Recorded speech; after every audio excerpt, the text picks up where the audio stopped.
And we're live. Good evening to each and everyone. It's your boy GFC Garvan back again with another video for you guys. Happy Sunday. We got some very interested games today in the Euros. Some close calls for England. Not only England. Spain are early scared, but they pulled through. Both teams pulled through. So I know we're gonna go deep into these games that played today, and we got the Copa America, games gonna come on a little bit later on today. So it's a lot we can discuss. Drewsby all, a sign for Chelsea, and Golden going the other way. A lot of these trades deal we're gonna see gonna be happening, in the future of this beautiful game that we love. It's gonna be a lot of these tradings gonna be taking place. So right now, that's where the game is going in my point of view. The trading is gonna be a big thing right now in football. I just want to say, thank you guys for being here with me today. It's it's gonna be a show that we're gonna talk about a lot of different topics. Not only Chelsea, not only England, but at least some of the South American games that we've been playing. The Uruguay. I think Uruguay already qualified. Mexico already qualified. Argentina already qualified in the Copa America. Canada already qualified. The likes of Chile is out. There's a lot of things. There's a lot of games and a lot of results being going around. Hold on a second. I'll be right back. Successful, I feel. All the memories come flooding back, hit different. I've changed a lot, friends list got thinner. Ain't tripping about enemies, true ones stay hidden. He was lurking, so we made sure he went missing. Told the fakers to leave, but they wouldn't listen, they faulty. Now they gotta watch me glisten, they ain't silent. Like some snakes, they stay hissing. Spreading words and rumors, they gon' keep dissing. Yes, guys. We're gonna start off with this young kid from Spain, Lamine Lamal. What a player! What a fantastic talent! He is the future of world football. Not only just Spain, but world football. He is an excellent talent. The display that this kid put on. The show that he put on for that, especially that goal, the go ahead goal for Spain. Well deliver cross. That to show you this kid got a lot of potential. 16 years old, and still got his homework and still been doing schoolwork, and still can focus on the tournament. And that to show you that this kid life is really balanced. It's not a lot of people in general can balance, and multitask, in these way, and the way how he's developed, as a young player since he break through in Barcelona academy. There's no looking back and no turning back for this kid. This kid keep on putting on performance on top of performance. And I only can say, the future is bright for this kid. You know, Yeah, the future is bright. Big up, big up, big up, DJ. Ty's in the house. DJ's in the house. I really appreciate it, guys, for you being here. But I'm telling you, man, I'm telling you that this Lamal kid, man, is something special. This kid is a generation talent. I saw a lot of kids come out and said it. We're saying it is going to be the next big thing, but this kid, he is the real deal. Honestly, he is the real deal. The show that he put on, the way how he control, the way how he take on his players, the way how he slide past people like they're not there, like that to show you. Only Lionel Messi and Cristiano Ronaldo we saw do it in the last 15 years. Different from your Ronaldinho, which Ronaldinho is before Cristiano Ronaldo and Messi. But this kid is something special. This is a talent that gonna take over world football in the next year or two. Because Cristiano Ronaldo and Lionel Messi, it come to that era where they're gonna be no longer Lionel Messi and Cristiano Ronaldo. It's getting there. and who's gonna be the next big thing after these two big fish in the pond, and right now you're looking at a few, and Lamal is right up there with the best. You can say that the one that Chelsea buy from Palmeiras, William, Exoval William, Kendrick Pye, who else is there? Olise is another one. Even Madueke can end up being the next big thing. Even Modric, not writing him off. There's a lot of wingers that's coming up that can be the next big thing. But I'm telling you, man, this kid is special. This kid is proven that he can do it on the biggest stage of all. Not only in Barcelona where he's comfortable, he can do it everywhere he go. And right now he's proven that he can do it in one of the biggest stage that you can think of in the European competition. He's delivering. Already got 2 assists. And go on growing stronger and stronger. Your Musiala from Germany. How should I forget Musiala? So these guys are the next big thing. The younger generation that's coming through right now. These are the players that's getting the highlights right now that definitely they need to get, because they're really putting on the performance. And what can you do, or what can you say when someone is proven, that they can take on the buck and bring it across the line. And these young players are doing that right now. Excellent performance. Excellent performance from Spain. Good comeback from England. What a performance from Cole Palmer the little time he's on the pitch. You see the difference. The difference with him and Saka, he brings something different because he's a player that always looking for the killer pass, and I'm not saying he's better than Saka, don't get me wrong. I'm not comparing both players, but both players are good in their own right. Both players have something different to bring to the game. If you notice, Jersey, you can put an estimation mark in your thing and see if it pop up in the comment section. Which I think it should pop up, because I try to do it today, so it should pop up. But yes, guys, I'm telling you, excellent performance, from these players today. And I'm gonna say, man, today I really enjoy the game. All the games I did enjoy them, to be quite honest. England game was a little bit scary for all the England fans, but overall it's really magnificent the way how the game go today. I think you have to use blue board analysts. I think you would have to use blue board with estimation.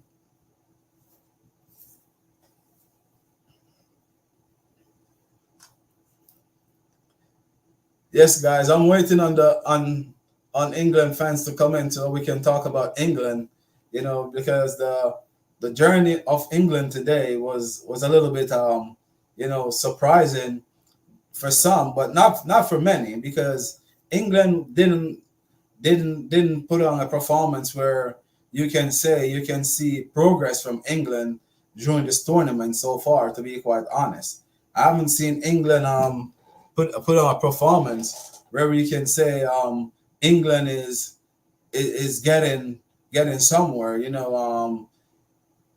England to me was the second worst team in the group stage, along with Scotland. To be quite honest, Scotland was the first, the worst team in the tournament overall was Scotland, and then then you got England. The group stage for me with England and Scotland was the two worst team. The unfortunate team was Ukraine, because all team in that zone finished on 4 points each. It was just unfortunate. It was just unfortunate that how you doing, Ty? It was unfortunate that Ukraine could go out by a goal difference, but England so far haven't lived up to expectation with all those talent that they got on board. It's mind blowing the way England playing. To be quite honest, they're suffering a lot, to be quite honest. Like when I'm saying they're really lucky, I mean that they're really lucky to really get out of that game today. Cole Palmer come on and make a big difference. To be quite honest, Kobe Manu, young player, he looks really good in the first half. To be quite honest, seems like he was England best player. He was driving through the middle. He was linking up play, was making passes, and it was a big blow for England too because they're gonna lose Mark Gay in the next game, and he seems like he's England best defender in the tournament so far. Unfortunate that he's gonna miss the game against Switzerland, and Switzerland is not a team that you can sleep on, to be quite honest, because I watched them in Italy and they did take care of Italy well. So Switzerland is not a team that you can sleep on. I don't think no one can really sleep on Switzerland because Switzerland is playing. They're playing good. They're playing as a team. You can see that they gel together. Like they understand each other movements. They know what each other is gonna do. With for England, you can see a little bit of individual in there. I don't know what it is, or if it's from the manager or the pressure from the media. But England's not playing according to how we expect England should play. So far England look really poor. I'm not gonna lie to you. I don't know how or if they're gonna make it past Switzerland. But if they do make it past Switzerland, then I guess whatever they're doing is working. But those near misses don't actually take you far away. After a while, it will caught up on you. So England is playing a risky game. It's time for them to really grow in the tournament, which they're not. But it reached a stage where they really need to grow in the tournament. They have to find a way how to grow in the tournament. So right now, England is just.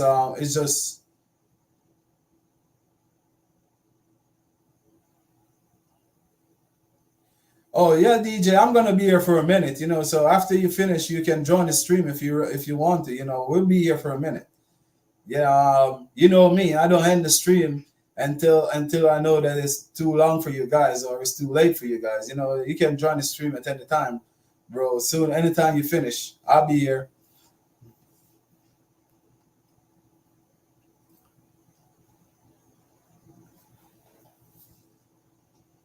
Yeah, but I want to know how England can gonna do without Mark Gay. That's one of my biggest thing. Like, how they gonna do without that guy in the defense line? Because John Stone is a suspect, to be quite honest. And Mark Gay make a mistake today, but he definitely All right, Blue Jersey. I know you're coming.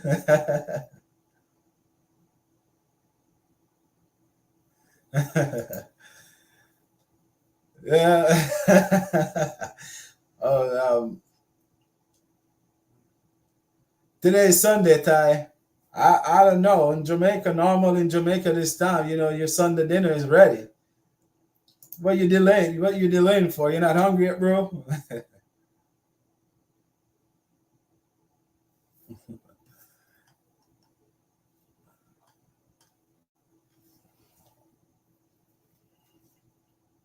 Yeah, but England, man, England. What a way to go through. I'm gonna be praising Cole Palmer for a minute, people. Don't get me wrong, man. Cole Palmer.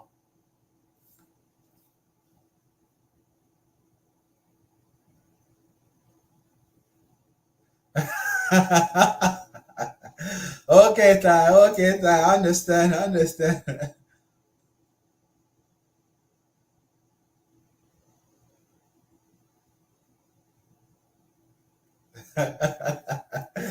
I remember those days, Ty, when you used to cook that Sunday dinner, and then when you look, the gas finished. You have to run and call the gas man to deliver gas. I remember those days. Yeah, for all those who don't know, man, Jamaica. When your gas finish on a Sunday with the Sunday dinner is halfway done, you have to make sure that gas man is running so you can complete it. Yeah. Or you can get some wood, man, and make some wood fire. Yeah. But it's a good look for me though. The way Spain. I keep on telling people, man, it's like Spain look very dangerous. And when I said look dangerous, I mean like Spain is really, really dangerous. Big up, big up, big up, bro. Big up, bro. Thank you, thank you, thank you. I appreciate it. I appreciate it, bro. I saw your video this morning with those two, man. That was funny. I have to share it a couple of times. Yeah, that video that you put up early on your short shot, man, it was really good. Honestly, I did enjoy it because that video made my day. To be quite honest, I was popping up. Yeah, man, big up, bro, big up. I really appreciate it. I thank you for passing through. Yeah, but what I was saying though about Spain, for me right now, Spain look like one of the best team, different from Germany, to be quite honest, in this tournament. Spain look like, if they reach a final, they can get it because they look solid defensively, honestly. They look solid in every department. I don't see any weakness in the Spain team as yet.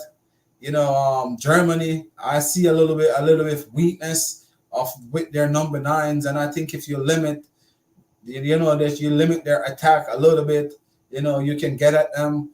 But this Spain team so far, they haven't shown a weakness. They haven't shown, that you can break them because that goal today was an own goal, from the defender, deflected in the back of the net, but overall attacking wise they got these two young wingers that's flying. They're going to give a lot of team problems. I can sit here right now and tell you this: if they go up against Germany, I think they can beat Germany. The way I'll do those wingers, they keep on staying wide. They keep on overloading both the fullbacks, with Marco Corella pushing up on the left side. So Spain look really, really dangerous. And we all know who's in the midfield, right? And we all know that Morata ain't a bad striker, especially when it come on to Spain. Club-wise, he maybe, fall under the radar a little bit. But when it come on to Spain, he is a guy that always perform for Spain. Even if he's not amongst the goals, but he always make those run that open up defensive for the midfielders. So Spain for me look like the most balanced team right now in the tournament so far. They look really, really balanced. I'm gonna say, oh yeah, I'm 100% there with you. I was saying that probably France would be the team of the tournament earlier, but for me right now, yeah, just for now, like right now, what I'm looking in front of me, like the weakness in Spain, I can't find it. I did everything today to analyze the game because that's why I didn't start the stream because I was trying to do everything to find a little bit of time where I can see if I can see any weakness. Yeah, I was there trying to see if I could find a little bit of weakness where we can say that at least someone can explode it there. But honestly, I see none at all. Like their composure, the way they move the ball, the way how they attack and defend together. Like you see Rugby being sitting right there in front of the two defensive players, or sometimes slide right in the middle of both of them. And Cucurella is on a mission, to be quite honest. He's on form. He's playing out of his skin right now. Honestly, the whole entire team for Spain is just a well compact unit. All of them are playing for each other and they're playing well. They're the best team I see so far in the tournament. France with Conte was like a single man team, honestly, because Conte got 2 men of the match, where he was the best player overall on the pitch for France. But in the Spain team, everyone, you can look at it and say put a performance in. You can say that the whole team is man of the match. Is no individual. You can say is a man of the match. Germany, as I said, is the same thing. But striker wise, they look suspicious. And in the defensive line, if you get at them, you can really get something from them, because I saw them make few mistakes, but I barely see Spain make mistake. The next team that I really, really look really impressive too, Switzerland. Switzerland probably don't have a lot of big names, but they're playing really well too. Switzerland is solid defensively, and they do find way to score, but Switzerland is always a good team anyway, like a good team that play together. Overall, they probably don't have a lot of skill players that can big name player that can pop up and single-handedly win a game. But together, Switzerland always play good. But the next team that is really, really looking impressive to me is Australia. Their pressing is really, they press really well. They command their midfield really well. Their defensive unit look very solid. I'm a little bit of concern about their attack. That's one of my biggest concern about the Australia team, is that just the attack. The attack is a little bit, for me, but everything else for me with Australia look really well. I expect the attack look a little bit off, and if they back up like a Spain, who their balance is really good, I think they're gonna have to start probably drop deep and do a low block, but overall those team are the best team I see so far in the tournament. And as I said earlier, there's no disrespect to England, but England was the second worst team in the tournament to me, especially in the knockout round. All the rest of teams, you can see a lot of fight in them. You can see that they tried, but this England team, I still haven't seen nothing yet. The only time I see England play, and it's not because he's a Chelsea player, is when Cole Palmer come on the pitch in the last game, and in this game you can see the level rise. You can see the rise of the team. You can see a more direct play, from the team, because you can see that Cole Palmer not trying to take too much on anyway. He's trying to always look for the pass inside of the box, and that makes a big difference. When you got a player that is always going to try to take you on, most of the time, what you're gonna do as an opponent, you're gonna sit there and know exactly what he's gonna do. But Cole Palmer brings something different. You don't know when he's gonna take you on. You don't know when he's gonna pass. So England was really lucky today, to be quite honest, to really make it out today. And with a lucky win, the manager is gonna look like a genius because of the substitution he made. But I think the talent that this England team got, I think they should be performing better than how they're performing right now. They're not performing in no way at all where I can look at it and say, this is the England that we want to see. Like, there's nothing, to be quite honest.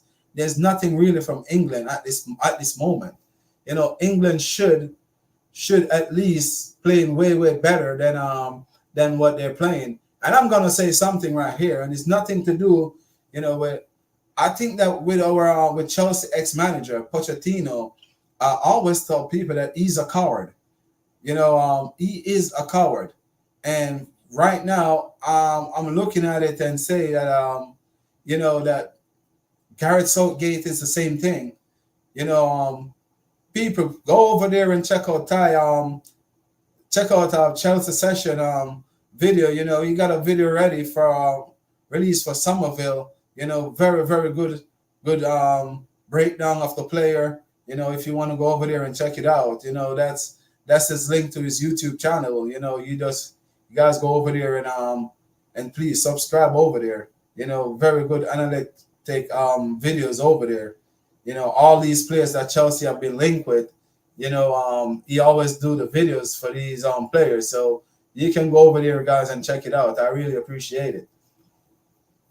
But yeah, Gareth Southgate, he's managing England just the way a Pochettino did with Chelsea in the final against Liverpool and the semi-final against. Sorry, Jerry, I didn't even know you were here. My bad.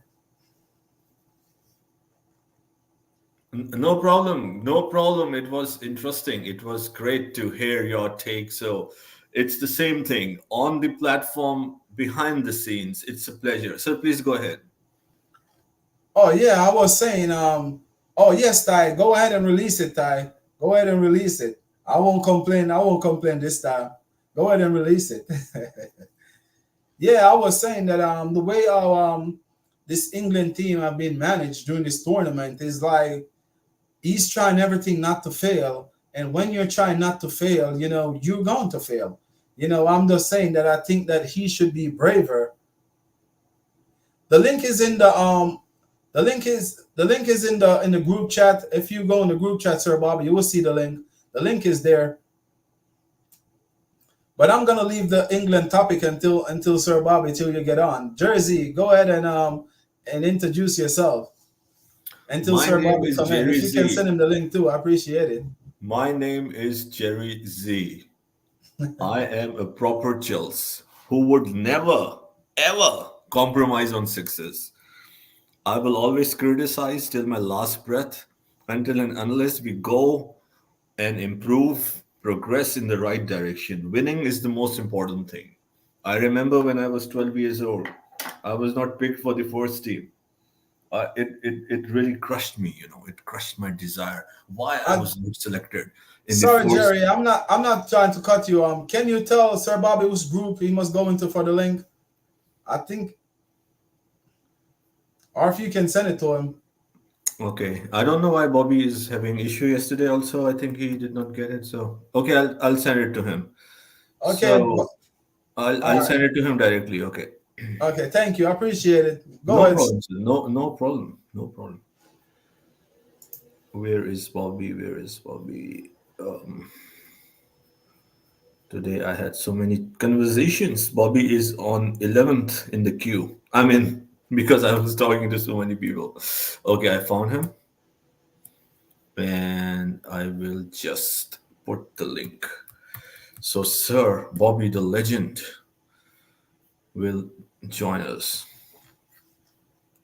Big up indefinite. Yeah, take care of family, bro. Family time is very, very important. We're growing this community, but family time is very, very important. So we do understand and we appreciate the little time we get from you yesterday and the way how you break down all those matches. The match that you go to, the Brazil game. We love the love that what you bring from the game and you come and you share it with us. We really appreciate it. And thank you. Sorry, Jersey. Go ahead, Jersey. No, I have sent him the link. So, I have sent the link to Bobby. So, Jersey, what your takes on the game today? Two games, right? So, We're starting with England first. England. Hmm. Well, there are two ways to look at it, to be very honest. The performance, of course, till the 94th minute was awful. It was sackable. It was, and not just this game, right? The the whole tournament. The first game against uh, Serbia. The second game even worse against Denmark. The third game even worse against Slovenia. They scored two goals and conceded one in the group stage, topped the group with a 1-0, 1-1, and 0-0. Underwhelming performances. And yes, they topped the group. They did not concede. Okay, that was a plus point. But the performance, and it's unanimous, right? It's all over the media and the fan base of England, the Three Lions. They resonate with it. If you go, I talk to my friends also. They've been very, very critical. Even today, even with the win, people are not satisfied at all as far as the progress, the performance, the in-game, uh, performance goes, the direction goes, the fans are not happy at all, as far as what I understand. So, yes, a lot to be desired. It was awful, embarrassing, because England is a very good team. In my opinion, on paper, they are the best team in the world. I think I have said that a couple of times. They are the best team in the world. You can play this style of football if you don't have the attributes, you don't have the skill set of the players. But on the other hand, if you see historically, like in he had made the final of the Euros last time, right? Losing to Italy on penalties. He made the semi-final of the World Cup. So as an analyst, I have to try at least, to make a case. I don't want to ignore these things as well. Yes, but again, if we see, and it's the fans who says that, it was due to luck of draws, underwhelming performances somehow getting the job done. So again, there are two coins to it. If you talk about footballing aspect, it's not good enough at all by any stretch of imagination. But if you see Gareth Southgate, since he's here since 2016, his fourth competition, it's his fourth consecutive quarter final, which is, I'm not saying is a huge achievement, but it shows some consistency at least, right? I'm just putting it there because I'm an honest person, right? I know I criticize Southgate, and so does the entire world, I would say, apart from a handful of people who thinks he's doing a great job. But he has made, at the end of the day, four consecutive quarterfinals of two World Cups, two Euros, a final last year. He's getting the job done. Some people who support him or some analysts think that his strategy is good for a cup competition to just get the job done, not necessarily play the good best football, which I understand, and I also think this strategy overall is good, but still at the same time keeping a good structure, be very defensive. France do the same, but they would still go for the opportunity. They would meticulously, try to attack, go forward. It's not that they are just sitting behind. England is sitting a lot behind, and this is the issue. But he's getting the job done. Yes, it was at the end. It was a remarkable comeback. Cannot take anything from that. It was delightful. It was a comeback of winners, I would say. It was a comeback of winners by England, and they will face Switzerland. England should be favorites in that game. Yes, Switzerland has played amazing, great game against Germany and Italy. Won't be easy. They are very physical. They pack the midfield. It will be a tough test, but I think England can only take positive from this game and move forward. Three games to go up to the final. As I said, amazing squad, and perhaps they would get the momentum and the belief from this game. Welcome, Sir Bobby. Welcome to the panel.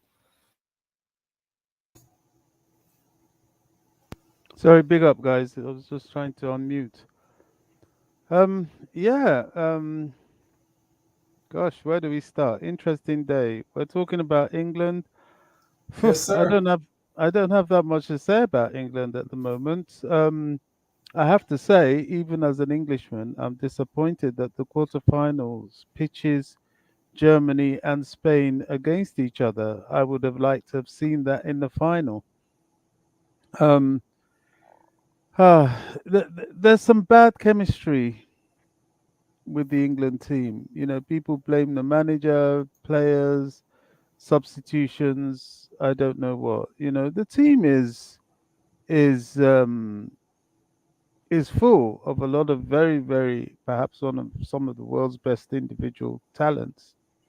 But we've seen a lot of that before. We've seen that with the Dutch side that got to two World Cup finals, and though they had perhaps some, in fact, they had definitely had the best players in the world at the time, they didn't win. To be fair to them, they met the best teams in the world at the time, so it wasn't too surprising. Look, I don't know. I don't know is the issue. You know, England were just lucky to have managed to get the win. Slovakia, I believe it was Slovakia. They took the foot off the pedal. Had they been, more offensive, or had they played a better counter attack, we could be looking at something totally different. So, okay, we're through to the quarterfinals. We do have a favourable path to the final, but do we deserve it? If I'm brutally honest, I would say no. Am I happy? Yes, as an Englishman, yeah, I can hang my head in shame and lap up the win, because winning for me is what it's all about. But it's not an impressive team by any stretch of the imagination. As far as the transfers are concerned, look, I said on another platform, I won't pretend to know so much about Kieran Dewsbury Hall. I'm told he's good. I'm told he's a left-sided midfielder. I've seen him, of course, but I never paid that much attention to him because I never associated him with Chelsea, so he wasn't important to me.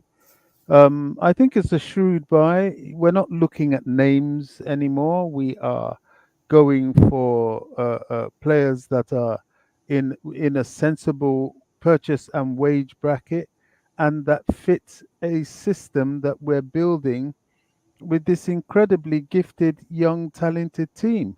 I think it's novel. I think it's going to be innovative, and I'm looking forward to it. It's a risk, of course.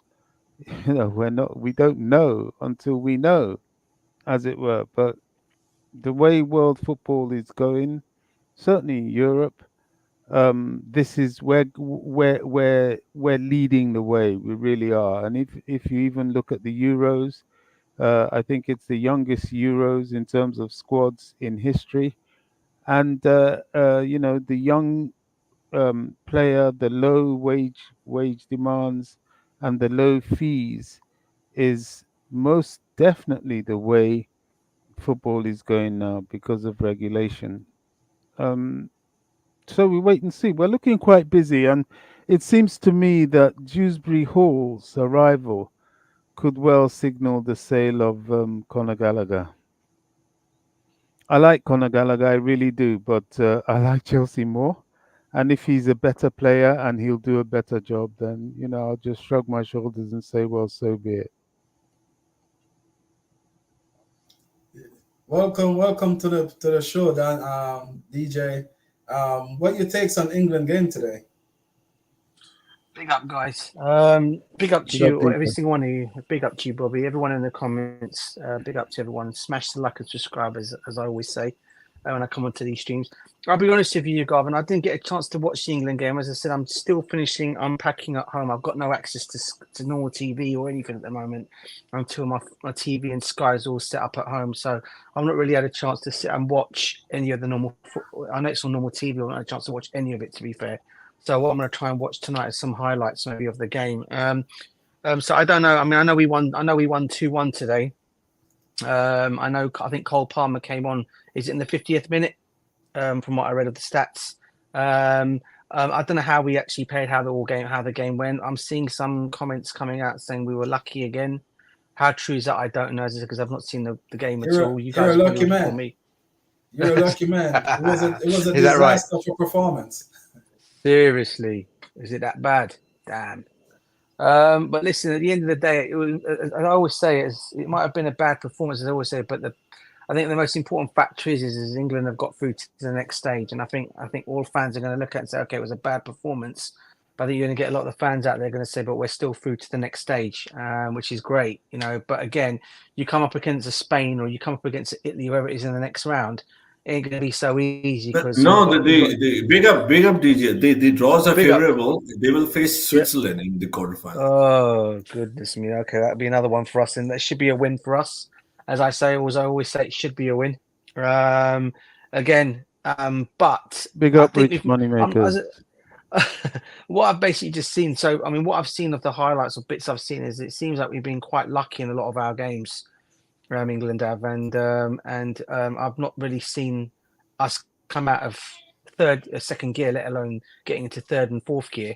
But we seem to still be winning games and getting over the line still, and I think that would help down the line in this competition. But I did say though, if you come up against someone like a Spain or a Germany or anyone like that in the latter stages, they won't make it easy. We all know if England don't take their chances and they get someone like a Germany or Spain, they will take them chances and they'll score. So, look, hopefully we can carry on. I mean, I've obviously got 3 takes in this on this play. I've also got England. I've got my heritage country, Portugal, that I'm following as well in this competition, and then not forgetting my wife's country, Romania. So all 3 countries are still in the competition so far. All are there. So let's see what happens. I guess if any of those 3 obviously can get through to the final and go on to win it, I guess I could say I've hit the jackpot on all 3 of them. But let's see what happens on that one. DJ, you're lucky you have 3 lives. Hold on, breaking news. Chelsea just announced the permanent transfer of Omar Hutchinson to Ipswich Town. Just 2 minutes ago. Yeah. Yeah, we kind of expected that. That's official. Yes, official. And 22 million in the bag. Yeah, it's a bit complicated. I don't know whether he qualifies as pure profit. He did start off in the Chelsea Academy, then he went to the Arsenal Academy, then he was back more or less to the Chelsea Academy. So probably is pure profit, which is what Arsenal we need. get 15%. They're going to get 15% of that, aren't they? I thought as much. They're going to get something of this transfer, aren't they? Listen, it's an interesting one. I had a feeling it was going to happen. I mean, from the things that have been happening the last couple of days, it looked like this deal was going to happen. Good luck to the kid. I mean, if he was not going to get the opportunity at Chelsea, hopefully he'll get the opportunity now and go and do well at Ipswich like we all know he did last season. So, yeah, I mean, it's a good move for him.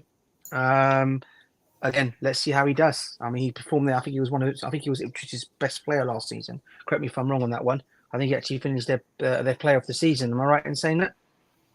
Yeah, he was. Yeah, it's on the Chelsea app for sure. It's posted there. Yeah, it's an interesting one, guys. So DJ, I was saying that you still have 3 teams, right? And best wishes, of course, to all my friends, the English friends, and of course Romania, and Romania also with Dante, our esteemed member of Chelsea Perspective. He is Romanian, lives in Australia but born in Romania, and Portugal, of course, your country of heritage. I don't have any country from being from Thailand, but I support Germany. So, and I can't say because I support Germany. So my team is facing Spain. So we are in trouble, I would say. Spain, Germany in the quarterfinals. Don't know. That's going to be it's not going to be an easy game for either team, Jersey. Be a tough game, but it's not going to be easy for either team. Either of those teams can win that game. That's what I would have liked to see in the final. Yeah, that would have been a great final, Bobby, isn't it? That would have been a great final. Sorry, Bobby, go on. Yeah, so a heavyweight will be gone before the semi-final, either Spain or Germany. Yeah, Bobby, please go ahead. No, I just interjected. I'm sorry. No, continue.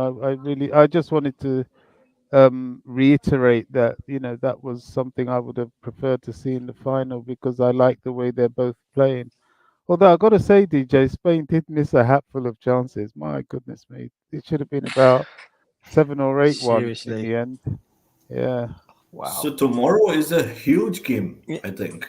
France versus Belgium, and of course France are favorites, but they have underperformed, but they always rise up in the group stage. And Belgium in the last game they were really good, so it's a big game in round of 16. France Belgium. I think Belgium is one of the worst performances in the tournament too. So I don't think it should be a big problem for France, in my point of view.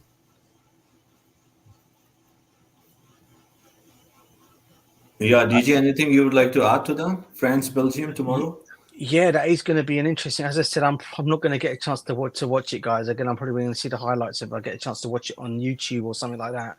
But to be honest with you guys, I've missed this whole competition. It's the first, as it goes in how many years of these big competitions, I've not had a chance to actually follow it right through because I've been moving, because I'm in the obviously of moving house and things like that. It's not been easy for me to follow things as I'd like to. So I've just been trying to keep up to date with everything, including the Copa America as well. I've not followed any of that either, so I don't know who's going on, what's going on in that. So you guys probably will fill me in on that. But in terms of the game of Belgium and France, this is always a good game whenever these two come up against each other. And listen, we always know France always seem to raise their game towards the latter stage of the game, but you still can't underestimate Belgium. I mean, I know Lukaku's been absolutely useless so far in this competition. Thus far, I think he's had a lot of. I think I read the other day he's had goals offside, chalked off offside. Maybe tomorrow is the day he scores that goal against France. We don't know, but for me, listen, it's going to be a tough one to call. But you know, I mean, both teams are good. And as you guys, when this competition actually first started out, I actually thought I'd have put them amongst one of the favourites out there to go and actually win the competition. But one of them is obviously going to go out tomorrow, and whichever one I think is going to do that may go on to win it. Let's see how it all pans out. I still hope, obviously, England do it. Obviously, since you've not won anything since 1966, so I'd love to see us actually go and do something. If not England, obviously the two teams upset of Portugal and Romania, but it's not going to be any of those. So let's see what happens. But it'll be a tough one to call tomorrow. So I'll predict. Of course, we're predicting. So I'll think the winner of Germany Spain will win the Euros, in my opinion. Yeah. I was saying earlier on the show, I haven't seen a weakness in Spain team, to be quite honest. Every team that play in the tournament, I can tell you every single team weakness. And Spain team is the only team I cannot tell you that I saw weakness. They are a strong team from front to back. They are from back to front, wherever you want to put it. They're very, very strong. And those two wingers, if you notice how they play with those two wingers wide, and then they got the two wing back overloading, keeping a lot of pressure on those wide defenders. Like the Spain team is a unit. They're playing more together than any other team I've seen in the tournament so far. They're like a together team. Like every time one moves, the next one know where to go to cover.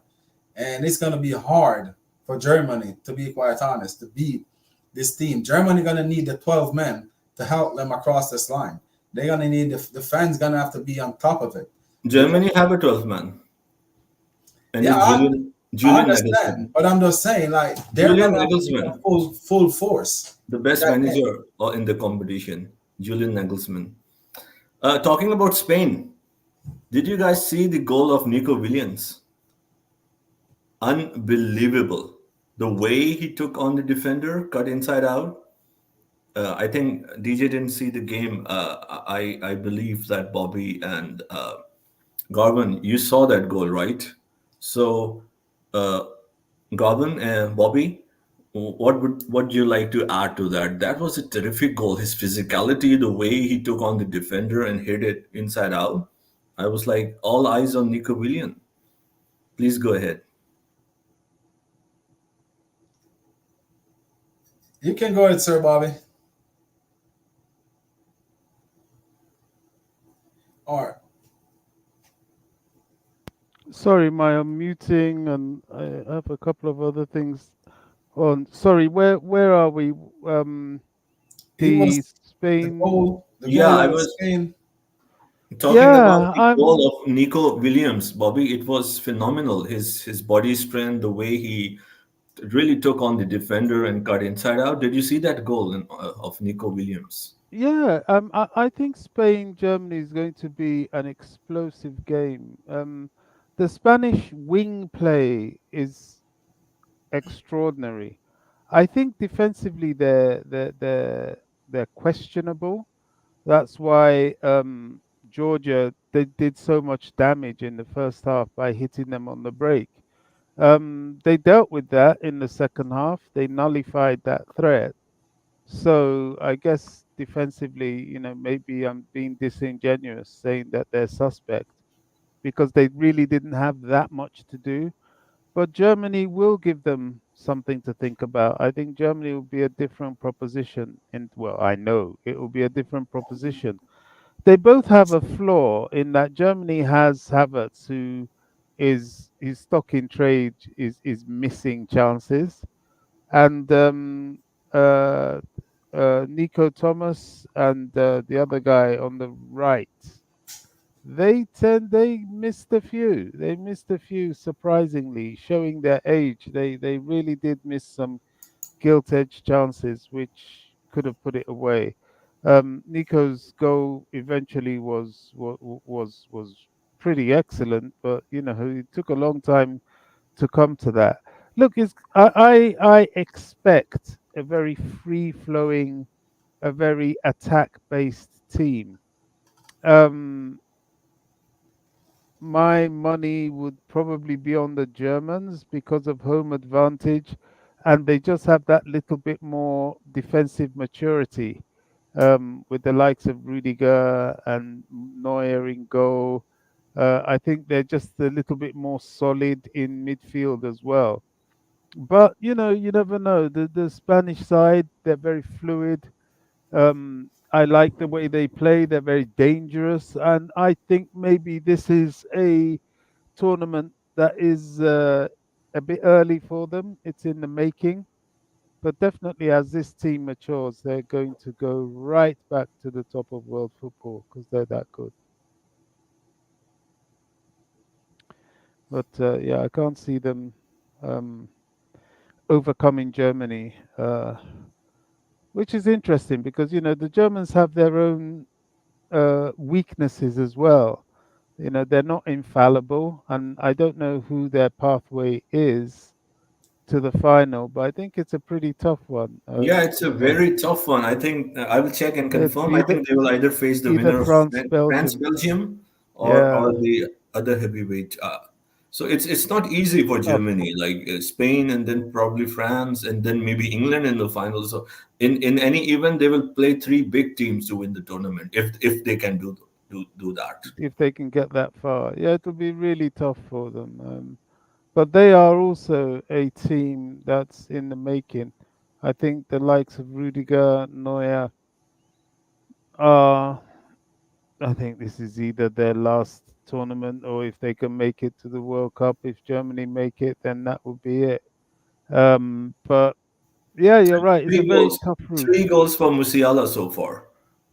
Yeah, that's another great, exciting young player. He's good, finishes well.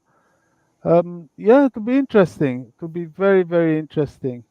But honestly, from what I see, I think, for me, the teams that deserve it will either be the Germans. Even the French haven't impressed me, to be honest. I haven't liked the way they play, considering their talent as well. I nearly put them in the same bracket as England in terms of a disappointing performance. Lukaku and Belgium, well, Belgium always flatter to deceive, don't they? So Bobby, sorry to interrupt. What are your thoughts on Austria? They have really impressed me as a dark horse so far. yeah, the dark horses, Austria and Switzerland, I don't think they can be taken for granted. Tell you what, if England thinks they can just turn over Switzerland, if they put in a performance like they did in the first half against Slovenia, Switzerland will be over the hills and far away. And they are strong defensively. So it's not going to be a walk in the park. They have to bring their A game to that one. But yeah, Switzerland to me more, well, I wouldn't say more so.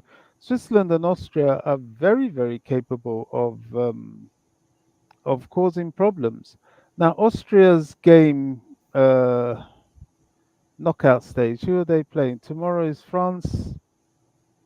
Wait, tomorrow is Germany. No, tomorrow is what? France and Belgium, and then who else? Austria and who? Then it's Portugal, Slovenia, Oh, Portugal, Slovenia.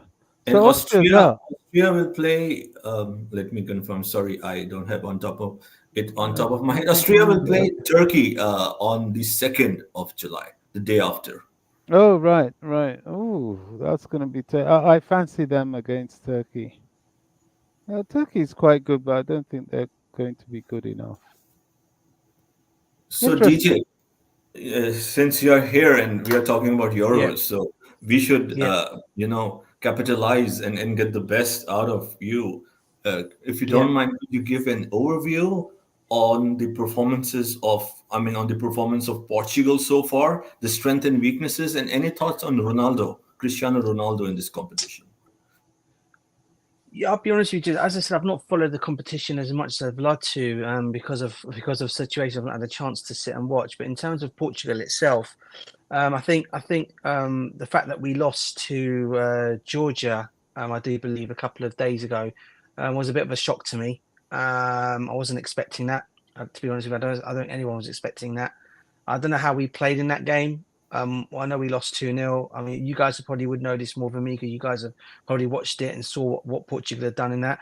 In terms of our, listen, I mean, people seem to think we only depend on Ronaldo, but we don't. We've got several players in that team that can do things. I mean, you've got your João Felix in there. People can go on about his stint at Chelsea wasn't great, but Barcelona, whatever. But he always seems to turn up on the international stage, and I don't know how he performed so far this season. Sorry, this tournament so far. But we got obviously we got Bruno. Obviously, we've got Bruno Fernandes. We've got we got several players in that team that are experienced that can get us over the line. And sometimes the only thing I'd say about us sometimes is, people always say when the chips are down, who is the kind of player that can get you out of a situation? And the likes of Bernardo Silva, there was like Ronaldo and all these kind of players that will come in and always seem to always come to the forte. Obviously, so for me, look, I always say to myself, I always try to say to myself every time Portugal come in this, I always give them more of a chance. Would you believe? Than I do England or even Romania, because I feel because Portugal have won it before. I always feel they've got, because of the players and the players that we have in the setup, they can go on to do good things. But sometimes there are times when sometimes their performances have not been that great. And from my understanding is and obviously speaking to my relations at home, because obviously they're obviously following the Euros in Portugal, they said to us that we haven't been that great so far in this tournament. And the 2-0 loss against Georgia, I think was a shock to everybody. But it can happen. I get that. It can happen in certain games. You can get the odd, team that you think would not go and win it. You would think, yeah, they can pull up the shock. And I think that was Georgia. I think that win for Georgia against Portugal was more or less their cup final, if you want to call it that way, or their Euro final, because they got that win against us. So look, let's see what we can do now. We're still there, and I'm hoping we can still obviously step up. As I said, I've got three countries in this tournament left, and obviously I want to see England obviously more out of all of them to step up, because obviously we've not won anything, as I said, since 1966. So it'd be nice to actually see England come home and bring something. So let's see how it all goes as it pans out. But I always say Portugal's still in there with a chance, but let's see what happens. Thank you, DJ. Truly appreciate your analysis. Welcome, Ty. Welcome to the show. Nice to have you. I know it has been a big, busy weekend for you. And again, happy birthday to you. And yes, I hope you're doing well. Again, congratulations to get monetized with the effort that you have put. It's a great achievement and a good success story. I think it's just the beginning. It's just the beginning. So we are talking about the Euros. Anything you would like to say on today's game, maybe England game, and I know that you have picked Netherlands as your team in this competition. So would you like to say anything on Netherlands?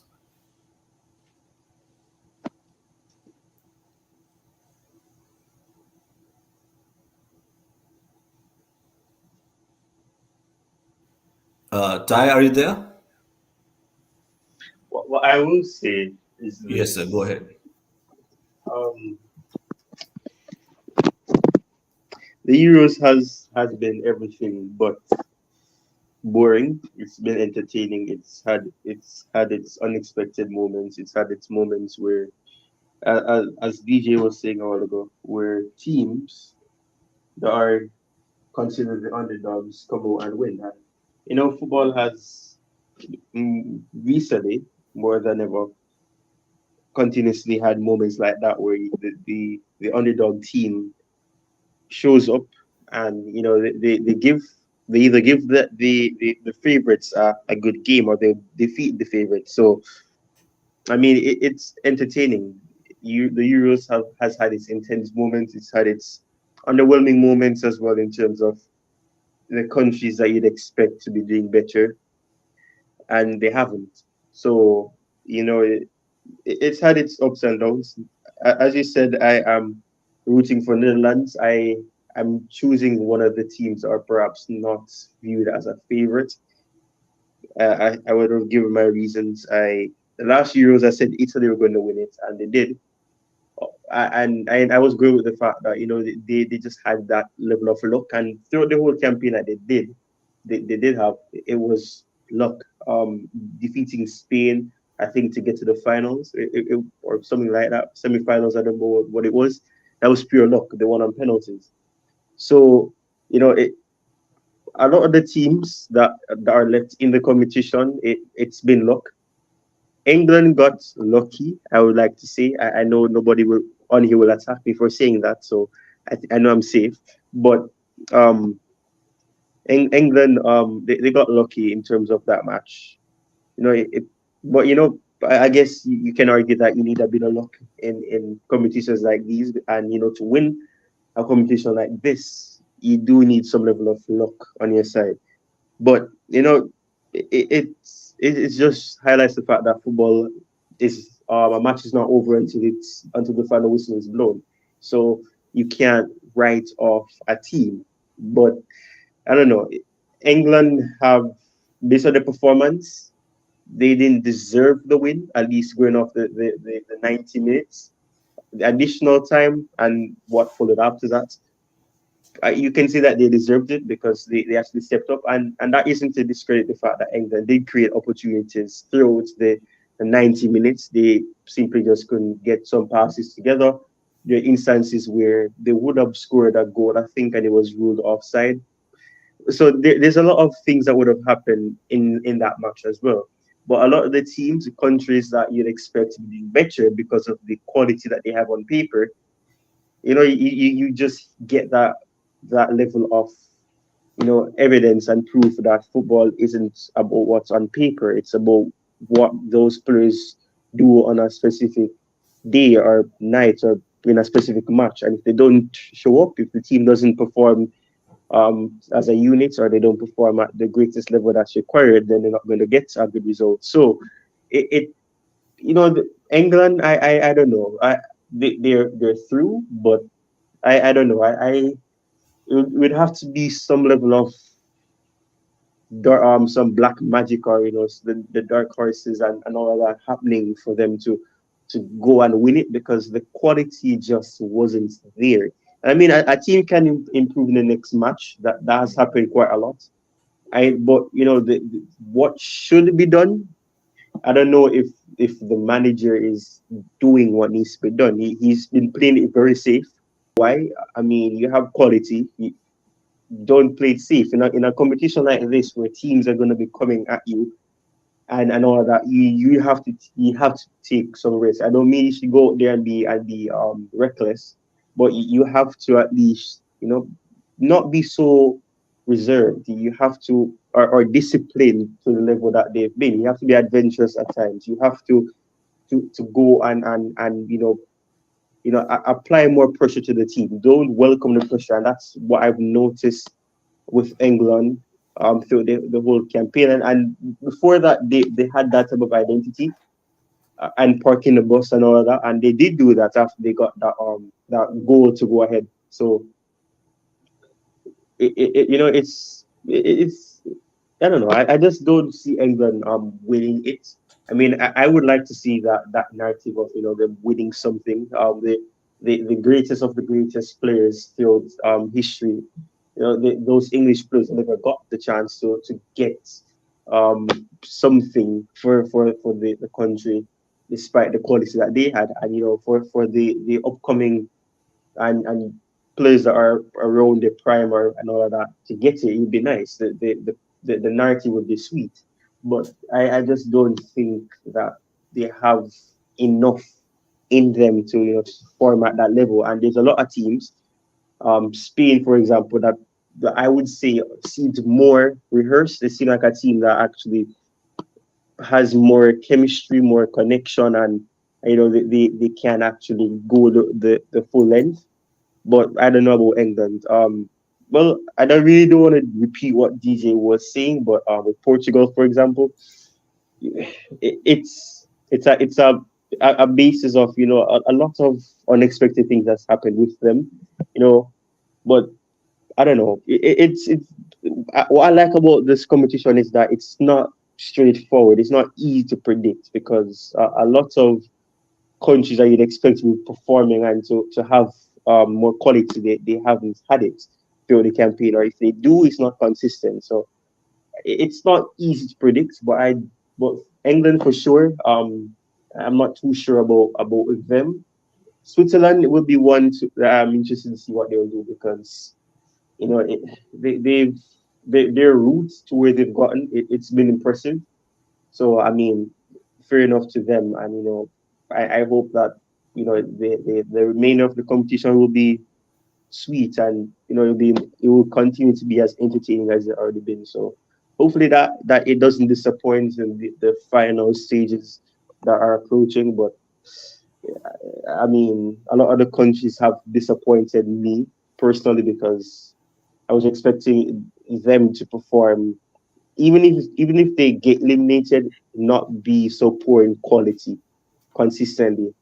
But I don't know. Probably I'm behind time, and I'm used to the customary elite countries or teams performing at a great level continuously or consistently. Excellent analysis as always. Great take. Yeah, it's a very competitive tournament as football is getting tougher and tougher, just like the leagues, especially the English Premier League. So, and I have always said that people find it strange, but according to me, or in my personal belief and view, Euros are the most competitive international tournament, better than the World Cup, if when it comes to competition.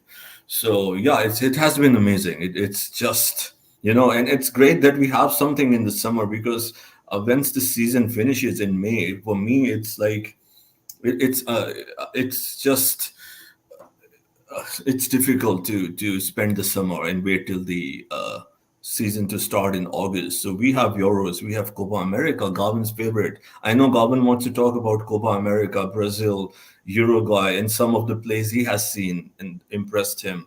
Garvin believes, and of course everyone has their own opinion, and that what and with the respect that we share, this is what it makes exciting, right? So Garvin thinks Sorry, that guys. the I might need to log off and log back on. I don't know what's happening with my system. I Bobby, had if you this would like to say yesterday. anything, please you can go ahead. No, I need to log off and log Okay, back on. sure. I don't know. If there's anything, you can DM me if there's some link you need or if it's not working. Sure, Okay, take your and time. if there's a group, add me to it so I can see the stream. All right. I think you are in the group. I'll just reconfirm that.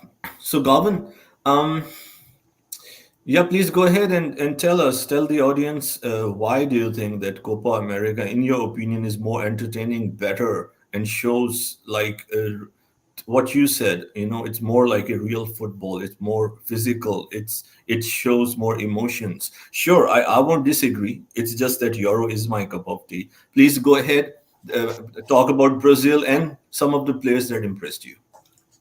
For me now with the Copa America, it just reminds me of the '90s, like the way how the referee let the game play on. Is I see it a little bit in the England game today, where the referee seems like he watched a little bit of Copa America, where he was telling players to get up, and especially in the Georgia game, I think I saw a little bit of it too. When players started to play acting and referee didn't stop the game. I think one of the player was down and Cole Palmer still play on because they were trying to get the referee to stop the game, and was rolling over. I saw Marco Corella do the same thing and was rolling, and the referee tell him to get up, and those are the things I miss out of the game. I miss like the referee just keep the whistle, more silent than trying to be involved in the game too much, trying to be a big headline, and that's what I think a lot of the European referee normally do. They like the spotlight, so they always tend to use the whistle a lot. So you talk about them a little bit, but in Copa America, it's just different. The referee, if if it's not a clear and direct foul, you have to just get up and go on. For me, I didn't like some of the acting from the Brazilian players, even though Brazil is my favorite team. I think Vinny. Honestly, I can see why like a lot of fans always on his back a lot because he always trying to complain and pointing fingers and hailing across and some little childish behavior, but you can see that definitely the talent that player got. Like he is a world class player.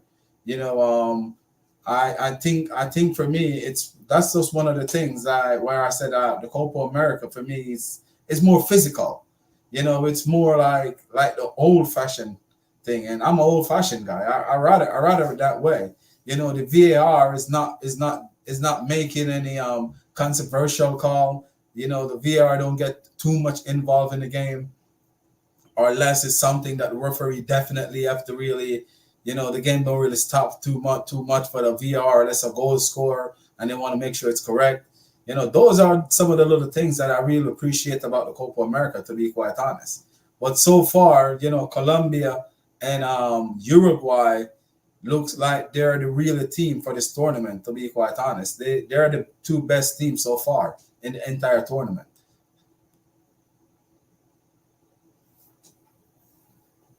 DJ, we appreciate your time. You are very busy these days. Anything you would like to add on Copa America? If you have watched, I know you have not watched recently, but No, generally your thoughts. I think you support Brazil, and would yes. you agree to Garvan, or do you have another point of view? No, again, you guys, it's as you said, guys. I've not really had a chance to follow any of the tournaments. I mean, I've seen like the highlights come on X, regarding Kendrick Payers. I think he's had some great games. I mean, Carvin will probably tell me this. He's had some brilliant games so far. Hasn't he so far thus far? Correct me if I'm wrong, Carvin. How's he been playing? I Yeah, don't he's know. been playing excellent. Yeah, Yeah, yeah. he You see, is yeah. assist, and that's what I was saying because I got another list for the next session. We're gonna go to the Chelsea part, but so far he really proved to me that he is a player for the future. And it's just unfortunate while we keep on signing all these players, but I don't know where we're gonna fit all of them. But when this player come in, I can see Mm, definitely what this player can bring to Chelsea. He have it all. yeah. He can tackle, he can attack. He know how to slide his way around the pitch. So he's an Mm, all-rounded player. It's not just a player that a lot of people would say he's gonna play on the left wing or left side in midfield. Like he can do it. And he is playing out of his depth. To be quite honest, as yeah. a young player, like he already proved to me that he already got the experience. So we're crying for Mm. experience, and this is a player that proved that he can play amongst the best. How's Caicedo looked in the tournament? Excellent, excellent. Him and Yeah, Caicedo's playing beside each I other. can That's what I imagine was that. saying. I think he is playing as a box to box eight. Caicedo is playing as the older, but they're more likely to play close to each other. They got a good combination. If you watch all That's their games, the interesting. game come on today at 8 o'clock. I think U.S. time. Yeah. Probably the next hour and a half time. They play. I think they have a game against Mexico. Well, okay. I'll see if I can try and see if I can catch some of that if I can go and get a chance to get on and somehow watch it. Um, but like I said, I know this is one time around where I feel a little bit out of the conversation with you guys because I've not followed any of the Euros or the Copa America. So you guys are probably going to fill me in on more things than normal. And just to get the analysis from you guys, obviously I can imagine how the tournaments must be, and seeing what you guys have watched so far. I hope my stuff will all be ready for me to at least get a chance to watch the last stage of the semi. Obviously, go from semi final to final, if not quarterfinals. So at least watch some of that, and then obviously try and get some more of the Copa America in as well.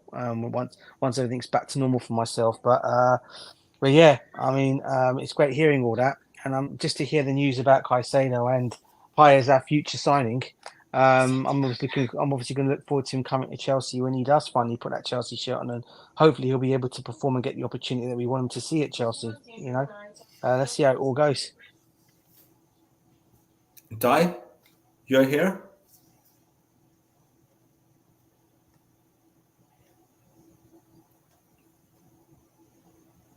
Breaking news, breaking news. Rich Money Maker is coming on stream for the first time. A date to be announced soon. Rich money makers with a lot of breaking news, so that would be a show with a lot of news and insights. That will be great. So I think Nico Williams is one player we should look for. Is there any update? Like, is there still are we still linked with him? The I mean, I'm hugely impressed. And today his performance was like 8.5 or 9 out of 10. The goal that he scored, so physical, so fast, took the defender. Defender was in the right position with the ball. He, as a tall, physical guy, he ran so quick and very precise, just took the right step, and intercepted the ball and then cut inside out and hit the top of the goal. Amazing, amazing stuff. I'm really impressed with this kid, As Nico Williams. as I was saying on the football, I think DJ was there in the comment section. I was saying on the football terrace. For me, I don't think we're gonna go in for him, to be quite honest, because the fee to sign him, the release cost is really affordable, but the fee for his wages, that would be the problem for me, because if we all know this, and if we be honest with ourselves, Chelsea not gonna want to pay those high wages, to be quite honest, not at this moment.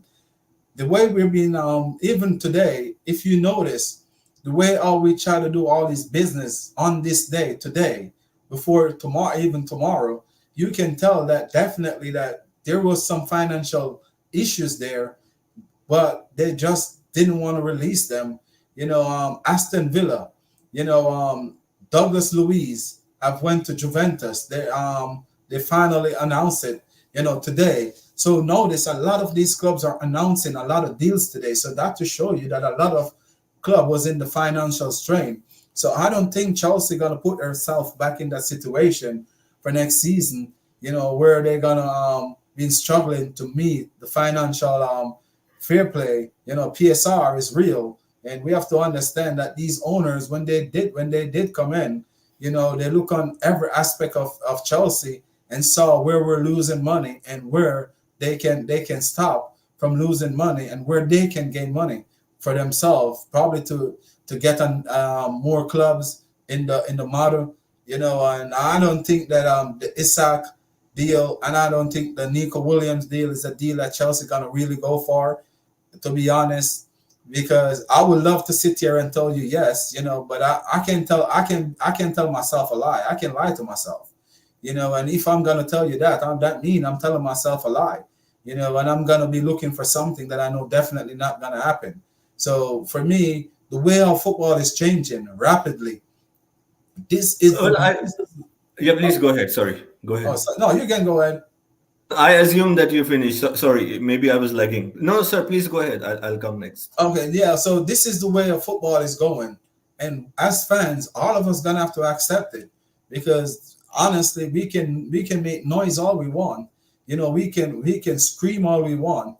They're trying to balance back the game. They're trying to go where you don't have to be splashing so much money for a player, because it's a lot. It's causing too much pressure on these young players. When we sign Caicedo come out and said that price, he thought $70 million was a fair price for him. He don't think he worth that money. So these players know that they don't worth these money that these clubs are pinning on them. And the pressure that come with those price tag, it's a lot. So a lot of these players tend to fail because they're trying to live up to expectation. So a lot of these players gonna be glad for what's coming right now with this PSR and this lower wages, lower transfer fee, because honestly, it's putting too much pressure on these players. These players not playing freely like they used to play, because when they see on social media, people been talking about the $100 million price tag.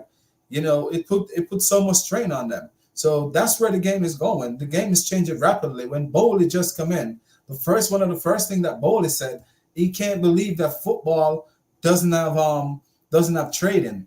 So that's something again to show us that this game, what we love, we have to understand that it's going to go back to where it used to be, where you're going to see players sign for $50 million with probably another player going the other way. There's a lot of those deals happening right now, not only with Chelsea. Chelsea probably is just the first team to start it, but every team is following this model. Look at this young kid that we sent to Leicester City today. So DJ probably know a little bit more about it than me, but the training is real. It's something that's really taking over football.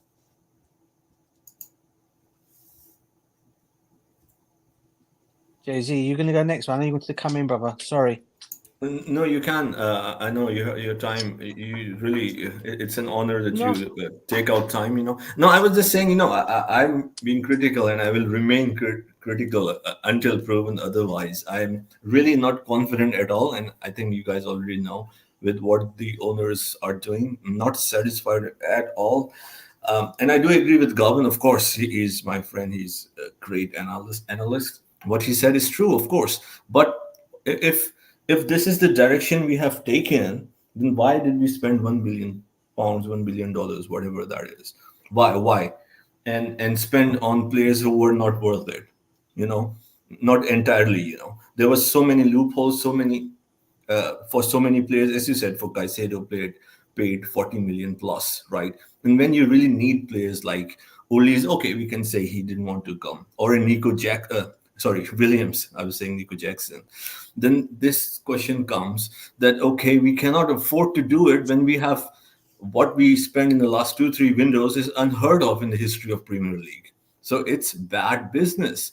They are rectifying it because they already made a huge error. If they had this policy from the start, I would have said perfect, and then always got the correct profile. But they overspent with closed eyes, I would say. It didn't make any footballing sense. Enzo Fernandez, not at all. Not at all. I think he is a world class player, and even near it, in my opinion. It's a World Cup tax. They just went for the in fashion player, young player of the and I'm an Argentina fan, by the way. So it's nothing. So it's not that someone will think I love Brazil, so I'm going hard on our Enzo Fernandez. They won, of course, with a collective effort. If you see in the past, teams can win the World Cups or the Premier Leagues, but it doesn't mean that every player in that team is a world class player, if you understand the point. He had a good World Cup, nothing else. He scored an amazing goal against Mexico. Which one? From the left, when he hit the top of the bar, taking the ball on his knee and then hit it right away. And another shot from the distance. It was a decent Enzo Fernandez performance. He only got the player of the year because Argentina won the World Cup. Mostly players who win the Champions League, unless and until you're Messi, will win the Ballon d'Or. It gives to the winner. Emi Martinez, amazing goalkeeper, but not the best goalkeeper in the world or the best goalkeeper of the tournament. Yes, he was fantastic, probably in the top three. So we know how it works. So now we cannot go for Nico Williams. We cannot go for Olis okay, as DJ explained that Olis probably turned us down. So why did we come to this point? Right? Nico Williams is a 21-year-old player, a fantastic player. As I said, I've seen him throughout in Europe, and today I was like, wow. Today was a wow moment for me.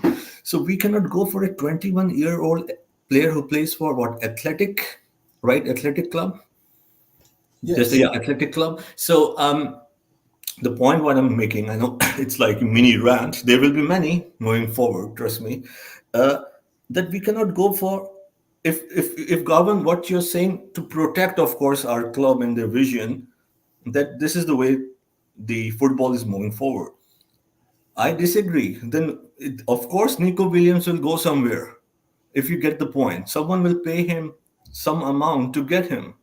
So it's not that no one can afford it or it's shut down. If you see what I'm trying to put it out there, Nico Williams is 21. He plays at Athletic Club. He will move somewhere to a bigger club. Somewhere will play it. If this is the way moving forward, and no one will be able to afford him. DJ, please go ahead. Sorry, like I want quality. I won't compromise on the you can say the desire to go for the best, not necessarily overspend. I have to at least have the ambition. Maybe I'm speaking as a fan, and trying to at least do your best, right? Do something. I don't feel that, honestly. DJ, please go ahead. Yeah, listen, Josie. Listen, I think you know how I feel about these owners, bruv. I'm more or less the same as you, and I've said it all along. You see, what makes me what makes me laugh in this whole situation with these owners? They're the ones who've more or less overflated the market by going and spending the kind of money they've gone and spent, and then they've got the nerve then to complain about, oh, we're not going to go and put this much wages on a player. Yet they're the ones that have gone and spent 115 million on Caicedo, 107 million they put on Enzo Fernandez, another 65 million on Mudryk, which could lead up to 85 million with add-ons, I understand. Okay, so they're the ones that have more or less gone and inflated the market. And this is why, if you look at the other clubs out there, okay, they're not going that crazy in the market and spending over the top as we've been doing. As I said, I think on your show a couple of days ago, Garvan, I said no one asked these owners to come in and spend £1 billion. And a lot of Chelsea fans will come out and say, well, DJ, you should be happy they're going and doing that. I am happy, but spend it on the right profile. All you guys are currently looking at is players that are going to be for the future. What about the now? What about the now? That's what I always say about the now. When you came to the football club, you knew the football club that you were buying. You knew you were the most successful club in London. We won every trophy in the book that anyone could ever dream of, if you're an Arsenal or Tottenham fan. Yeah. And yet you're coming in and you decided, okay, we're going to go in a completely different direction. We're going to sack Thomas Tuchel as we've done. We're then going to bring in Graham Potter on a 5-year contract. Didn't work out with him. Get rid of him. Bring all these players that probably he did not want to the football club. Okay, and you expect them. You expect then the manager of Graham Potter, who's not that elite. This is no disrespect to him. His level is Brighton. I have to say that right now. Okay.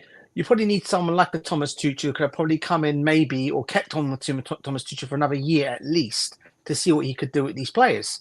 But they've decided, no, okay, Thomas Tuchel is not good enough. He's not helping us in the transfer window. We needed the help. He was just there. All Thomas Tuchel said to him was that I want to do the coaching. You guys do the buying.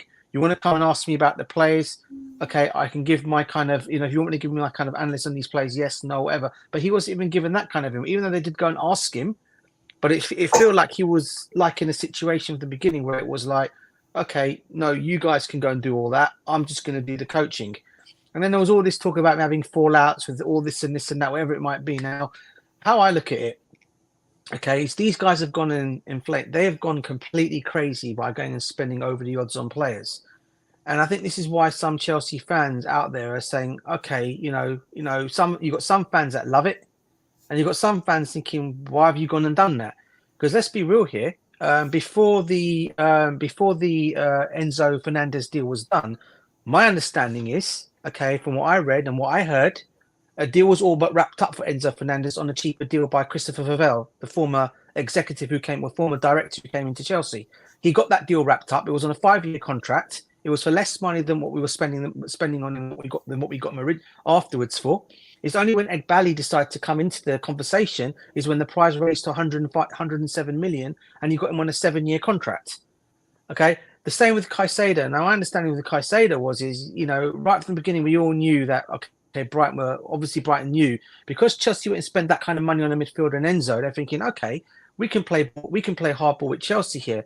The difference and what had an advantage to them is Caicedo already had 1 year experience in the Premiership. So they're thinking, okay, you got a guy called Enzo who's had no experience in the Premiership. He's just won the World Cup. So, they've gone to spend that kind of money on him.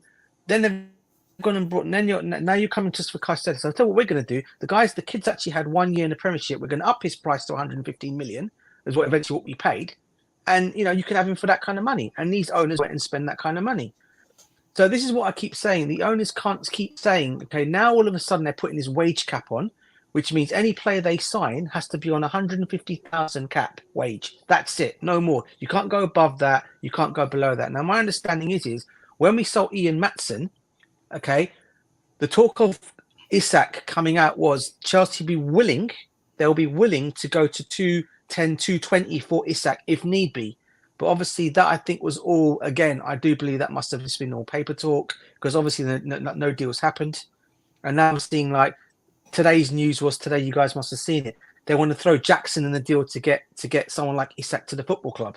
I mean, then that was changed this morning. And then all of a sudden it's Broja, Gallagher, and Chalobah that have been mentioned as the three players that could go now as part of that deal to Newcastle to get the Isak deal over the line. But let's be real here, guys. As you've said already, Josie and Garvan, our owners are not going to put that kind of money down for wages wise. You can go and maybe afford the player, but you're not going to be able to afford him the money that he's going to be asking for. This is why we can't get the likes of a Nico Williams or a Isak or a Victor Osimhen and players like that because the club are not going to spend that kind of money. So, as I said, though, these guys were the ones who started this. Okay, people are going about, Roman did it back in the day. Roman may have done it, but he wasn't putting. He probably. I mean, I can't remember the most he spent on a player. Roman. I'm trying to go back to the most money Roman spent on a player. Maybe people in the comments might be able to remind me. Richie, I know Richard really. Richie Moneymakers is in the comments. He probably might remind me on that of the money I think we spent on the highest player under Roman Abramovich. I think it might have been Lukaku. I do believe for 98 million or something like that. I don't know if we've gone. Was he the highest one we got under Roman Abramovich, right? Yes. I think all the other players were not over 100 million, right? So these guys have come in and gone over 100 million for Caicedo and for Enzo Fernandez. And now every time some clubs now look at Chelsea, it's Chelsea Football Club. The price automatically goes up. So, but these guys are not going to pay that kind of money and they're not going to pay that kind of wage. So either way you look at the situation, we're in this kind of situation. So what they're doing now at this moment in time is they're now going into the market for the best upcoming young player, okay, they can get in. And if he can't make it at Chelsea for his 7-year contract, they'll probably try and sell him on for higher profit somewhere else. Let him go out on loan, get a couple of loans here and there, and then try and sell him for a higher profit. That's what it's all about now with these guys, and that's what they're going to continue to do. So unfortunately, we've got this road now. It's going to happen for the next, at least we've got 8 years left of it, guys. It's going to continue on this way, and maybe all the other clubs may go down the same avenue because of the situation of FFP and PSR and all that kind of stuff. But you're not going to. But it's going to be affecting more with Chelsea because it seems like we have to sell our hotels, we have to sell part of our training ground. All this kind of thing just to make up so we don't go in the red. But yet we're still slightly in the red because even though people are saying that we don't have to sell players, my understanding is we are still trying to balance the books. So you're still going to see more players going out the door, and the players that we are bringing in are going to be on something like what? For example, this kid we signed from Aston Villa. There's no way he's worth that kind of money. But these owners have gone and put that money down for him, and they put him on a 5-year contract, 6-year contract, on less wages, or whatever it might be. So again, it's all down to these owners, and this is one of the reasons why at this moment in time I don't have confidence in them at this moment in time. Okay, until I see results and seeing these guys are showing ambition again. So that's just my take on it all. Sorry, it was a long rant, but it's what I just come out. It was music to my ears. Thank you. It was music to my ears. It was a good therapy for me. I enjoyed it. It was amazing. It was amazing, and I concur. Before I let Garvan come, because of course you have got me going, and then as you said, in the end, the clubs might go this route. The thing is that, as you say, and many analysts I respect, right, in our community say this is the route forward. I disagree in this way that. As you said, DJ, then it's only our club who has done this in this symbolic way, right? In this abrupt manner.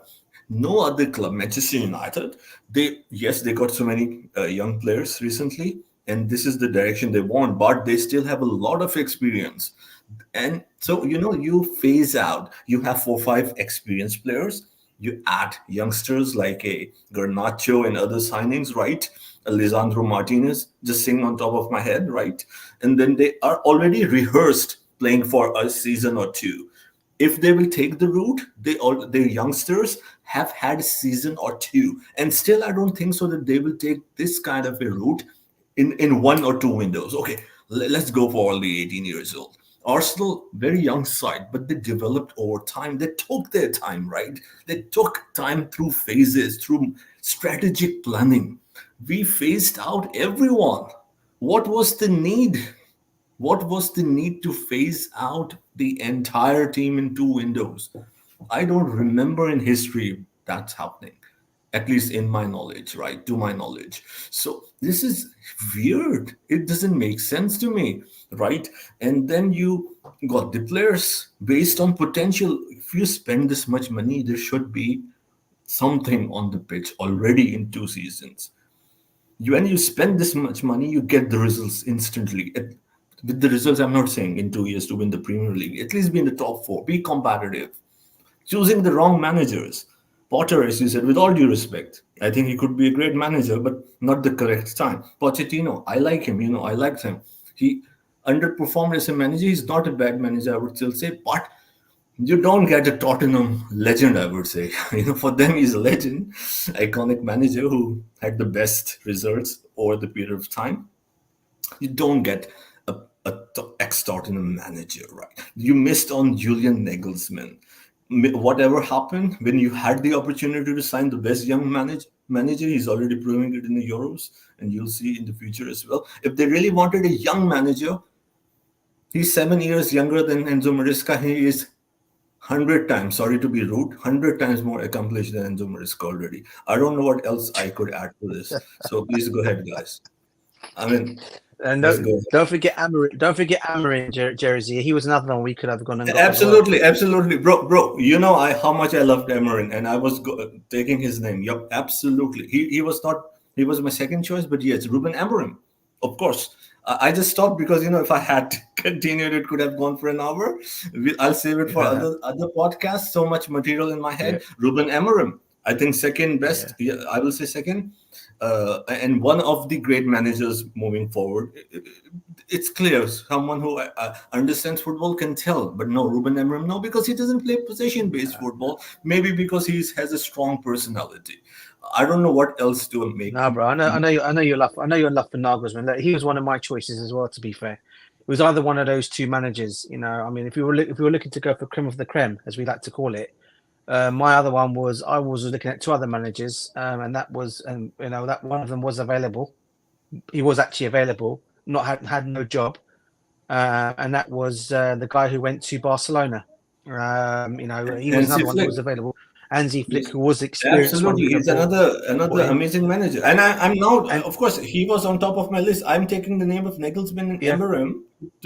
All this narrative thrown out at the fashionable thing is to go for a younger manager. That's why I'm taking that, especially the name. Okay, even if this is the argument, DJ, just concluding, if this is the argument presented by the people who are supporting the agenda or the owners, okay, young managers. So what about Nagelsmann and Emerim?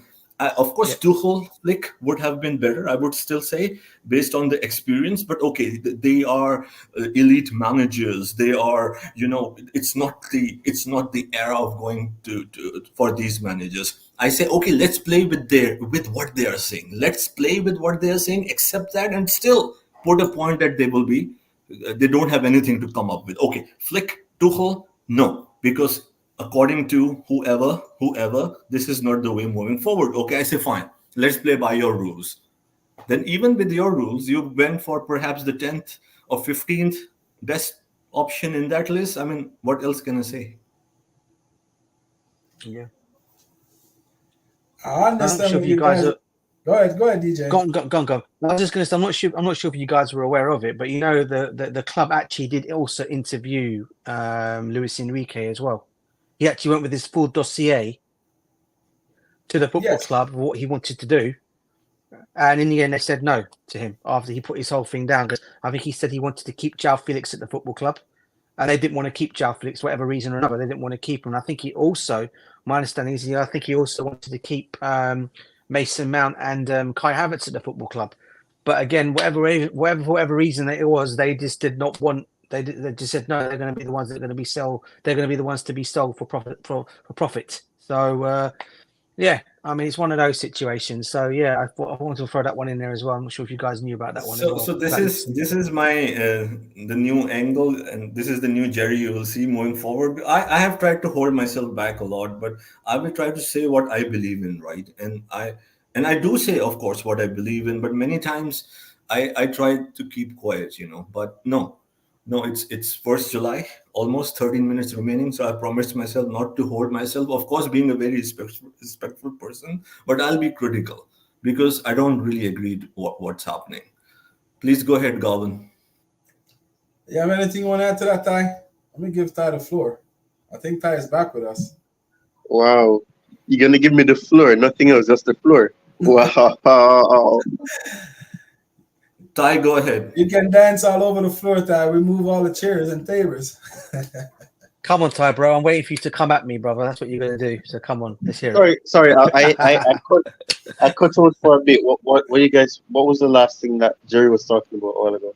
And DJ, DJ talked about he mentioned Amorim and Flick, but I didn't catch anything after that. In short, that was the end. In short, we were. I believe DJ will confirm. I think we shared the same vision. We are not happy. We are just not happy at all with absolutely anything that they have done in the 2 years. With anything, it doesn't make Mm, any footballing sense. Lack of I'm just waiting for ambition, Ty. lack of footballing sense. It's as worse as it can get, right? So that's what we were saying. Whatever they have done is horrendous. It's embarrassing. mm.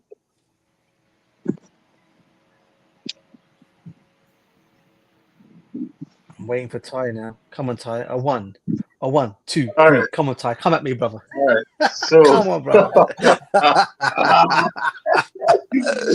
so DJ's giving me beats. He gave me beats. Okay. Uh, uh, Yeah, brother. all right. Had to throw a All right. snake in it. Cool. Here you go. Cool. So, well, I mean, I can understand and I can agree with some of what you guys are saying. I mean, uh, a lot of the decisions that we've seen from the owners, it hasn't made much footballing sense from a business perspective. It does, um, and I think Garvan was mentioning that before I came on. I don't know if it was the first time or the second time when I rejoined. But I remember him mentioning about the owners and they about them making certain decisions, so that it can help the club from a financial perspective. So, and I mean, it has worked out in some extent. I mean, the whole Dewsbury Hall one is a perfect example of being strategic. I mean, finding loopholes and obviously finding some level of loopholes for the whole situation PSR. Um, Leicester City would obviously have been in that situation where they would be desperate. I'm sure they wouldn't have wanted to lose him, but I guess getting some funds in, to help to stay with it. Which to me, I don't understand the whole essence of PSR because I don't think it makes much sense. I understand what the supposed intent of it is. In to some extent, it will help clubs to not put themselves in a level of bankruptcy, but at the same time, what- is it really effective? Because a lot of clubs can find loopholes, but the owners have definitely not done much for me. In a football perspective, from a footballer's perspective, because it's we've signed a lot of players, we've signed a lot of young players, and now acquire a lot of them may end up leaving the club. We signed some for 23, 30 million, even recently 60 million, and we don't seem to believe that that's it. We're going to be signing more. So, I mean, I don't know. At first, I thought we were trying to play FIFA, and they were just playing FIFA. You just invest in the young players. You scout these players, you get them in, and then some breakthrough. You may sell some. That's and perhaps that's similar to what they're doing. You sign up the players that are promising, the starlets that are upcoming. You keep some if it's possible, if the manager can work with them, or you sell them on for pure profit. You get profit from the players. So you sign them for a, a perhaps a 12 billion, and in the future you could probably sell them for like 50 million or 40 million. Something that's going to be an immediate profit. So I don't know, but the owners haven't done anything. We haven't won anything to get our well. We've come close to winning things, but we've not won anything. And I mean, the whole structure and appointing, like Jerry said, appointing managers that and trusting managers. making mistakes with managers, and then having to sack them. And after you sack them, you're paying out money to them. You have you have to be compensating them, because you obviously you're severing the ties. You're removing them from a contract that they're on, and it's not cheap. I mean, the business people, they're accustomed to knowing what needs to be done in order to keep their wealth, but at the same time, a lot of it doesn't make much sense. We've still not we're still yet to reap the rewards of what we've invested. We've invested in some stocks, and I mean, we're not seeing the benefits from it. We're not benefiting from it. A couple of the signings have worked out, but even then, we've still not we've not won anything. We've not won the minimum of trophies that we could win. We've we lost the FA Cup, League Cup, and a lot of that goes back to the fact that we didn't invest in experienced players enough. And yes, we had injuries, and maybe if we didn't have some injuries, maybe we would have been able to produce better results. Maybe if the manager himself didn't, try to be conservative and play from a disciplined, or sitting back and letting the team attack them, maybe things could be different.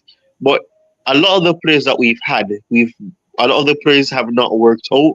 We signed some players, some of them haven't even played for the club, or if they have, it's just been one instance or two, and that's it. I mean, Amari Hutchinson is gone now, which to me it's in a sense kind of disappointing, because he didn't really he got an opportunity. I think he played one game, and he was very raw in that game, and that was just it. Just one game.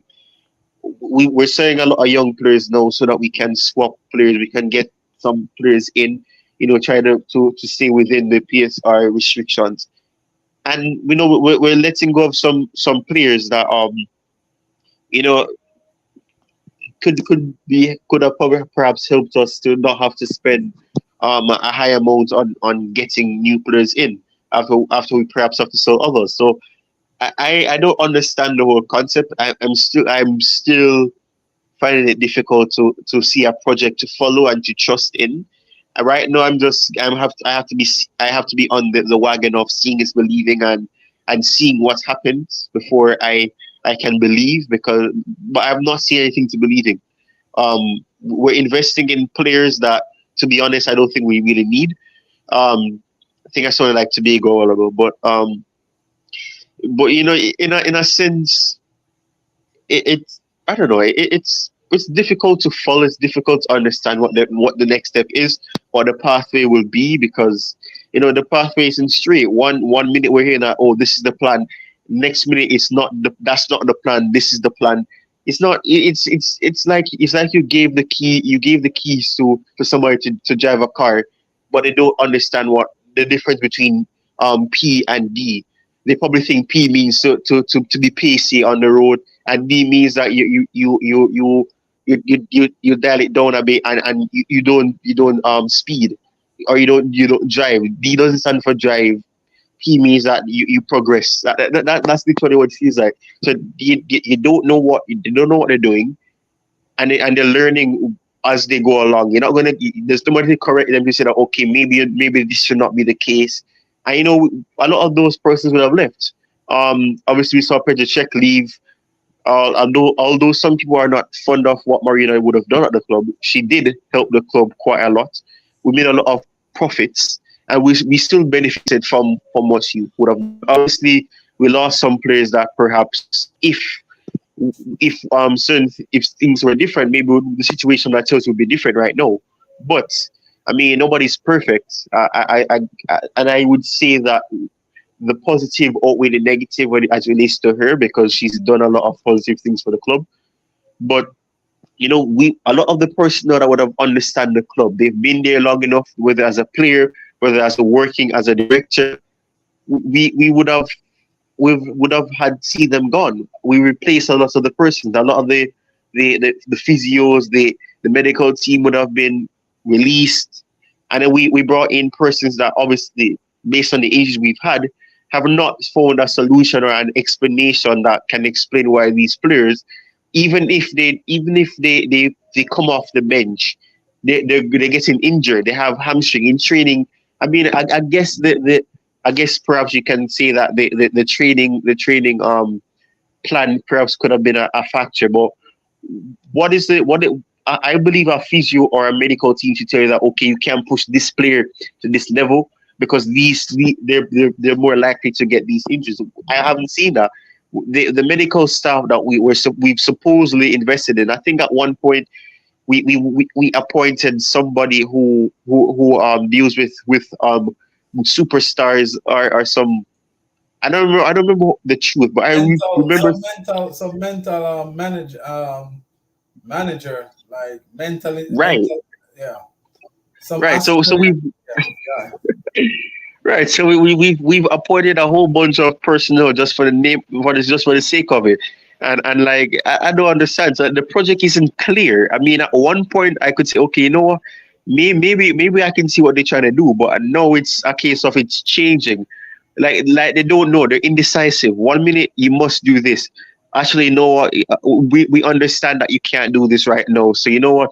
That's not the case. And another second is, you know what? No, you should be able to do this. It's like they don't know what, like they're learning on the job, and there's nowhere to guide them. There's no guidance. There's nobody there to say that, okay, you can't do this because if you do this, you're gonna have to wait longer and longer. And obviously, the manager, not the manager, the owners are not gonna want to have to continuously have to be spending and spending and not having any returns, because at the end of the day, I'm sure they are aware that the best way and I'm pretty sure they would have understood this in sports, the best way for you to get profits for investing in a club, dividends and all of that, they have to be succeeding on the pitch. Trophies have to be coming in, prize money, and right now we've not had any of that. So I don't know. It's crazy.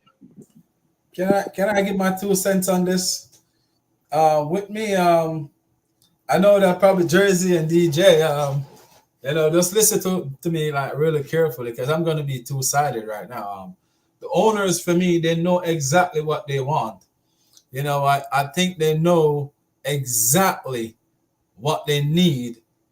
But when they just come in, right, they were looking at Chelsea as, we're going to get some experienced player. Remember, they tried to sign a whole bunch of experienced player in the first go, and then they realized like none of these experienced player did work out. So what they have to do is get rid of all of these experienced player, because none of them work out, right? Even right now, we're still stuck with Sterling, which haven't worked out since he's been here. So I think they go back to the drawing board and said, if we get all these experienced player, we spend so much on these experienced players, but when we're selling them, we didn't make any profit. We make a loss on majority of these players. So this is the route we're gonna go to. So I think that's why they're trying to sign all these young players. It's not right, but I understand what they're doing because remember, Todd Bowley was traveling all over this world to meet with all these directors from different clubs. So I think I think he was going around trying to pick whatever he can learn from Real Madrid. Remember, it was there in Real Madrid. One day he was there in Barcelona.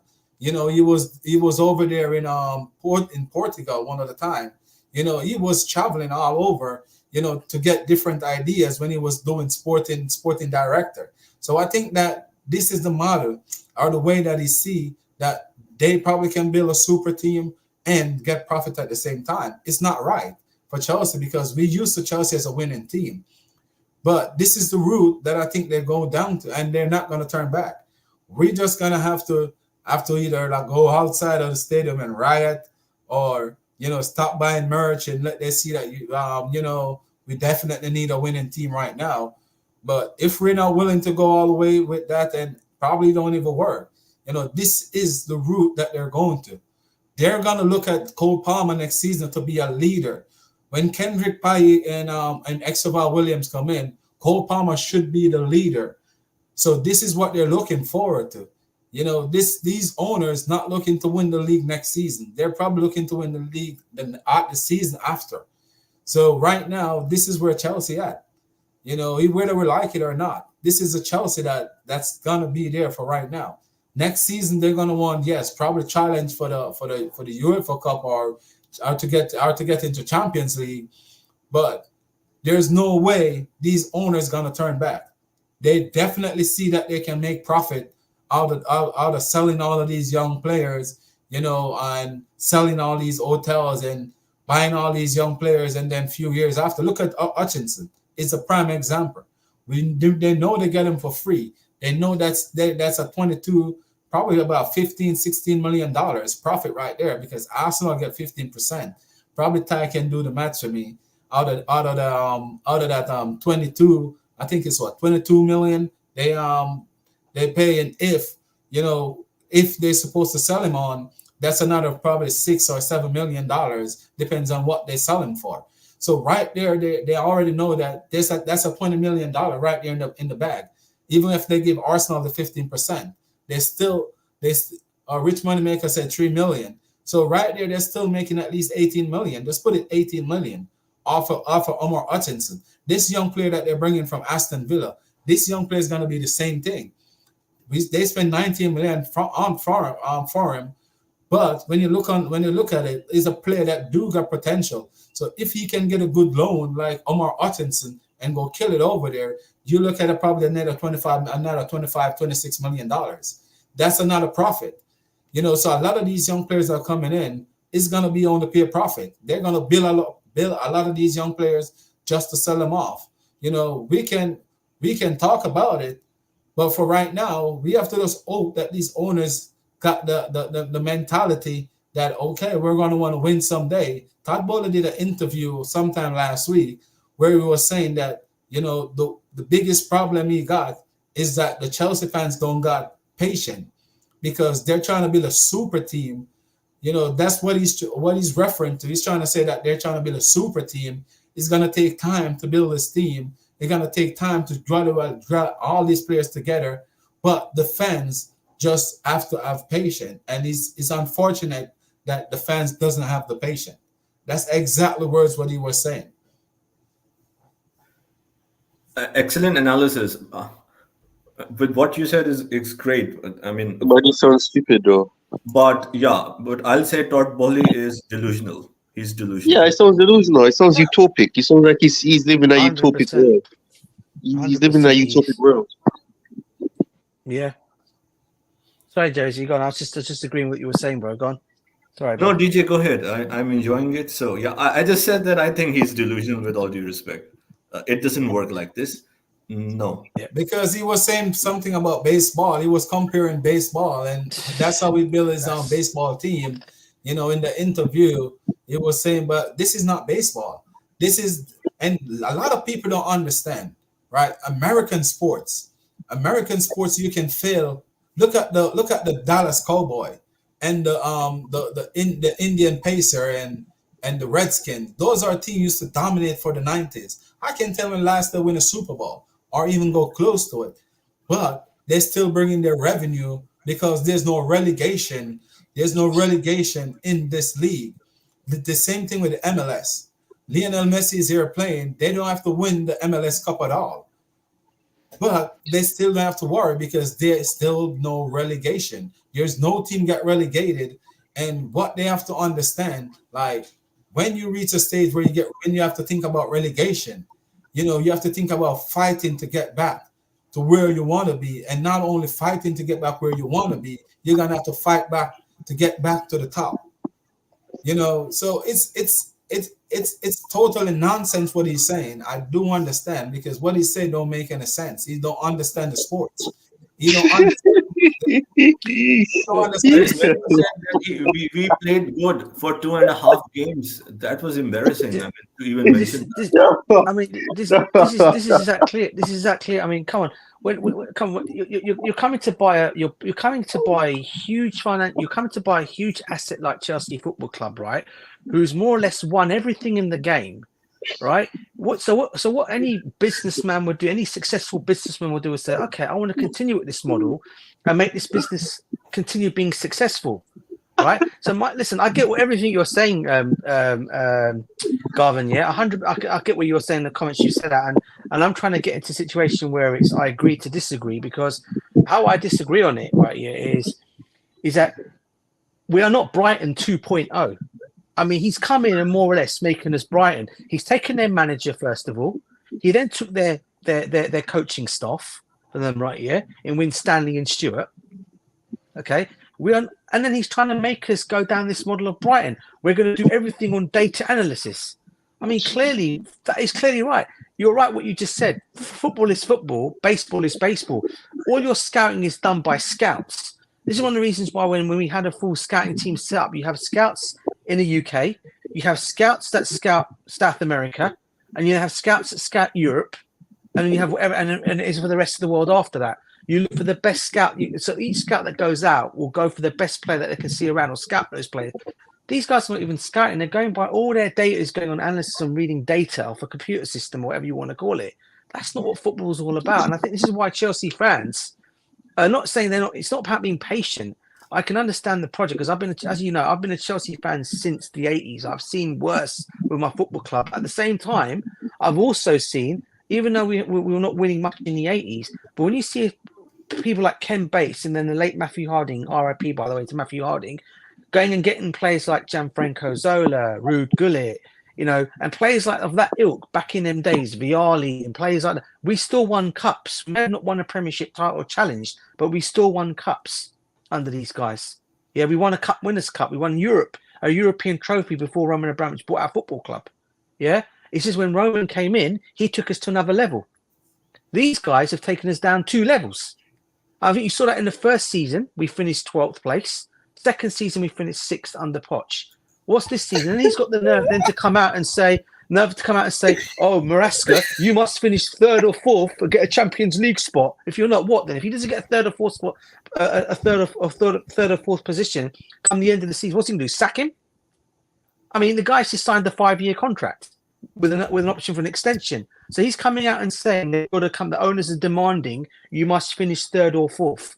Okay, I get the comments from Money Richmakers in the comments saying that they're going to give him time. You know, he's going to be the first manager they're going to give time to. He's not a yes man and all that kind of stuff. But I tell you what, now, if he doesn't finish 3rd or 4th, if he comes, and I know we can't predict, but if he finishes anywhere outside the top 5 next season, all right, or tops, whatever you want to go, what's he going to do? They're going to sack him because it seems like the demand is you must finish 3rd or 4th. Come the end of the new season. Now, as I said, I'm not going to make any judgments until I see my team play in the pre-season and see how they go in the Premiership for next season. That's why I'm not going to make any judgments on it now. And you can't predict anything now because the season hasn't even kicked off for the new season, right? However, when you're just reading to the comments of what he's saying, and then you're trying to then say to yourself, okay, well, you're saying that you're going down this avenue with the players that you're signing, but yet you're demanding 3rd and 4th spot. Surely these players, you bring in some experienced players to play alongside these players to get you to where you want to get. And what he went and done when he came to Chelsea, I said this all before, he gutted every single one of our experienced players out of the football club. Your N'Golo Kantes, you got rid of Jorginho, you got rid of all these kind of players, your Kovacic's and all these players. Thiago Silva gone this season, and he's going to replace them all with kids. So how are you supposed to win anything with kids? A famous manager said, you don't win things with kids. I think who's one that said that? I think Pep said it. I think Sir Alex Ferguson. I think Sir Alex Ferguson did it, in fact, with his United team. But then as things started getting up and up, he then started to realise you don't win things with kids. I mean, all these top managers know that. But do these guys know that? So you do need experienced players to help these players. If they want to get us to where they want to get us, and this is why I keep saying it, my judgment will be on these owners. And until I see ambition with this football club being back up there again, I for one cannot trust what they're doing. I love my club to bits, and that is why the reason why I'm what do you call it, because I love my club. I just love my club. These owners are the ones I don't really have any faith with at this moment in time. Maybe they may change my mind come the end of the season. I don't know. But at this moment in time, for what they've done in their first 2 years at Chelsea thus far, has not been great. And it's not about, oh, we're used to seeing winning. Yeah, we're used to seeing winning. But I want to see is, okay, fair enough. I know we're going to go into a different direction. But I want to see is actually being a little bit more ambitious than what he's been at this moment in time. And that's what I think us fans are just asking for. Show some ambition. Show us what you really want to do at this football club. Where's this big, massive stadium that you said you're going to go and build for us? All of a sudden, those plans have gone back now to what, 2027? When we're actually going to build something? So we're actually behind in terms of stadium-wise. in terms of capacity crowd, because that obviously will actually bring your revenue in because of the amount of tickets that are going to be bought, fans that are going to buy them. It's going to bring your plus you've got the marketing out there where you're going to be selling your product, you're going to sell your brand. That'll bring you the money, but you still have to. It seems like this PSR, and this FFP is still going to follow us because come next season, if Chelsea are not where we need to be next season, you can bet your bottom dollar bill, guys. And I'm saying it now in this chat. You bet your bottom dollar that Reece James is going to be sold next season. Okay, I can tell you that he's going to end up going. You're probably going to end up seeing Cole Palmer go in the next 2 years if Chelsea haven't got to the Champions League because this guy's going to say, "I've come to Chelsea. Well, what are we doing?" Enzo too. Enzo's going to. Enzo's going to probably end up going. All these players are just going to end up, regardless of the contracts they're on. If someone comes in and offers them big money, these guys won't hesitate to sell them. It's as simple as that. And who's gonna stop these owners if this manager don't work out? Who's gonna stop these owners? Because they deserve to be sacked more than the manager this season. As I always said, like this is a season that these owners need to get sacked. Like the sporting, is either them gonna take the fall or these sporting directors that they bring in. But someone gonna have to take the fall, and the owners can take the fall because of what Roman Abramovich put on that contract, so they cannot come out of it. So they're gonna have to sack these people that they bring in to run the football club day to day. Someone gonna have to be accountable this season if we do fail this season and we don't reach where we're supposed to reach. Because the manager didn't come and tell us that he want to leave Leicester. We are the one that approach him, and anyone under the sun would accept the job, even if you don't qualify for the job. Because this is a big payday for him. This is a big opportunity for him to come and try, and see and show what he can do. If he fails, this have nothing to do with him. It have to be the person above him, and that's one of my biggest concerns. My biggest concern: who's going to take the blame if we don't make it this season? As Jersey share this right here, I want to ask you guys: we got 9 central midfielder at this current time. I don't know how we're gonna do this because someone gonna get left behind. Oh God! To be quite honest.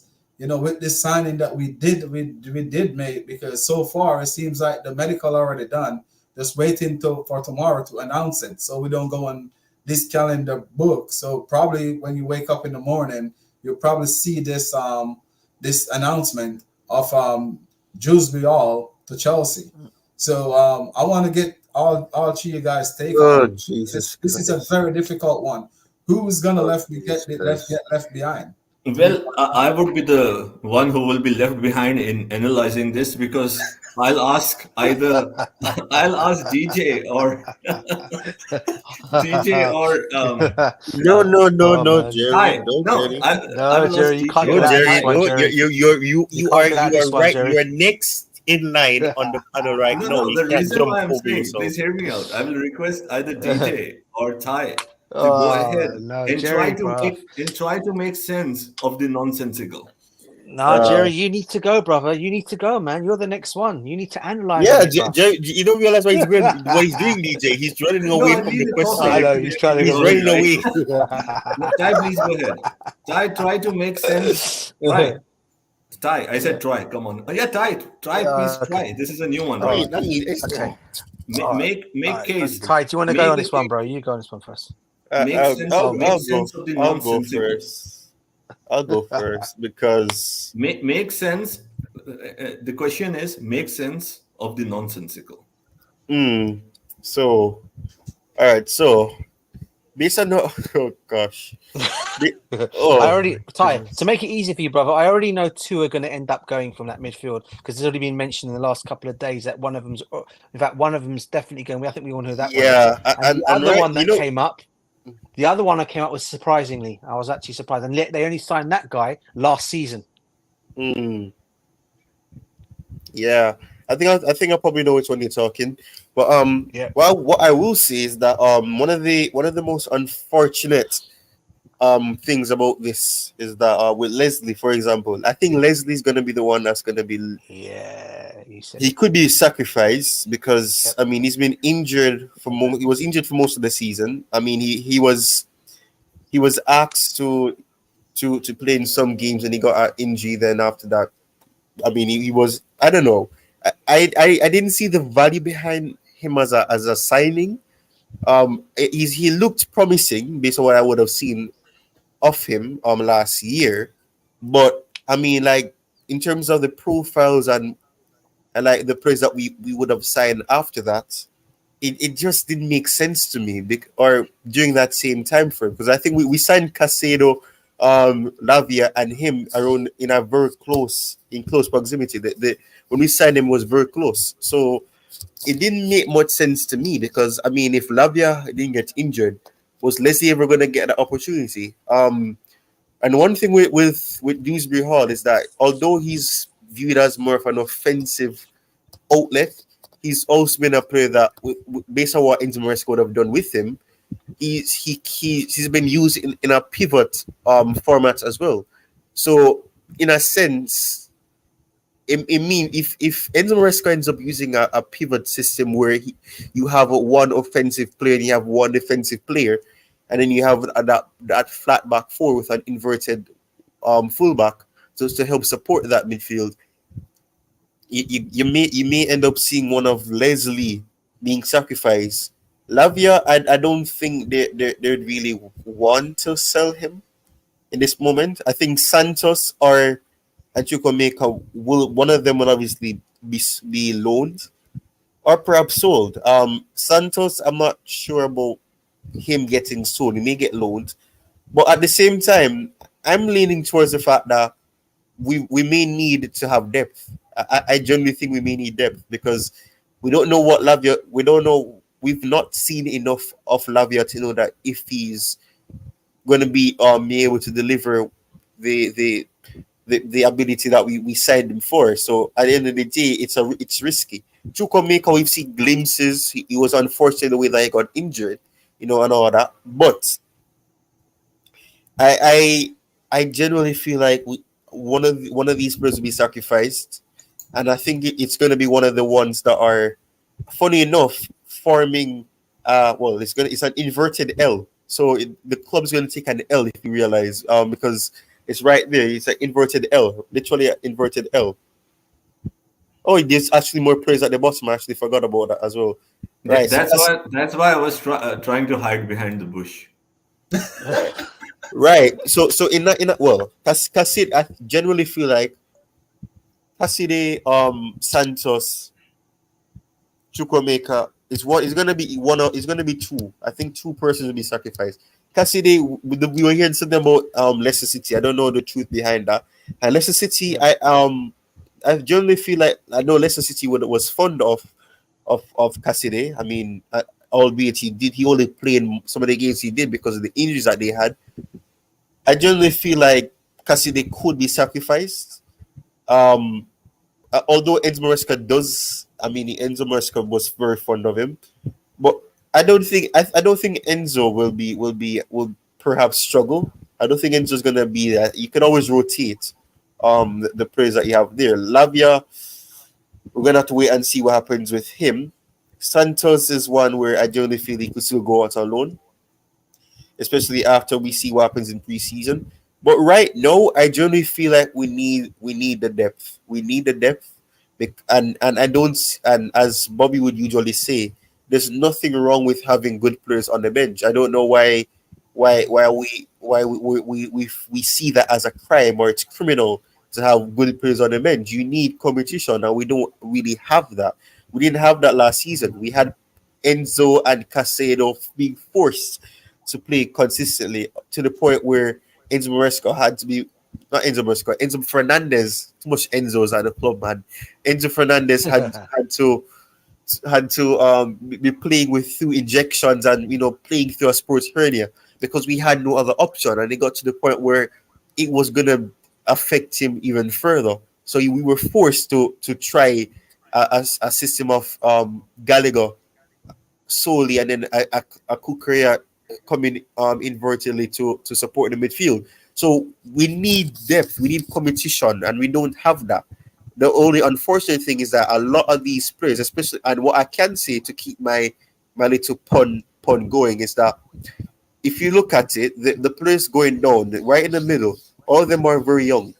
Labia is also young as well. Chukwemeka is young as well, and then the rest are still young, but they're closer to the age group of a Dewsbury Hall. Obviously, Gallagher is for sure, but and all of that. So this is not straightforward. It really isn't straightforward, but definitely two players could be sacrificed. And my best bet, I can't even talk.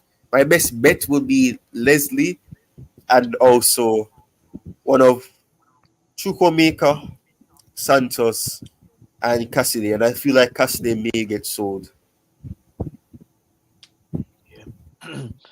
I mean, yeah, I mean, I couldn't put it myself better what you just said there, Ty. Because Leslie was the same one. Because I saw a couple of days ago there was talk that he could be one of the players that could be sold on if the right offer comes in for him. So it looks like it doesn't matter if they're on 8-year. That's what I keep saying to you guys. It doesn't matter if they've signed 7-year contracts. If they're not good, if they feel they're not they're not going to play them, or they feel that they haven't got a place in the team, they'll have no hesitation but to sell them. This is what I keep saying. Every player that everyone thinks are on 8-year contracts are not safe to sell. You're wrong there, because we're just giving an example there of players that can just go, that have just signed 7-year contracts. So this is why I don't always believe in that as well. I mean, look, listen for me. I mean, it's the same two players. I think from my understanding is Santos. I understand that they don't want to see. There's no the talk of him at this moment in time is they don't even want to hear any offers coming down on the table for him. As far as they're concerned, he's very much part of the plans for the future. Along with, I also heard today, because there was also a little bit worried about Chukwemeka. But my understanding is now is that they don't. He's in no. There are no plans to want to sell him as well, unless it's a big unless, but this could be with any player, unless someone comes down with a stupid offer, and if they think it's good enough, then they may let him go. But I can't see that happening with him going. So it's probably going to be Leslie. I think Conor Gallagher's going to be the other one that could possibly end up going as well. I think people have forgotten about him. I think there was not so long, a couple of months, sorry, a couple of weeks ago, saying that they actually now want to keep him. He's going to get a new contract. Since then, more talks come out that he's going to be leaving the football club. So again, they're trying to make him one of the players that they're trying to make him one of the make-way deal players to go for the Isak deal, which is never going to happen. So, or they'll sell him, one or the other. So it'll be one of those two that go. And I think Cassaday's been mentioned as well. And I know Leicester were big admirers. I mean, he's also got interest from Italy as well in Cassaday. My understanding is Napoli are actually interested in him. So he could be a possibility. He could end up going to Napoli as well. But again, whether it be a loan or will it be a sell, I don't know. But if it's money if it's money they're looking for, then it's more than likely they're probably going to sell him for the right price. So I think it's going to be those three players: Gallagher. I think it's going to be Gallagher, Cassaday, and Leslie. They're probably three that are going to be gone. But like you said as well, Ty, we're going to be in the Conference League next season, or conference, whatever you want to call it. So we need a big squad. And as you know, without injuries that can happen each season, we seem to go in the Premiership. We seem to have bad injuries. You'll need these players to call upon.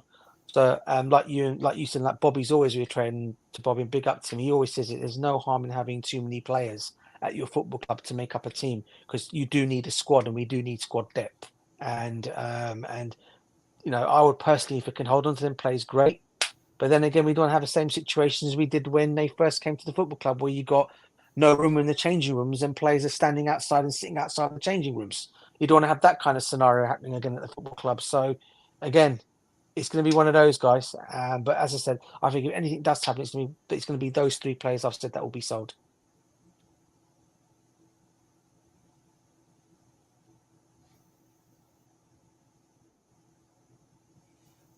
Jersey, you can't hide from this one, brother. Yeah.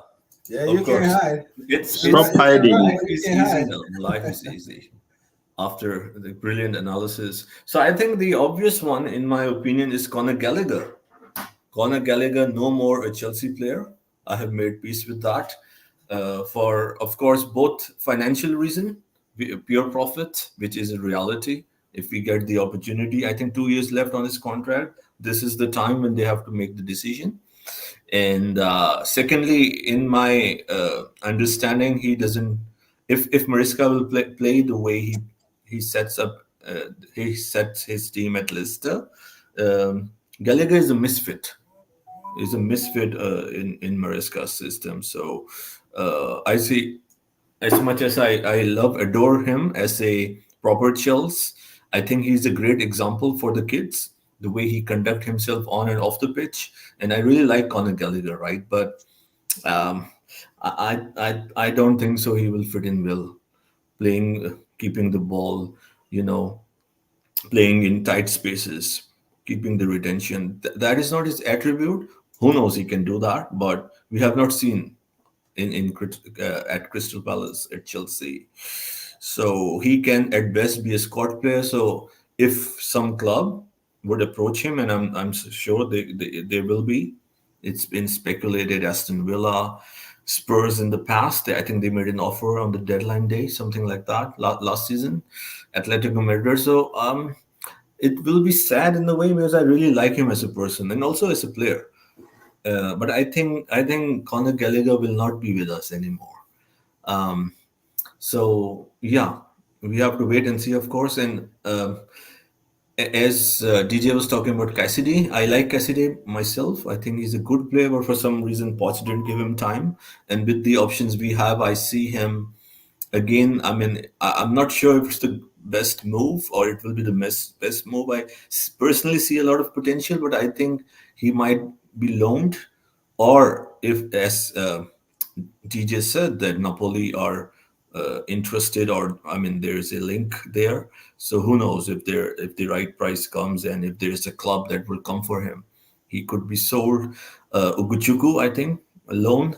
Santos is a technical. I mean, I'm saying technical. He's a technical player. It's a close one. I would like to see him. Based on the instances and based on his some of his performances we have seen, but unlikely. Unlikely he will have a place in the team. So again, Carney is also a close one. I think we will perhaps loan Carney. So yeah, I mean it's a close call. Yes, we will keep a number of players, but these are far too many, right? Far too many. So we cannot keep all of them. And one thing, if you have noticed, like last season, we were looking for midfielders. If you remember, in the summer, we were like, where is our midfield? And now, so is this a good thing? Do you think they have done? This is what I'm trying to say. Last season, there was the midfield was not non-existential, and now they have put 9 players. Of course, not all of them came in last season, but you see what kind of a profile they have made so far. Is it making any sense? So it's all over the place. What I'm trying to say. So yeah, Galvin, now it's your turn. You. Special counsel, the special counsel jersey made a comeback. Wow. Yeah, I thought he was done and out. Now we make a comeback. That's good, Jersey. For me, Enzo Fernandez stay. Santos, I think he's gonna stay this time around because he's said in an interview that the club want to keep him, but it was his choice to go out on loan because he want to get the feel of Europe. That's why he went. He went to loan at Nottingham Forest. So he said it wasn't for the club. It wasn't the club fault why he end up there. Unfortunately, it didn't work out for him because he thought he was gonna get game time. So that's why he made the switch to Strasbourg, where it worked really well for him. I think he's gonna impress the manager. To be quite honest, a very good player. I think that he's gonna be a rotation player, especially for Enzo Fernandez because they're similar type of player. The difference is Santos is a little bit more quicker, and a more like box to box goal scorer. But I think he's gonna be there. I think Ugo Choko, we all know he's probably go out on loan. Cassidy probably go out on loan. I think he's gonna go out on loan, to be quite honest. And Gallagher, we all know that Gallagher gonna get sold one way or another. I think this move, Do we really know that though? Do we really know that though, Garvan? yeah, they're gonna do whatever it takes to force him out. To be quite honest, they definitely either is gonna be out of the team, sitting on the bench, not getting game time. So if he wanna you know go keep on going in the England squad, these young players once they're in England squad, they want to stay there. So he gonna always look at it like if I'm not gonna get game time, I might as well not go. So I think Gallagher, not gonna want to sit around because Mason Mount, if he come back fit next season, and start perform, Mason Mount gonna be more likely to get called up over Gallagher for the England squad. So he's not gonna be one of those players that gonna sit on the bench and accept to be on the bench. So I think he will definitely take the move. So that's just my take on it. And look how England normally like call up their players. You remember when Ruben Loftus-Cheek was in the England squad and even went to the World Cup, performed really well, and then get that injury, and then once he out of the squad, like there was no looking back for him. So especially if Gareth Southgate is there. So I think that Gallagher will be one that sold. Even if he stayed till January, I don't think he's gonna go the whole entire season not playing. So I think he probably, we'll probably make a little thing off him. Probably not too much. If he go in the summer, it will be a better sale for us. But I think Gallagher is gone, to be quite honest. Lavia, I think they're gonna keep Lavia. With Caicedo and Enzo and Santos, they're gonna be the mainstay in the team, right? For me, with Juice Bial because he's already here now. So I think those are the ones that stay now. All the rest gonna go.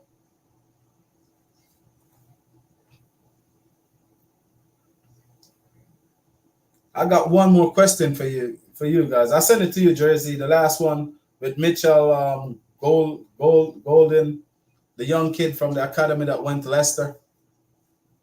Okay, give me a minute. I'll put it. I'll put it there. Sorry, I didn't check it. I apologize. I'll do so right now.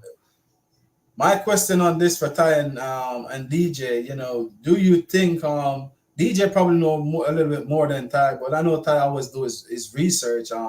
Do you think that Chelsea gonna regret letting this kid leave the academy? Because this kid seems like he's a very talented kid. When I saw him come on for Enzo Fernandez, I think it was it was the League Cup.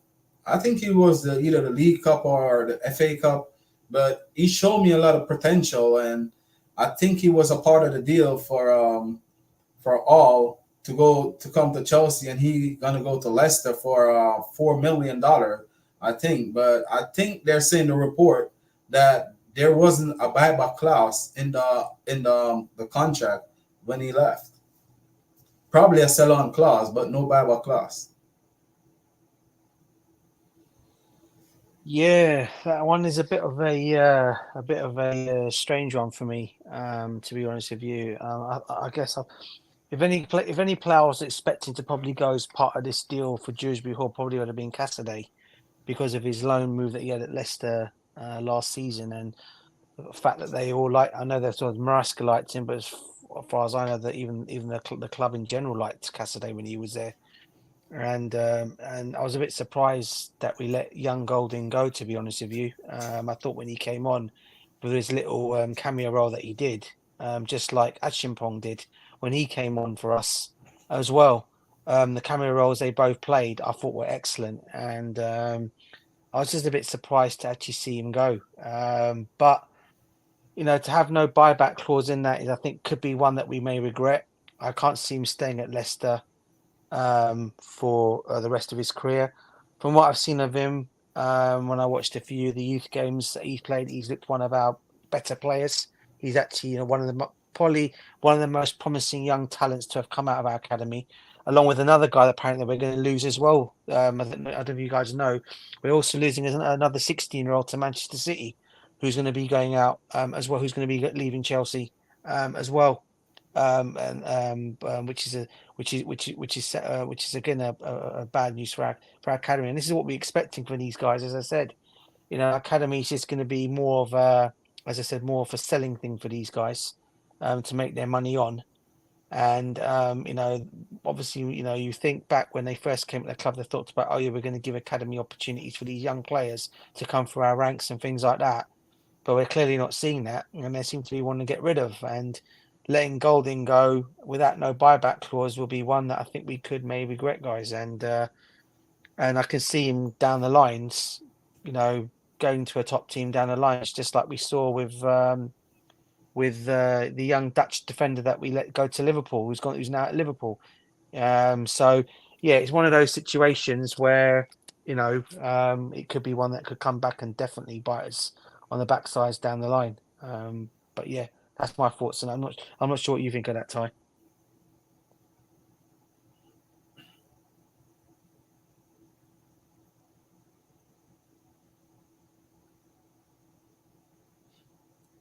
All right, Ty is not. See, Ty is not there. The Italian defender. What there. I don't know if you see this news, but this news was saying that it's one to watch. Yeah. The left back, bro. Yeah. Yes. Yeah. That's another interesting one. I mean, can you believe though, Garvan? We're actually asking for 80 million for Cucurella. You just have to hear that and you find it hilarious. That'll be an interesting one to see if this kid's going to come, because who's he going to come in for? Because obviously they're going to get this guy in. I understand he can play as a left back and he can also play as a left centre back as well. So it'll be an interesting one to see what's going to happen with this one. As I said, I'm not sure. You guys, has he been playing in the Euros at all? Yes. To be quite honest, he's the best player. Italy lost yesterday, but he didn't play because of 2 yellow cards. But the comeback that Italy come back in that I think it was the quarterfinal or the last game of to qualify for the quarterfinal. Qualify. Yeah. To be quite honest, he was the one that take them back, because that inverted role that Cucurella been playing, that's the one he was playing for Italy, and he was magnificent in it. He set up that goal to win the game, so Italy could go through. Unfortunately, he didn't get to play in the knockout round, but he was the one that leading Italy right through this tournament. To be honest, as a defender, he was assisting a lot of goals, or the man before the assist. So he's very talented. How old is this kid? How old is he? He's quite. From looking at him, I'm thinking, I know what he looks like. From seeing the pictures that I've seen, he looks quite tall as well for a left back. I mean, you guys probably would know more. I mean, obviously I've not watched any of this. I mean, is he quite tall for a left back? I mean, is he the kind of player that would fit our system? Yeah, he's very tall, and not only tall, he's very gifted. He's a very gifted player. Right. Okay, well, that'd be an interesting one. And look, if we end up getting him, then obviously you just know either one of Chilwell or Cucurella are going to be sold on. I can't believe he's going to be coming in for Ian Maatsen, because we all know Maatsen was always going to be sold anyway for pure profit, and that's exactly what they got from him in the end for the 35 million that they got for him. So in that kind of way, it wouldn't surprise me one of those two go. Yeah, I mean, if we can get him on board, I mean, as I said, I've not watched or had a chance to watch any of them. As I said, I've just seen people talk about him. I know it's been mentioned quite a lot on X, on Twitter, as you want to call it, about this kid. And I think we're not the only club apparently that are looking at him. My understanding is he's got quite a lot of admirers out there, including, I think, isn't it clubs in Italy that are looking at him as well, and also a couple of clubs in the Premier. I think, isn't Liverpool been mentioned for him as well? Yeah, and Manchester Arsenal, United, Arsenal as well.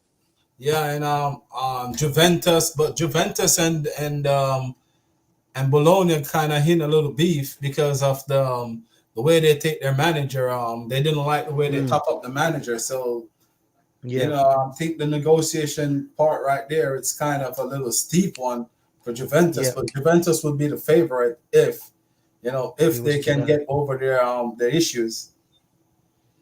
Yeah, I always say one thing then, Garvan. I mean, just like I said about this goalkeeper, Mamadashvili, if we're going to make these signings of these kind of players that are doing well in this tournament, you want to make these signings now before other clubs go and get them. And if he's one on the radar that we're looking at as a potential replacement for either a Cucurella or who I thought didn't have a bad season last season, and I'm not sure what Cucurella's been like in the Euros, how good he's been in that either, but. If we can get if he's in the cover for either him or Ben Chilwell, then they always say you must strike while the iron is hot. And if this kid is at the right, if he's the right profile, and then is that what we're looking for at this moment in time? And he's been performing well in Italy. Then I say get the deal done. If it's true, and if people are saying watch out for it, then yeah, I'd say get the deal done. And like I said about Mamadashvili as well, the goalkeeper from Georgia, I say get these deals done over the line, man, because we don't want to end up losing that on these players towards the end of the season, towards the end of the tournament, because a lot of these other clubs will come running for these guys. So yeah, get the deal done, I say then. One of my sorry, Yes, go ahead. Garvan, I'm going to put the last one that you sent, but for the audience and for people who would watch this stream later, it's very important. 2 games coming in 20 minutes. Mexico, Ecuador. I know you are buzzing for it, right?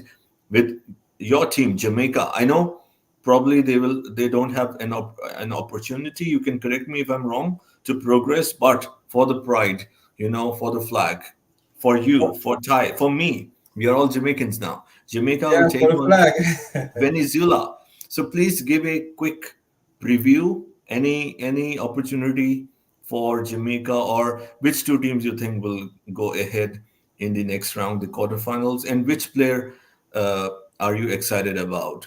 Because the lineup is already there. So give the viewers the insight, because no one knows better in our community about Copa America than you. So, sir, you have the floor. And what do you expect from Jamaica, Venezuela? The Venezuelan team is very physical, but the Jamaican team is also physical. So it's gonna be like a physical battle game tonight. It's not gonna be a game where you're gonna see a lot of Playing flair. for nothing. Go ahead, Ty. Go ahead. The match means nothing.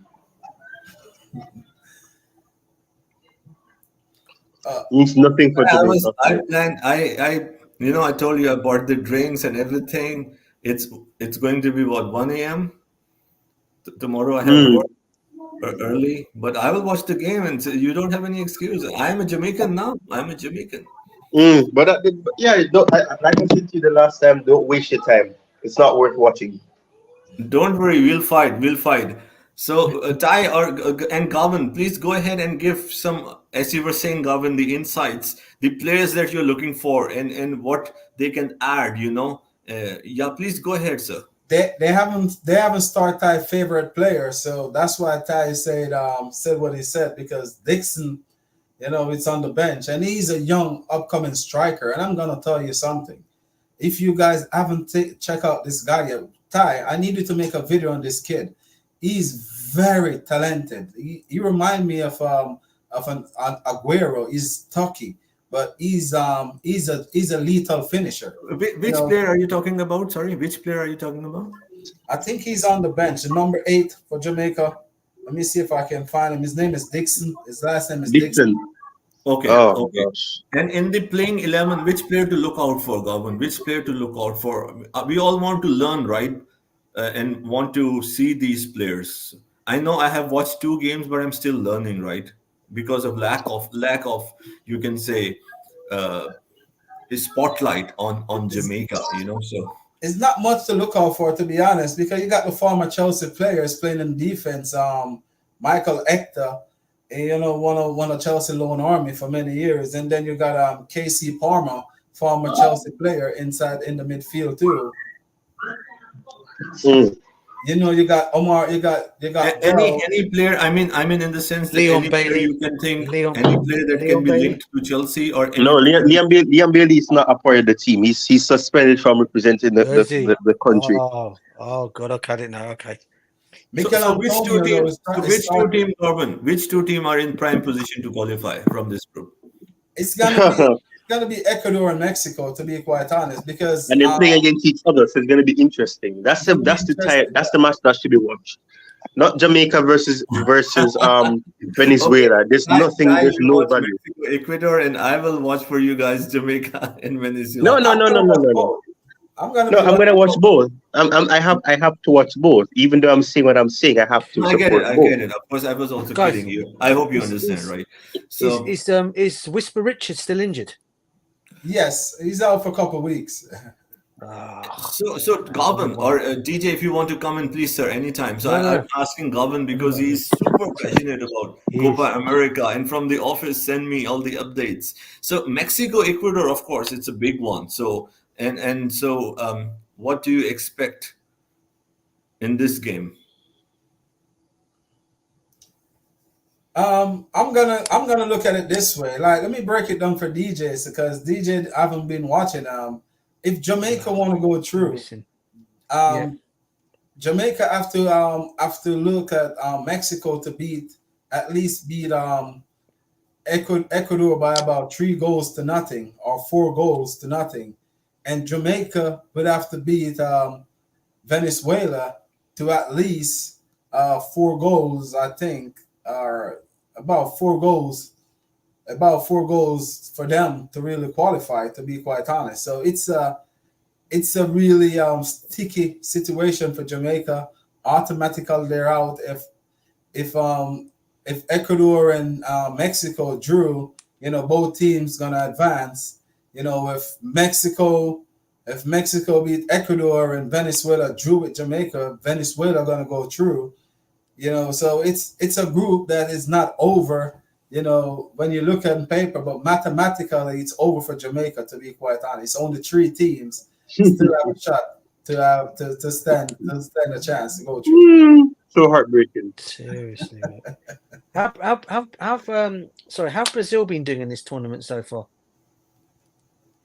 They start off really shaky. The first game, it was too physical for Vinicius Jr. and he was trying to show bold against a Costa Rica team where he didn't know much about the team. So I think he Oh, take mate. them slightly, but he have to. Costa Rica is one of the most physical team in Central America. To be quite honest, they're really physical. They burst laces, and that's what the Brazilian take take for granted. So they end up drew that game, and then they play against Paraguay, which they already know about Paraguay. So they beat Paraguay 4 goals to 1.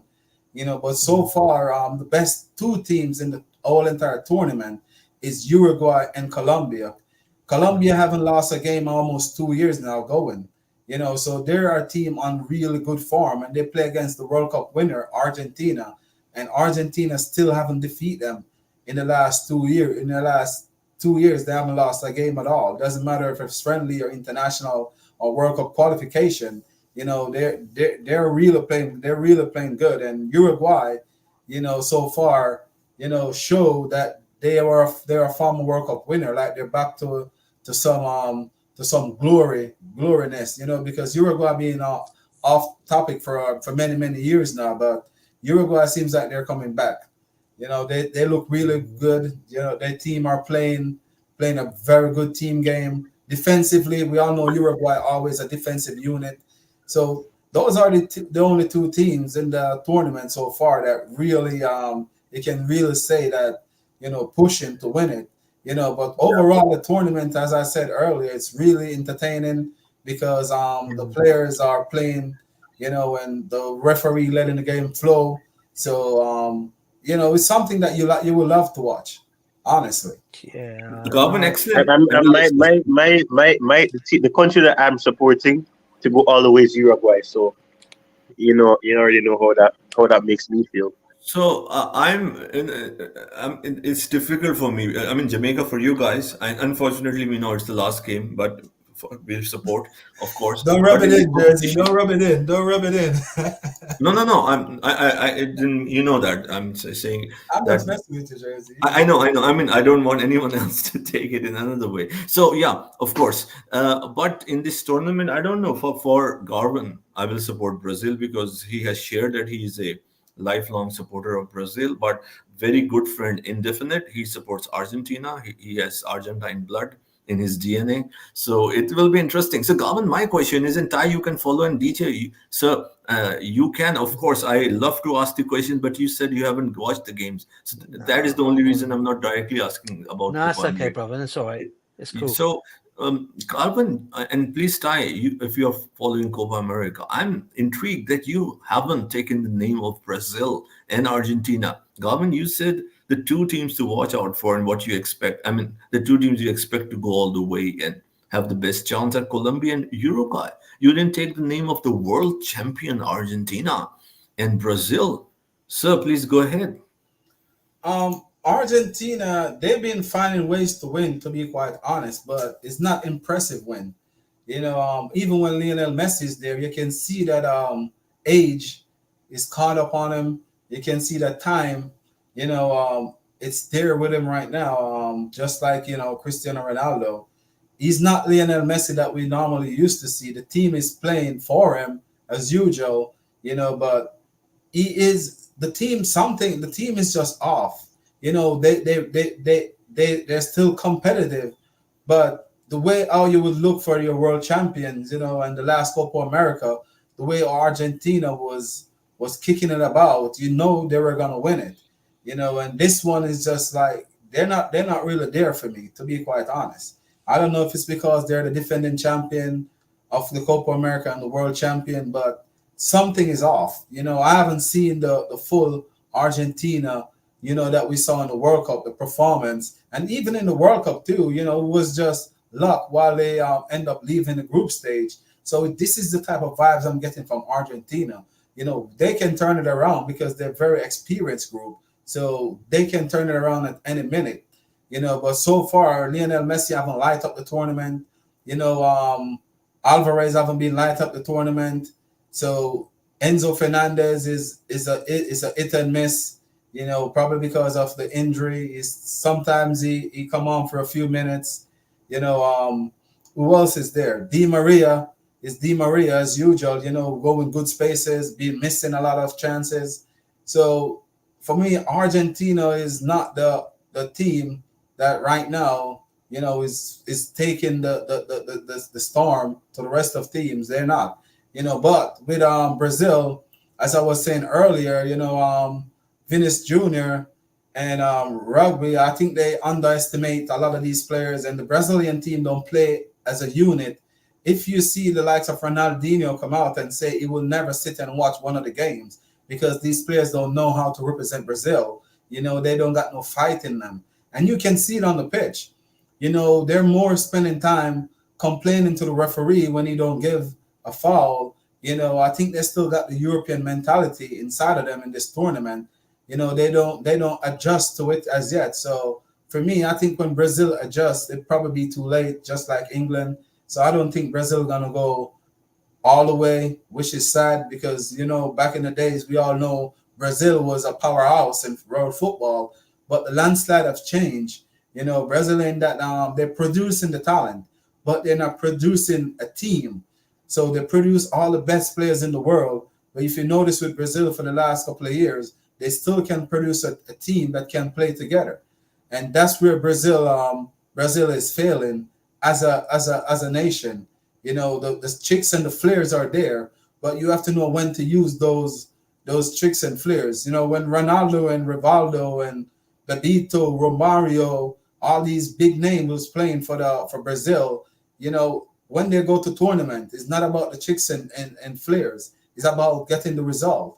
And these since Neymar generation, it's just like a different feeling in this team. It's more about showboat. What can I do, or how can I be like the man to show to the world? Because Vinicius Jr. do a thing on the pitch where he flicked the ball over the player's head and was like railing up with the crowd, mocking the crowd because they were booing him, and the player was flinging tackle left, right, and center to take him out of the game. So little stuff like those, but they do got the talent, but they just don't got the team. DJ, I don't want you to stay isolated. I personally don't like No, it. bro. I No, mean, not you at have all. not watched it, but I mean, we are talking about Copa America, but you have Yes. the wealth of experience, and at least I'm assuming Argentine and Brazilian squad. So I'm sure that you can still give your opinion, what Garvin said, Yeah. and what you expect from these two powerhouses. Well, to be honest with you, every time you think about the Copa America, you always think about those two teams, don't you? They're the two teams that seem to be the ones that are the favourites to go. And like Garvin said, I mean, you go back to the days of, and you know what, he named some legends there, I have to say. that's the kind of Brazil team I grew up watching. You know, your Ronaldos, your Rivaldos, Ronaldinhos, Dungas, players of that ilk playing for Brazil. You know, and go back as far as Careca. I don't know if you guys remember a guy called Careca, Muller, all these kind of players that were playing for Brazil back in the days. You know, to what they are now. And like I said, this new generation now of them now are just like, I don't know. They don't seem to be the powerhouse like they used to be. You know, you've got Neymar now, and then you've obviously got Rodrigo. You've got obviously Vinicius, and you know, I put the Allison, Edison, the goalkeepers, and all these guys. They're in there, and you're thinking, you know, they're not the same as they used to be. And I always, every time I used to watch the Copa America, I used to always think about those two teams. Obviously, the other teams would obviously play their parts in there as well. Your Uruguay's, you know, and teams of that ilk that would be in there. And it surprises me when Garvan was saying that the two teams that look favourites to win it are not those two teams. So it'll be interesting to see for them to get another winner this year, from another country to win it from South America, and whoever it is going to be, good luck to them. But yeah, I mean, even going back to Argentinian days, you know, Diego Maradona, you know, I don't know if you guys remember, what's that guy's name? Is it Cambanassi? Have you guys can remember him? Going back to the days of Argentina, you know, all these kind of players back in the days to what it is now. Obviously, Lionel Messi took it to another level when he came in there. But again, age does catch up with you, as we always say in any sports that you play. So they can't always be the same players. So yeah, I mean, look, you know, I'm obviously missing out on it, as I keep saying. These are the kind of games I'll be sitting down, keeping a good eye on and watching. And you know, obviously, as I'm saying, whatever you guys are telling me, obviously, I'm just obviously listening to what you guys are doing, because I've not had a chance to watch any of them, including the Euros. So, you know, I'm only going by what you guys say to me. So, yeah, I mean, it just does surprise me though that Argentina and Brazil are not the ones up there. But then again, it hasn't surprised me in the last couple of seasons as well, because even the Argentina won it the last time, they didn't look that great anyway. Even though they did win it. So, you know, it happens. It happens, I guess, to these clubs, to these countries.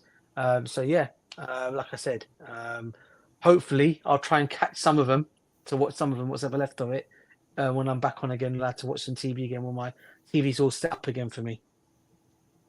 So talking about Argentina, Brazil, I would take this opportunity. My algorithm triggered, you know, and I took out this note. What Kylian Mbappe, I'm sure you guys can understand what I'm referring to, famously said, I don't know, just before the World Cup or a couple of weeks, months before the World Cup. The best player right now, in my opinion, Kylian Mbappe, said 1.5 years ago, the advantage that we European favorites have is that we always play each other and we have high level matches. Argentina and Brazil don't have that level of competition in South America. The football is not as developed as in Europe. That is why most recent World Cup winners have been Europeans. DJ, go ahead. Sorry, brother. Can you repeat that again? Sorry, JC. What were you saying there, Jersey? Sorry, No can you problem. repeat that again? I'll repeat that. Kylian Mbappe famously made a Yep. statement on the South America, Argentina, Brazil, lack Right. of competition in South America. You know, he said this is not of Yep. today or recent. It's before the World Cup. Yep. But we know Argentina won the World Cup, but I would still like to know, because I kind of partially agree to what he said. He said Yep. it's in his words quoted, the advantage that we European have is that we always play each other and we have high level matches. Argentina Yep. and Brazil don't have that level of competition in South America. The football is not as developed as in Europe. That is why most recent World Cup winners have been Europeans, according to Kylian Mbappe. I have to agree to disagree on that one. I think if we all know, you want to talk about the footballs that came from the streets of Brazil.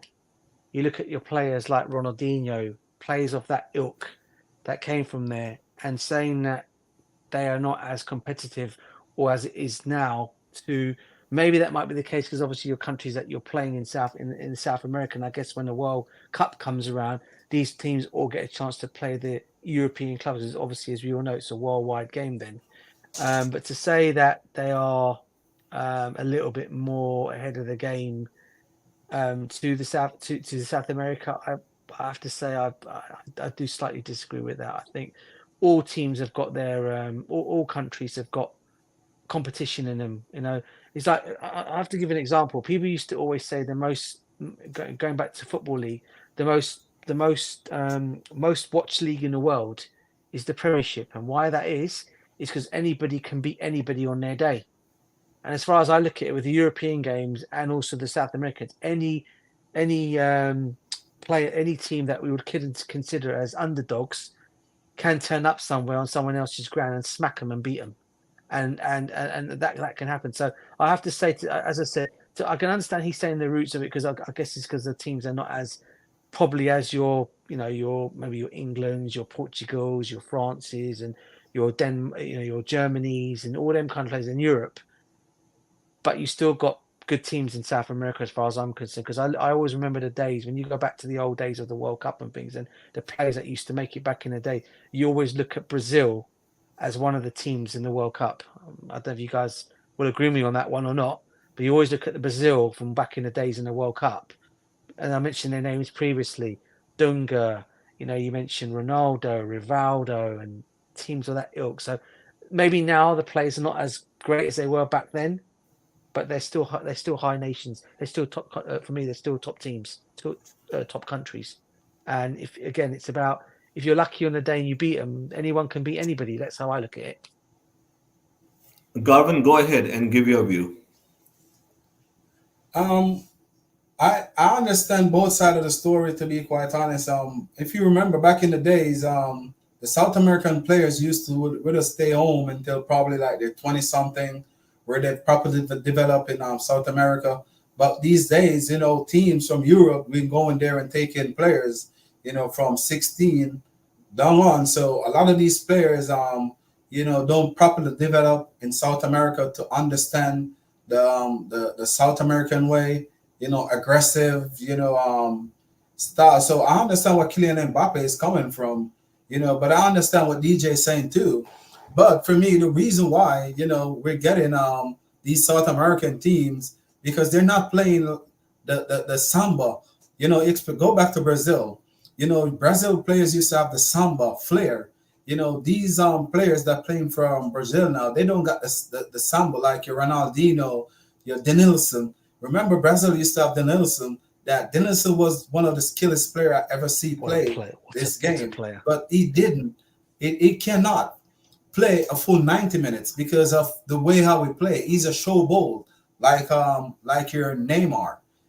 So what Brazil normally do after they take the lead, they will bring him on because he's gonna attract a lot of fouls, to kill the game. So I think this is one of the things that's killed the South American side of the game because these players are leaving South America so young. They don't properly develop to learn the South American way. Soon as the Europe see their talent, the European team go in and take them. So they're gonna have to acquire themselves to the European style. Learn how to adapt to the European game. So I think those are the little factors that's with the Southern. But for me, I think the South American do got the talent. It's just I think these talent is just leaving their country too early. I don't know if Dante agree with it, but I think that's one of the biggest downfall with South American football. Tide, would you like to add anything to this interesting discussion? What I will say is that Mbappe keeps South America out of your mouth. That is on fire. Tie of Hopper on fire. So please go ahead. I'm loving this. Please elaborate. I mean, it's like Garvan said and like DJ said. It's foolish to say that, and I mean, I can understand what Garvan is saying. And what Mbappe is trying to say, but he's downright wrong. The competition is very intense. A lot of nations in South America are very competitive, and there's always a big rivalry. Not and I know I mean, the unfortunate thing is with countries, for example, in South America, is that a lot of them at times they don't get the backing or the support that they need from their respective associations or federation, whichever terminology it is. So they don't have the opportunity to excel, and at some instances they don't have the resources that other countries have. But that doesn't mean that it's not competitive. That doesn't mean that because of that they don't go into matches feeling confident or believing that they can compete with the giants in South America. Because that's always been the case. They've always fought hard. They've not they've shown respect to those giant countries, but they've not approached matches like, oh, I already know I'm gonna lose this match. They always give their best, and that's the mentality that they have to be competitive. So for him to say that the competition isn't there or it's not as the competition isn't developed in South America as it is in Europe, that is rubbish because it's not the truth. And it really does show that he knows nothing about South America and the culture. Because if he did, he would not say that, because the moment that he says that, he's proving that he knows nothing about what's going on in other areas. So I think he should just keep South America out of his mouth because he's embarrassing himself. Stick to football. Argent, disclaimer: if someone is living under the rock, Argentina defeated France in the World Cup final. Yep, you're right. Garvan, go ahead. This news you asked me to share, so please go ahead. Oh no, go ahead, Jersey. I'm looking up something real quick. You can go ahead. So yeah, I'll ask DJ. So latest Yes. fresh Chelsea interest in Yeah. flexible Bayern Munich attacker Matthias Tell in the Yeah. bracket. His age is mentioned. It's interesting. 19. Who played a Yeah. lot of games though in 2 seasons, 51 games, I believe. Yeah. 51 games, scored 12 goals. I have to check. That's what I remember on top of my head. So yeah, please go ahead, DJ, and Ty, you can follow up. Yeah, from what I've seen of this kid, when I watched some of him, I actually thought he was I think we were talking about bringing in young strikers last season. I think I did go on a stream and mention this kid's name. Why we're not looking at him, since we were going down this direction of looking at young kids or striker wise. And I thought he done very well at Bayern Munich. I think just under Thomas Tuchel, he didn't play in much games when he was there. I think he just put him off the bench now and then had cameo roles under Thomas Tuchel. But the season before that, I think it was Nagelsmann. He gave him some time. And he was actually scoring some goals and scoring some good goals. And I actually thought everyone was talking about him being the next big thing coming out of German football. Musiala wasn't the next. Obviously, Musiala was not the best thing after coming out of German football. That's because he was signed from Chelsea. But obviously, if you're going to go down the avenue of the person that's coming, the best thing coming out of German football was this kid been mentioned now. And yeah, I'm surprised. I can't see. I'll be honest with you. Now that obviously company's gone there as manager, I can't see him being sold. I think he's going to give him his opportunity at Bayern Munich. So for me, yeah, I mean, again, I just look at this as being paper talk again. If Chelsea were to, they may show an interest in him, but that's as far as it will go. I can't see this deal going any further than just interest. But if we were to get him, out of all the young strikers that have been mentioned for Chelsea since we're going down this avenue, I tell you, I would take this kid to Chelsea because, as I said, from what I saw from him 2 seasons ago, before Thomas Tuchel was manager, he'd done pretty well for them. He was actually quite lethal, and he could not just play as a striker, but I think he can play anywhere across the front three. And I think one game I actually saw him coming off the bomb where he played actually goes as an attacking midfielder as well. But I think his best position is probably the front three or behind the main striker. So or he can play as a number 9. So if you were to bring him in, I wouldn't complain about him coming to Chelsea because I think he could be a good signing. But I just look at it as paper talk again, guys. Big up Dante. Dante in the house. Big up, sir. Thank you for tuning in. So talking about Bayern Munich, I'm just curious. And you can say now, Garvan, I'm trying to hit this. I'm not. I mean, DJs, of course. The audience or the platforms soft spot, myself included. How does it feel looking at Jamal Musiala at Bayern Munich? How he has progressed, scored his third goal yesterday for Germany.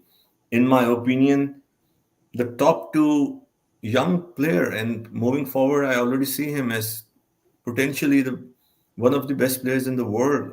So, DJ, like, would you like to express something?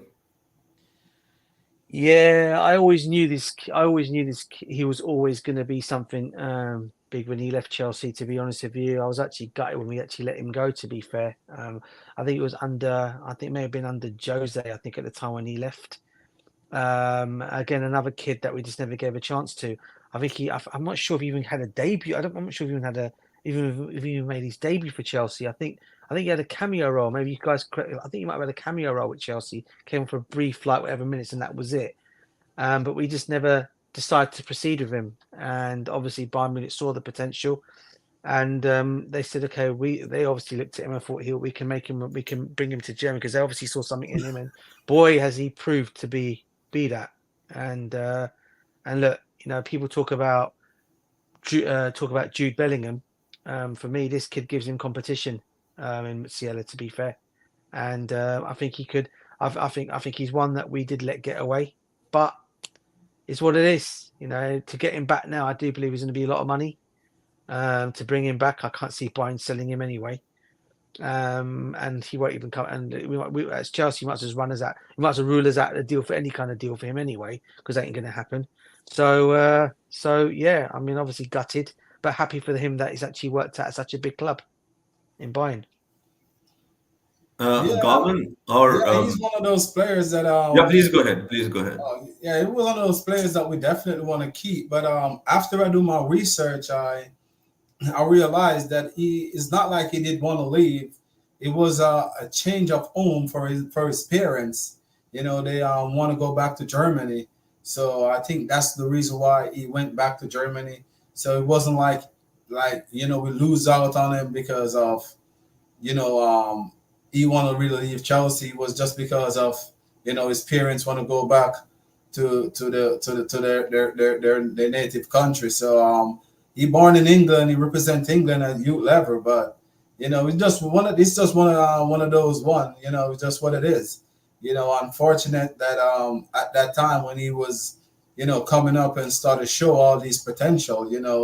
They end up went to back to Germany. But Ty, I'm sorry for your luck, brother. No red card there. Ty is crying for a red card for Venezuela. So, any update, please? The government No, update the scores. What's happening in Copa no, we America? just scored, but VR was checking for a possible red card for a Venezuelan player. So Ty was praying for the red card, but unfortunately, he didn't. He's going to only get a yellow. So, a player that I like a lot. I think I assume that you guys would as well. Not necessarily, but any possibility. I know he's 28. That's why it's difficult to understand what the owners want. I mean, okay, we can understand Musiala, bad timing, perhaps luck. Looking back now, what if? So we don't want to go in the what if lands, right? Multiple what if lands. But I'm talking about Sane. I mean, I would be interested. So, but again, he's 28 years old, which is not too old. But DJ, anything you would like to add? Do you see any? I won't say footballing sense because it would make a lot of footballing sense. Any? I don't know which word to put. Any sense from the owner's vision to go for such a profile? Sane, are we talking? Yes, sir. Yeah, I would take Sane to Chelsea. I think he's an excellent player. I think he proved it in Manchester City. Obviously he went off to Bayern. But as you said, it's just a dream. It will just be a dream for any for a fan to say, a player of that ilk to come to Chelsea, because as we all know with these owners, it's just never going to happen. But there was a chance in any given world to say go and get Sane, because the experience that he's got now and what he's done now for Bayern Munich. I would say, yeah, bring him. I wouldn't say no, just for the experience on that on one of the wings, because he can come in and give that. But as I said, it will never happen. But what an excellent player anyway. Yeah, in the sextuple in this season where Bayern were almost invincible, they lost one or two games, but the 2019-2020 season under Hansi Flick. Oh, I mean, I'm not only that season, of course, but that season was something I still remember on top of my head. Galvan, anything you would like to add? Not on Sane, I mean, as a player, we all know, but Sane's possible. There's no link. Of course, the fans are making the links, as you are aware, myself included. I mean, it will make a lot of footballing sense, right? But when we talk about sporting directors, we don't usually associate a footballing sense to it. Please go ahead, sir. I'm gonna go different from you. And for me, when Sane was coming up as a kid, I look at him as one of the next big thing coming true. To be honest, Iron Robin type of player. But I don't think he lived up to his expectation. To be quite honest, he show a lot of potential. He show a lot of things that take you off your seat. But for me, he's not consistent. In many seasons, he got the opportunity over and over, and on the flick, he did put on good performance. But right now, he seems like a Raheem Sterling type of player to me. It seems like he's going downhill. His performance is not up to the level that I would have expect. I was looking for him to really take the world by storm. When he just come out, the potential was there, the talent was there. You can see, especially when he was at Manchester City, you can see exactly, what this player is about. But I don't know if it's because he's comfortable in Bayern Munich, where he don't got much challenge, or because of the league. They normally just win the league season in, season out. That sometimes that can come into a big effect. After you win so much, you just get comfortable. So for me, I wouldn't take him at Chelsea at this time, honestly. Do you not think at the same time, Garvin, sometimes you said what you said is spot on there, but do you not think it also sometimes also could say that maybe, just maybe, he just needs to change from a different league to go back to what he knows again in the Prem? Yeah, Maybe to yeah, change it again to get back up his levels again? yeah. That's what Because we all know there's a player in him. Yeah, that's what I was saying. Probably is the league, but I wouldn't want to. I wouldn't want to be the one to really take the chance. Fair enough. You understand what I'm saying? Yeah, Because bro, I do. Yeah, yeah, we got too much player right now on that that side definitely we're especially. still waiting on to really show what they can do. So I wouldn't want to take the chance of him like Raheem Sterling. Just come and Yeah, sit on big wages and just like decide like, oh, well, I'm almost close to retirement, so probably Chelsea's a yeah, retirement home for me. That's yeah. what I. That, That's where I'm running from. Yeah, I mean, you have a point, but it's ironic that I mean, the age of 28 because the roadmap or the path that the owners have taken, 28 is now a retirement age.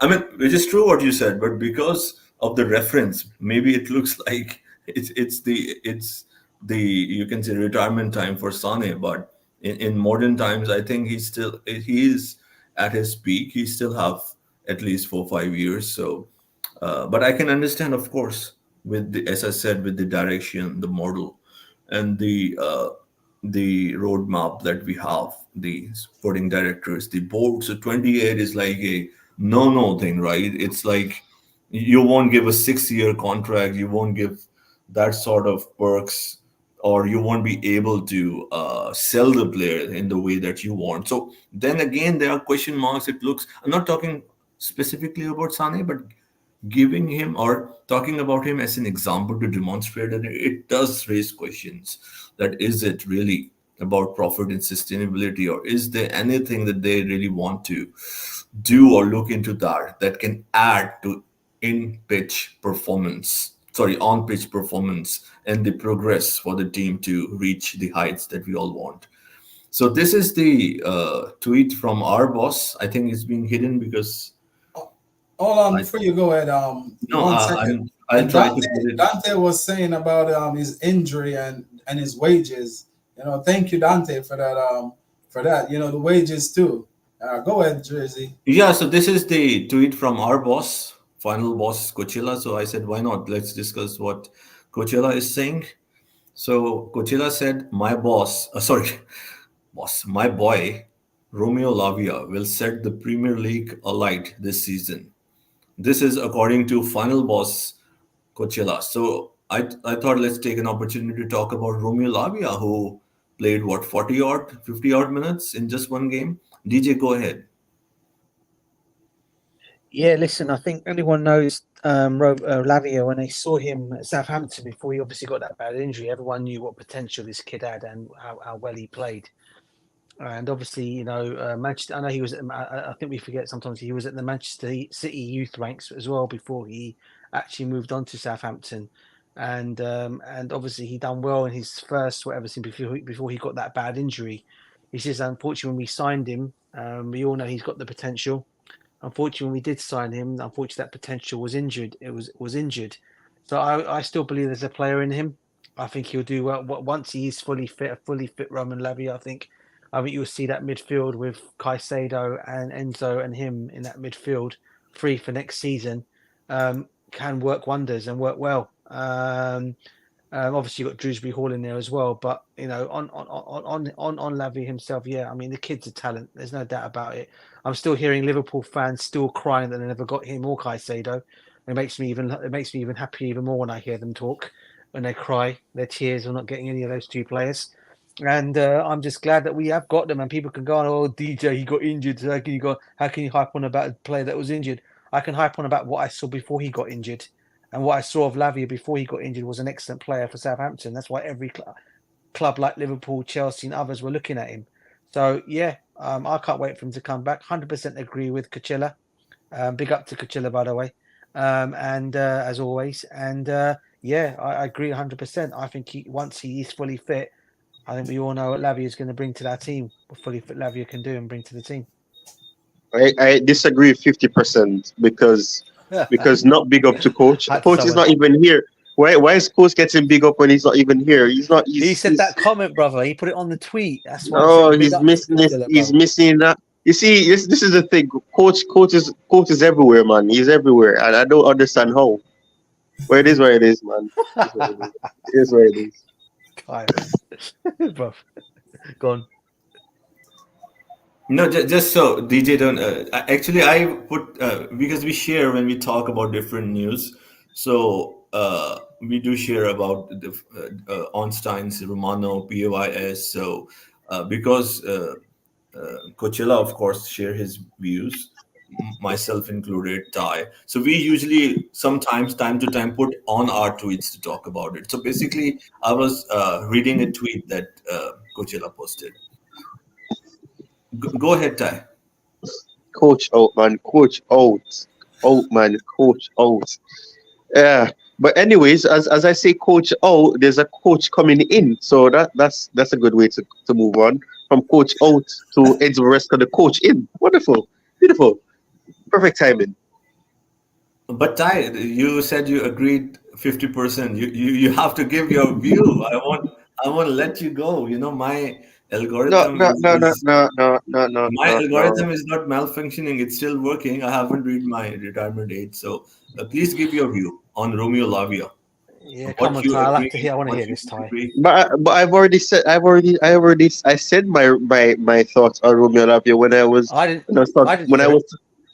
talking about the verdict of who's going to perhaps be sacrificed. I said what I had said is that we're going off hope. We're hoping that he'll come good, but he got injured. So we don't even know what we're gonna get from him. We're not sure if he's gonna be the same player or he's gonna be able to get to that potential. So that's it. So I mean, I can't say he will be fired or he will light the light up the Premier League next season, because I mean, and I don't like seeing lights up because he could crash and burn, and I don't want to see him crash and burn. So I can't say he's gonna light up the Premier League. The Premier League mean light him up, light him to blazes, and no. no. So I don't want to say that, but I mean, I'm going to hope that he'll come good. He looked promising. I could see why we Yeah. wanted to sign him and why we signed him. But at the end of the day, like there's a whole bunch of profiles that are in this team. He's a box to box. He's not a DM. A lot of people think he's a defensive midfielder. He's not. He played there. He as a ball winning type of midfielder, box to box, but he's not a DM. So we don't really have a DM per se. Leslie is somewhat of that type of role, but he's even we don't. I mean, Leslie may end up leaving the club, so I don't know. But I'm not. I can't agree with what coach says about he's going to light up the Premier League next season. He's going to light up because there's no guarantee. I can't. The sample size is small at Chelsea. I can't use what I saw at Southampton about 2 seasons ago to say that he's going to do this because I mean that's the past. The past is the past. 2 years ago, Kai Havertz would have around 2 years ago, Kai Havertz would have been getting his own song about do you know what that's worth? He's the best on earth, and I mean he's not the best on earth right now. So I can't use that. Really, I can't. Yeah. Fair point. So, Ty, you're here. I know you're busy, so because you're here, I'll take the advantage. So, I'll think we'll wrap up this stream in 30 minutes, perhaps. So, yes, we have talked about Mariska on and off once he was announced. I mean, officially, but not unveiled. And then we had many discussions in different streams. The reason why we have put it is tomorrow he will be unveiled. We would expect by evening, late afternoon, early evening UK time, see his social media like the Pochettino interview, or maximum by Tuesday morning. But I think it should be tomorrow, as it was with Pochettino's case. So yeah, Enzo Maresca officially start works as Chelsea head coach today. Today, because this is posted now, it's already midnight, one Yeah. twenty-eight a.m. as we speak, UK time. Yeah. So, what are you looking for? I mean, you have to, of course, explain your final thoughts on Enzo Maresca. What is the expectation for next season and for tomorrow? What do you expect? Like he come in like Pochettino and say, "We'll do this, we'll do that." So please go ahead and give us a delicious take. Who are you talking, BJ? No, you Ty, you're I'm first. asking you, sir. You first Yeah, go yeah, ahead. Ty, you can't get out of this one, bro. Oh, really? Really? I'm really. Yeah. I beg to differ, but I'm not. I'm not. There's one way I could get out of this, but I'm not gonna do that. Yeah. Oh Um. I would no. request you if I think we can all give our views and yeah. So tomorrow he'll be unveiled. That is the only reason. Like I asked you to, just go ahead and just say what you want to say. mm, uh, I've said my. I think I've said my expectations. I think was on Garvan's channel as well. Every I would have every said. week this question will be asked. Ty every week. So Yeah, but I've said my expectation. Was it on here or was it on? I don't remember where it was. Or was it Ty, my? don't I be going. I no no I'm Go trying I'm ahead. trying to remember I'm trying to remember what I said because the receipts are on YouTube. I don't want to say one thing and then I remember that we're gonna say, wait, but you said this last time, so are you changing it? No, so I'm trying to remember what channel I said it on. Oh, the But anyways, receipts have been lost. it'll come back to me. It'll come back to me. I think I talked about it on my channel as well. I think it was Okay, one of the so last. really, look, I'll give you a pass because you really impressed me. Very good technique. You can think. You deserve the time to think what you thought. But I'll come to you later. I hope you're still here. I will come back to you. DJ, go ahead. DJ, you can go ahead until Ty. You can say meticulously analyze in his mind what he has to say. DJ, tomorrow, Yeah. Enzo Yeah. Maresca Yeah. is going to be unveiled as our head coach. Expectation for next season, and what do you think we'll see in his interview tomorrow? Yeah, listen, I hope he says the right words, and I think the right words probably would be for all Chelsea. I mean, obviously, the right thing all Chelsea fans would love to see him come out and say is, "We are going to challenge for the Premiership title." But that's not what I guess that's not all the fans really want to hear at this moment in time. I think for myself, it's more to the fact that he comes in. He obviously talks about, obviously he's going to talk about obviously how great he is to be here at the football club. He'll give all that kind of talk, the players that we're going to be bringing in, and how good we are, and what we're going to be doing, and what he expects, his expectations, and so on. But let's not raise the bar too high. I mean, these owners have come out and said they want him to finish third and fourth spot.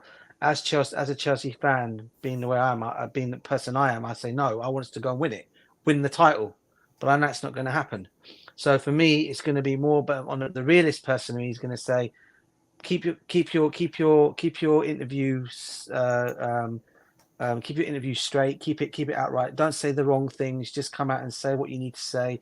Yeah, we're going to try our best. I think I've got a team here capable of challenging at least for the top four, maybe winning a trophy, and something like that. But don't come out and say what Poch, I think he said, is that he came out and said, oh yeah, we got the team here that can go and challenge for the title. We can do this and we can do. No, it wasn't the case at all, because we all realised what a downfall we had after that, and then the guy got the complete backlash of it from all the Chelsea fans. So I don't think he's going to play it the same way. I think he's going to play it calmer. He's going to hopefully be more realistic, and hopefully he'll say he'll just more or less be he'll say what I hope he'll say, which is, yep, we got a good team here. I want us to obviously try and challenge for the Premiership, but we probably think it might be too early now. Maybe you look at the situation and say, well, maybe we'll probably try to challenge for a trophy, and see what happens with the rest. Then the rest, everything else will fall into place. If we can challenge up there, brilliant. Depending on how well the team plays, and we'll be up. We'll try to be up there as much as we possibly can, and see if we can go and do a big trophy or win it or whatever. But just make sure, just keep it just simple.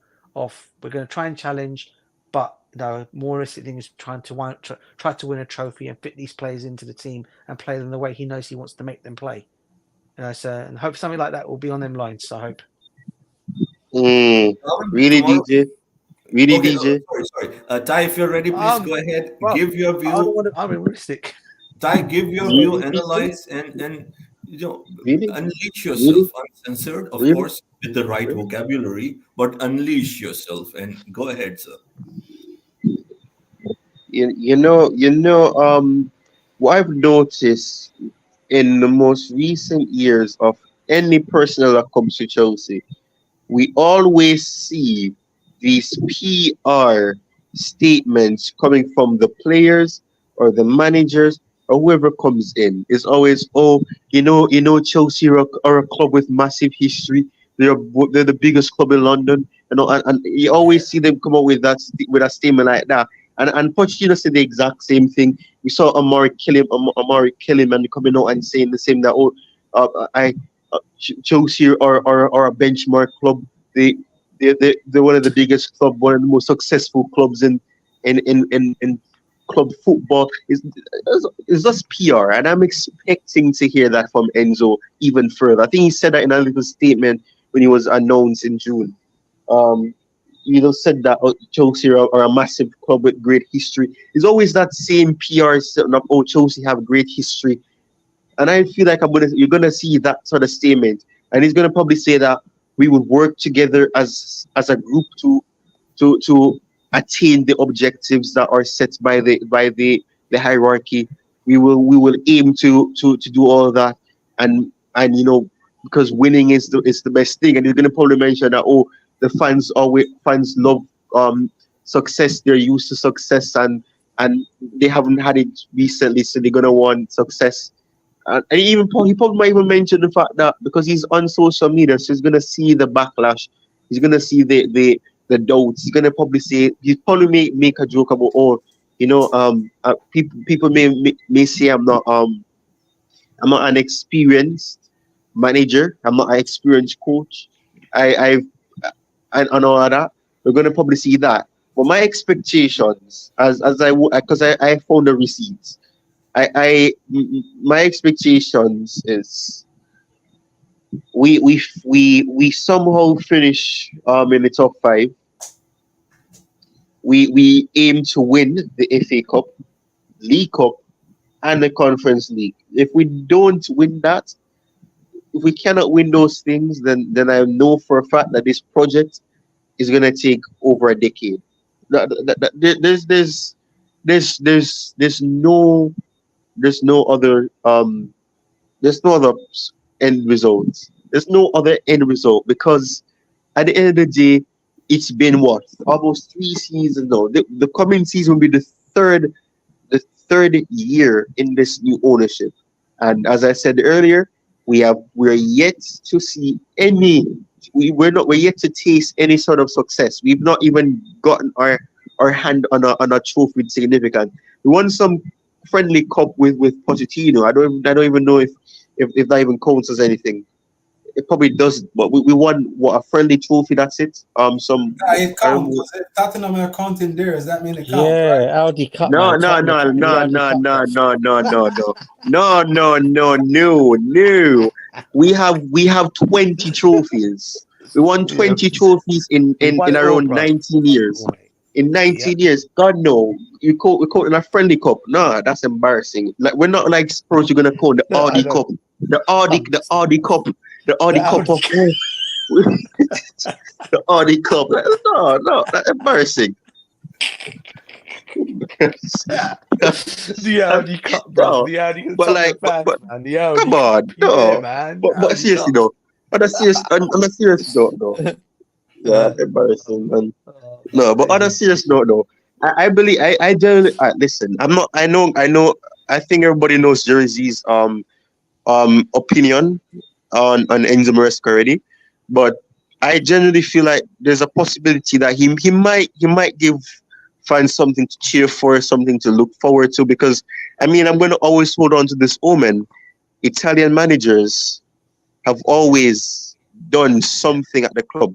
We might have not won the league with Maurizio Sarri, but he was actually quite good at the club. Ancelotti, we can't forget about Ancelotti. Obviously we had Conte, well, the last Italian manager to win us the Premier League. But at the end of the day, I generally feel like he may have some success. And I mean, he's getting a player that understood, who always praised his coaching. And we've heard a lot of PR come out about him, saying that, oh, he's a good coach. He helps a lot. He helps to enhance the performances and the quality of players.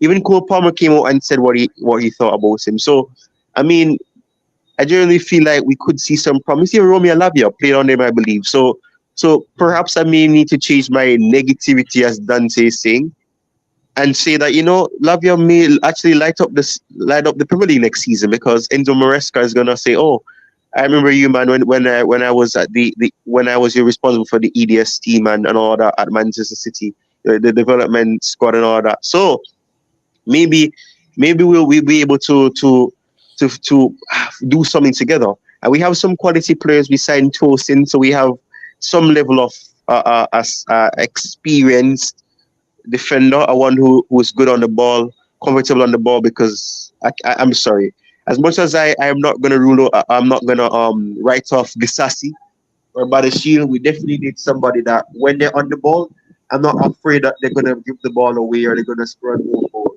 I I can't. My heart isn't as strong as it used to be, so I can't take that. But my expectations is simply, if I don't, I won't say we're gonna win the league. If we win the league, which I highly doubt, it would be crazy. It would, I don't know. Crazy things have happened in football. I mean, Leicester City won the Premier League when people thought they were gonna get relegated. They had a slow start, and we've managed to do crazy stuff as well. Being underdogs and winning things. Defying the odds. I'm sure nobody expected us to win the Premier League after finishing what, 10th or around that time frame before Conte came in, and we did. Yeah. So anything can happen, but I don't know. I don't think we've invested enough for that to happen. I don't think we will finish less below fifth. I think we'll upgrade. And I know some fans may say, "Oh, we finished sixth. So why would you want to say fifth to go up?" But you can't rush this process. And he's on a 5-year contract, so maybe you can just go up every season. We go up by one, two. We finally win the Premier League in this final year. So fifth, then fourth, then third, then second, then first. It's simple like that. You go up, you want up it each time. So you never know. But but on a serious note, I genuinely hope it works out because I mean this is what the fourth the fourth or third permanent manager, the third, yeah, the third permanent manager that of this new era. So we've had a manager every season. We've averaged one new manager every season of this Todd Bowley clearly capital consortium ownership. That's it. It's embarrassing, really embarrassing. So hopefully it works out. Third time the charm, I hope, because I don't know. I can't endure us, you know, having a manager, and I feel like he has the capabilities of succeeding. I mean, I hope he does, and so that my content can continue to get the benefits. That's why I'm rooting for him, you know, because I owe him many thanks for where I am right now with my channel. Enzo Maresca helped my channel to be where it is. So um blessings and love. I'm gonna use some Jamaican dialect. Blessings and good and harmony to Enzo Maresca. I wish him all the best. Good luck to him. And I hope to God that I don't see any PR thing of Chelsea won the or what the or his in history. We look at club history and the club football. They're one of the greatest clubs in the world. I don't want to see that because it's just PR. Everybody says that. It's just wild. Just speak from your heart. Just say that you know. I understand that this will not be easy.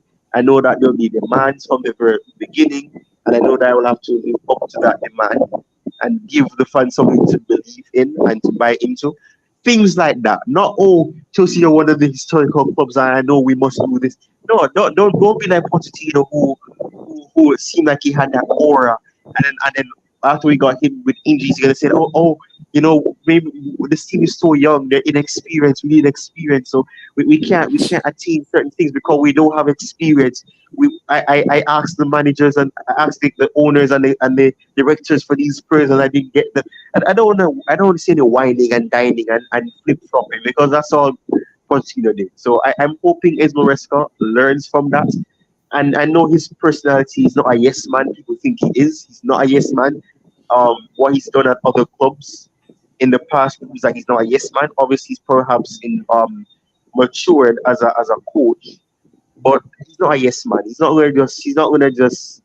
I'm gonna try not to use certain language because my bro Garvan is monetized. I don't want him to not be able to get um funds from this stream if possible. So I'm just gonna say this in a nice way. He's not going to just accept the the treatments or the expectations if they're unrealistic from the owners or the directors. He's not going to kiss their that part of the body. So he's not going to do that. So obviously that's that. But I don't know. I hope he definitely does that though. So I have been very vocal. So on Mariska in my stream, Garvan stream, Tobago stream, even Coachella stream. So already said in the start or in the middle of the stream. So I will leave. I mean, I will save some energy for July, August, and the whole season when I will criticize because that's what I expect. On and off. That will be my life moving forward. Criticism, and criticism, and heavy criticism, and more criticism by the day. So I have already announced on Chelsea. So what I expect that we will go to the H place with Enzo Maresca in short. Secondly, to update on Garvin stream to the audience, you can always join in. If Chelsea somehow finish fourth, forget about the Premier League. Next season, finish fourth. Touch the base, finish fourth. So I have announced that I'm going to give it $200 giveaway because we will not finish fourth. So $200 giveaway. Just as I said, we will finish sixth with Pochettino, and somehow we did. So this time it's the other way around. It's like if we touch fourth, it's a 200 giveaway from me. So all the Garvan BFC Come subscribers, on, Enzo. eligible Thai subscribers, you are all eligible for $200. It's a win-win situation. Beautiful. For, but I don't see it happening. Garvan, please, you have to analyze. Don't it's a request as a friend. Don't just give me hope and the positivity because you are a great analyst. Analyze the expectation for next season. And also the most important thing, as Kai, I loved it how he expressed himself. It was amazing, I would say, and of course DJ, the legend. So, what do you expect from his press conference? Or no, no, I don't think so. It's a press conference, like the discussion with the Chelsea staff, the Chelsea media, tomorrow. So I agree with Ty. I, this is his first impression, and I have planned to do a post, uh, you know, uh, unveiling whatever talk it will be. Each word I will analyze on my podcast. I'll try to be positive if there is anything positive from his talk. So I agree to Ty. The emotion, the feeling in the fan base is so hurt, so down. There is no hope there. The fan base is not feeling good, so we don't want our new manager, who is under huge scrutiny by a huge large section, just not cherry minerals, but a large section of the Chelsea fan base. I hope he says the right thing. He's a human, but I don't want him to go in short or in easier word. I don't want him to go over the top. That won't impress me. Garvan, please go ahead. Um, I agree with Ty with the part with where he's saying that I don't want to hear the regular thing when he come in. I just want him to come in and say like I'm gonna try my best, to do all I can to bring back Chelsea, where we need to be. I don't need all of those like Chelsea's a big team and Chelsea's a winning team. I just want him to come in and be honest because if we look deep down inside, we all know that it's gonna take time to build a team, and he's new. If we do go on and win the league, it will be like luck and miracle because sometimes that happen in sports. You can have a lucky season where you can just take off, and don't look back. Stuff like that happen, in sports. But hope if it happened, like it's not a one-off. But for me, I just want him to come in, be himself. Don't try to overdo it, oversay it. In the press conference or talking all those crap like our ex, because Dante is in the chat. Our ex. I don't want him to be like our ex. Whatever he said, I want him to live up to it. I don't want him to be flip flopping like our ex. Saying that Chelsea, I can take you guys back to the promised land, and then after, oh, this is not the Chelsea for that it used to be for 20 years, and all of those little things gonna piss the fans off. To be quite honest, gonna show a lot of doubt in it, and whatever I see in preseason, that's what I want to see when the Premier League start. I don't want him to drift from it, injury or no injury. I want him to stick to his principle, his philosophy, whatever he brings. Like if we do got injury, find a way, go for players in the academy because that's why they say they're going for this manager, someone to coach the team and coach the players and develop these young players that coming through the academy.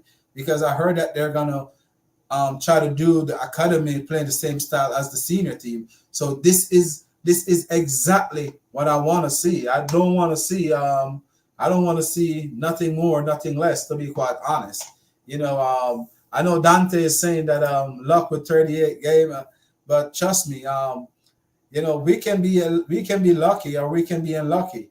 The sports is we don't know what we're gonna get, but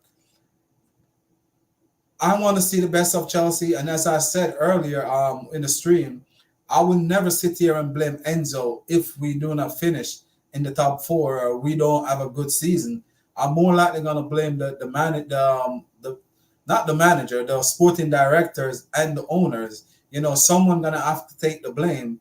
So the owners and the sporting director have to come together and decide who's gonna get sacked. Because I will sack them first before I sack Enzo. So Enzo this season got a free way, on my part. I would never sit here and tell you that I'm gonna say Enzo out because he is the coach. He never employ himself. They're the one that go and employ him. They're the one that approach Leicester to bring him to the club. So anyone that's supposed to take the blame and the fall for this one, it would be the sporting directors and the owners, because they should have done their homework before they bring him in. So for me, this season he got a big leeway. You know, I know Ty go deep in and all in, but I'm not gonna go all in on him, to be quite honest. My main concern is the sporting directors and the owners. I'm hoping they get this one correct. And as Ty said earlier in the video, when your Viali come in, you know, which DJ can give account to, like your Viali, when he, especially when he come manager. I think we won the Super Cup or the FA Cup or the League Cup. We won some cup on the Viali, and I think he was one of our first Italian manager. And since then, we have luck with all Italian manager, to be quite honest. You know, your Claudio Ranieri take us to our first 10 in the Champions League for a long time. You know, so Italian manager, we tend to have luck with them, but we tend not to keep them for very long. So hopefully, like this one is one that can come and put us back to the promised land, and hopefully he can be here for a long time and he can build something to for the future. So You guys, DJ, excellent, you guys amazing. ever hold on? You guys ever watching a game and you got your Chelsea players are playing on that team and you just want them to lose because you want your players to come home early for preseason? That's me right now. No, amazing. It's I mean, outstanding take from everyone. DJ should and Yeah, why? I man. mean, should sorry, what I'm trying to say? I should be awake, maybe falling asleep. Should he finish uh the same as Pochettino, sixth or fifth? Fifth, sixth, seven means the same, right? Technically the Yeah, same. Okay, let's hypothetically say he's finished sixth at the yeah, same spot, doesn't win a silverware, doesn't win a cup, and still stays here beyond the season. If you see Yeah, what I'm trying to make yeah, here, yeah. please go ahead. Then what will we expect then? I mean, Well, because I don't think they will sack him if he finishes sixth. What no, I'm trying to say, I don't think that they will sack him in one season. With Pochettino, they of course we were never high on Poch, but I'm sure you got the analogy that I'm making over here. no, I do, but I think from what we've read and what's come out of the club is that they're going to give him time, and he's not a yes man, and the fact that they're going to give him a bit of say on some of the transfers as well, with the players that he might want. So I think they are going to give him the time. And I said this already: if Chelsea do finish outside the finish top six next season, I don't want to hear any fans coming for the manager, because this is not his fault. These are the players that he's been given, and these are the players he's got to go and coach. All he does is coaching these players. Okay, so for me, I believe he shouldn't be the one to get. That's why I said it already on streams already. Don't anyone come for the manager next season, because this is not going to be on him. You know, we've seen already happen with Poch. He finished sixth position, and in the end, they got rid of him. If Maresca happens to do the same thing, again, then I hope the fans don't come for this guy. Look at the owners and see what they've given him, what the situation is. That's how I look at it. And for me, he needs. I think that we can't keep sacking managers. It's as simple as that. Yeah, you know, for me, he needs to. If he does, even if he doesn't get the position that they want him to get, then I would probably just say stick with him, because you know what you're going to go and do, sack another manager. Then all the sackings that Chelsea make, and anything that happens, it does go against our figures, especially we're looking at FFP and PSR rules. They've then got to make up that number somehow or another. So I would just say stick with it, and then give him the time. Just let him do what he needs to do, manage this team. Even though even though both me and you, Jersey, are not full on the Marasca deal, but it's who he is. He's our manager. We have to unfortunately deal with it as Chelsea fans, and just hope that he can do well. Now, my hope will be is he's had that 1 year experience with Leicester. He's also had that experience with Pep Guardiola as well, when he was his number two at Man City. So hopefully he can then bring that now to managing. I'm not going to say Leicester's not a proper big club, but you're now managing in the big time, mate. You're managing one of the biggest clubs in England and in the world. So you've got to, you know you've got to up your A game in terms of that. So for me, you know, I would just say, you know, give, you know, if it's true they're going to give him the leeway that they said they are, then go by what you guys have said. Don't go and change your minds halfway to freeze. Oh, we're going to sack you if you don't finish where we want you to finish, because then you're more or less giving a manager a 5-year contract. And we always know, contracts mean nothing in the game, it seems, these days. So if they end up sacking him, he's going to get a good payoff. Simple as that. So hopefully it'll work for him. I'm hoping the plays that he's got, like the likes of Cole Palmer, Lavia, and Raheem Sterling to some degree, will know what he can bring. Bear it in mind they've been at Man City with him, so they'll know exactly what he can bring to the table, and hopefully he'll be able to achieve that. And he takes us to where we need to go again. But like I said, anyone thinking we're going to challenge for the Premiership, forget about it. Really look at your expectations of saying maybe, I'd say top 4 on a cup for me for next season, and hopefully he'll be able to achieve that. DJ, I have a quick follow-up question, and then I'll come to Ty. Hopefully, you're here. I personally think, and with the limited information I have or the patterns, I think they want to give him, I'm not saying for sure 5 years, but at least 2-3 years. I don't think so they will pull the trigger unless he is like 10th, 12th, or there's something that is too turbulent. If he's 5th, 6th, 7th for first 2 seasons, I think he's safe, because I don't think so. I think the owners want to make a point that this one is our appointment. Of course, Poch was also their appointment, the sporting directors, but I think giving him a 5-year, Poch was 2+1, right? And I think they want to prove a point, because if they'll pull the trigger, the questions would, as we all, not only here, but most of the Chelsea fans have it in their mind that the questions would. There are already questions on the owners and sporting directors, but it will be 100% then. So the thing is, what is this 5-year plan with Enzo Maresca? I mean, I know the Chelsea fans hate to associate anything with Arsenal, but there are so many things that it's like what they see with Arsenal. I mean, Arteta, what he did with Arsenal in these last 4 years. So they have this roadmap. I mean, this is a speculation, of course, and this is what they believe. And as Ty was saying, it's slow and gradual increment to able to compete maybe in the 3rd, 4th season. So I know we don't like to admit that, but I think maybe this is what they are thinking over here. So feel free to give your view, DJ. Yeah, I mean, look, I think if they're going to go down this, there is a talk that they're going down. They want to try and base their model on the Arsenal way of doing things, and we all know with Arteta, I think he's going to be his 5th year in the Arsenal project, and yet they still haven't won. They still haven't. Well, obviously they challenged the Premiership last season, but they haven't won the Premiership title as yet. They went out the Champions League, as we all know, early, and they went out the Champions League as we know. Yeah. And what's up, Ty? What are you laughing at? You said Arsenal. You talking about Arsenal? Yeah, Arsenal. Yeah. They seem to want to go down this project, don't they? With Arteta, was it 4 years in their project? And yes, 4 years without a. I mean, he won the FA Cup, but I mean, what the project? And the Community Shield. Don't forget about the Community Shield. The Community Shield is also a trophy. Don't forget about it.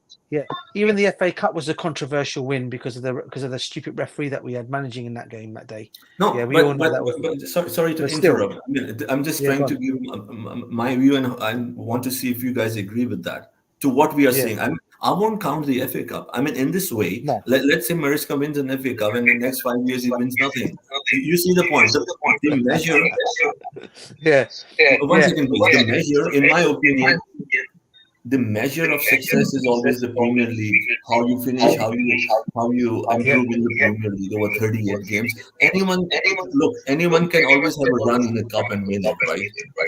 So yeah, please go ahead, DJ. What you were saying about the plan, or maybe they want to. They looked at Arteta and Arsenal, and maybe this is the plan to go and eventually. Because I think, I'm not saying that they copied it, but honestly, as Ty said, it might take a decade to win the league. I have already said various times that I don't think so we'll win the league in 7 years. Maybe I could be wrong. So I don't think so that anything is going to work soon with the recruitments we are doing. It's a long-term project. If anything, Maresca might be able to win the league in his fifth year. But anyway, Sir DJ, please go Yeah. ahead and give your thoughts and what do you see in this 5-year plan with Enzo Maresca? Well, within the 5 years, it looks like he will have to get to the stage of at least challenging or winning the Premiership, and probably win. And if he gets us into Champions League football, maybe even winning that again. Because that's bit like I said. The reason why I used Arteta as an example is because, like I said, they're 5 years. Going to be his fifth year at the football club, I do believe, and in the project. And if I can't see if they don't end up winning the title themselves next season, I can only see one way for Arteta, and that's him gone.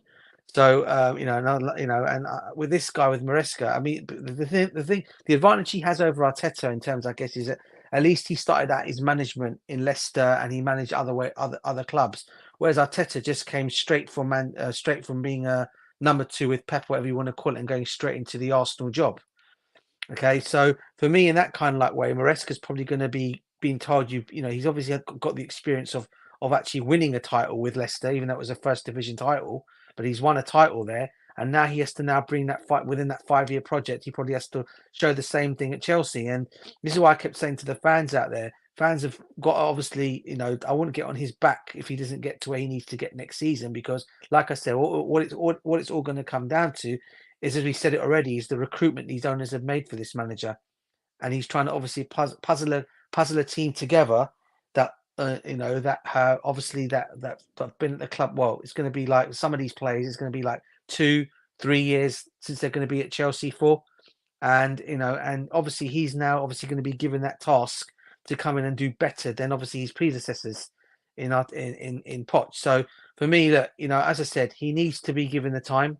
And I think if we do happen to win a cup next season under this guy, you can bet your bottom dollar bill that finishing and maybe finishing in the top 5 again, his levels are going to go higher for the next season. But if they don't meet those expectations and they decide, okay, it's not working, they sack him, then once again you might as well just call this project a failure, because whatever manager comes in, these owners are not going to stick by what they say, because if they're going to go by this project and they say bring in another manager and it happens the same thing again and they sack that manager, then you might as well just, as I said, you might as well say, what project is there at Chelsea? And it'll be a point where no one's going to want to come to our football club. And hopefully this guy Maresca will actually get it right, and it'll all work out for him. Di, please go ahead. Sorry, please go ahead and express and follow up on what DJ said.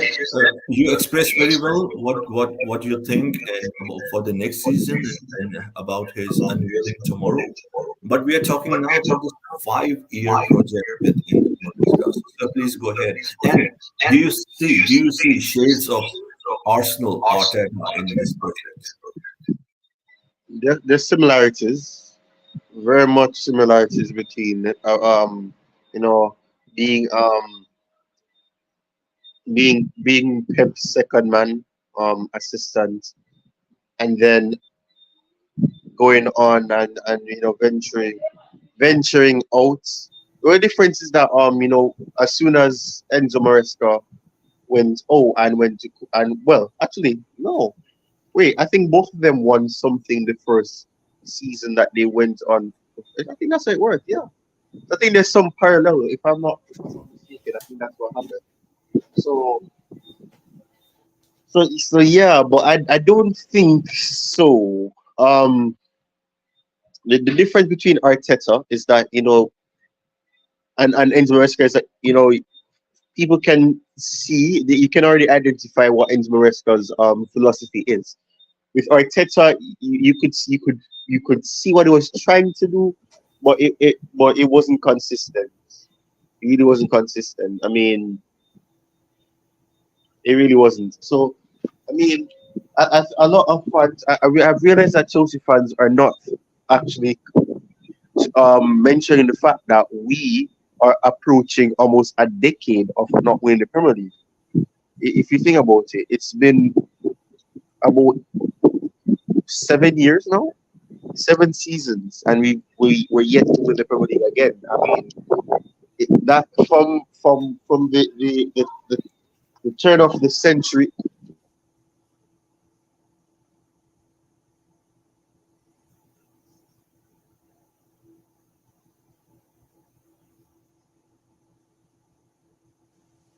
Is everyone there? Ty, you there, bro? Is everyone there? We're here.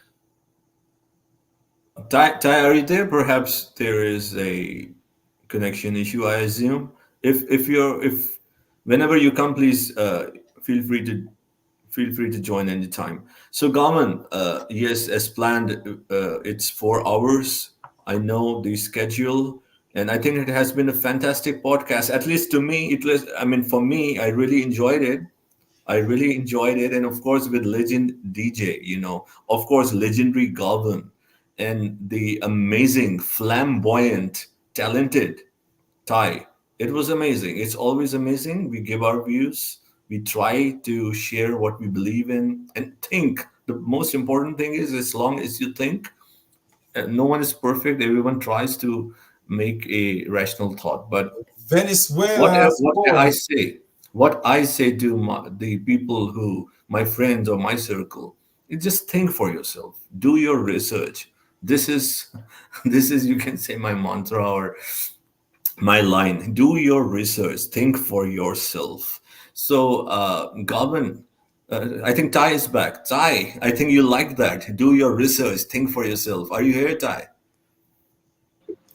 Yes, I You just saw I always do just saw that. You I always just saw think my for yourself. nation This is I just why. saw my nation Okay. consider Please God go and my ahead. What you were connection just saying. went wonkers. No, please go ahead, and then Garvin and DJ will give their final thoughts before we wrap up. So yeah, please think for yourself. To the audience, think for yourself. Try to analyze for yourself, because most of the day you don't know. You know better than the others. All you had to do is think. Just give it a thought. Please, Ty, go ahead. But um, you know, I don't know what the last thing you heard me say was, but like this whole thing, it's a big gamble. I've said this from the very beginning. It's a very big gamble.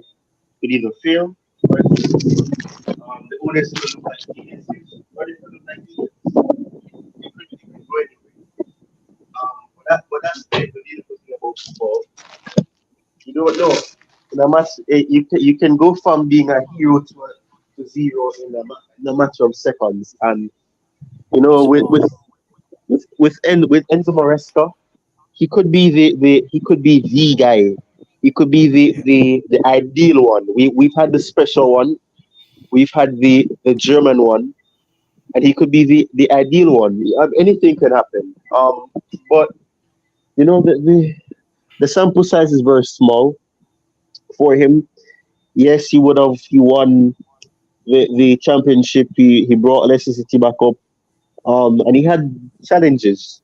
You know, injuries crept in, and then it became a case where he his team managed to reduce or see their lead on the top of the table reduce, and then it became very close in the end with Ipswich, and then they had Southampton around that periphery as well. So it's a situation where anything can happen. You just have to wait and see what could happen. But I'm generally hoping that it works out. But it really is a big gamble.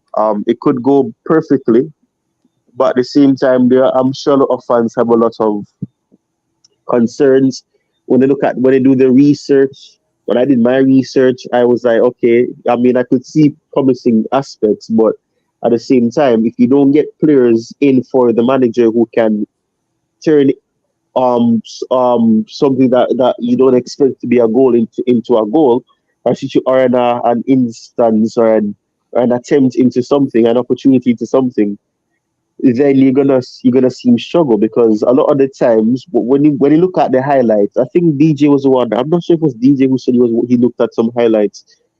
If it's not him, then I apologize. But I remember somebody saying that they looked at some highlights of the matches that Leicester City had, and a lot of the instances I watched highlights as well. I watched matches over a lot of the matches over, and I realized that it was parallel to the struggles that Chelsea would have had last season, where we created so many opportunities, and Leicester City under Enzo Maresca created the most opportunities, I believe, or the second, one of the two. Yeah. Yeah. So but we created too many opportunities, but we couldn't score, and that's my biggest concern. We've not at this point in time um tried to get players in who can guarantee, or well, nothing's guaranteed in football, but have some more of an assurance that okay, this player can come in and perhaps help with our goal scoring woes. We have Nkunku who would have gotten injured. Maybe if he wasn't injured, maybe we would have probably some of the attempts that we would have missed. Perhaps you would have turned into goal because he's an intelligent player. He has a sort of flair to him where he shoots in some instances that are, it seems basic, but it's classy at the same time. Maybe that could have helped us. But my biggest concern is that his philosophy, the way that he likes to approach games, you can't shy away from the ball. Everybody has to be a unit. Everybody has to be able to make those risky passes. It's close proximity passes. You make a 1-2 here, you move 1-2 there, you move again. And at another times, if you don't have players who are good on the ball, you can concede a lot of goals. And the whole slow tempo Italian esque type of philosophy of building up slowly. A lot of fans didn't like Maurizio Sarri because a lot of our build-ups were slow, and then in a matter of seconds we speed up when the team is when we've made space and open up gaps in the areas of the pitch.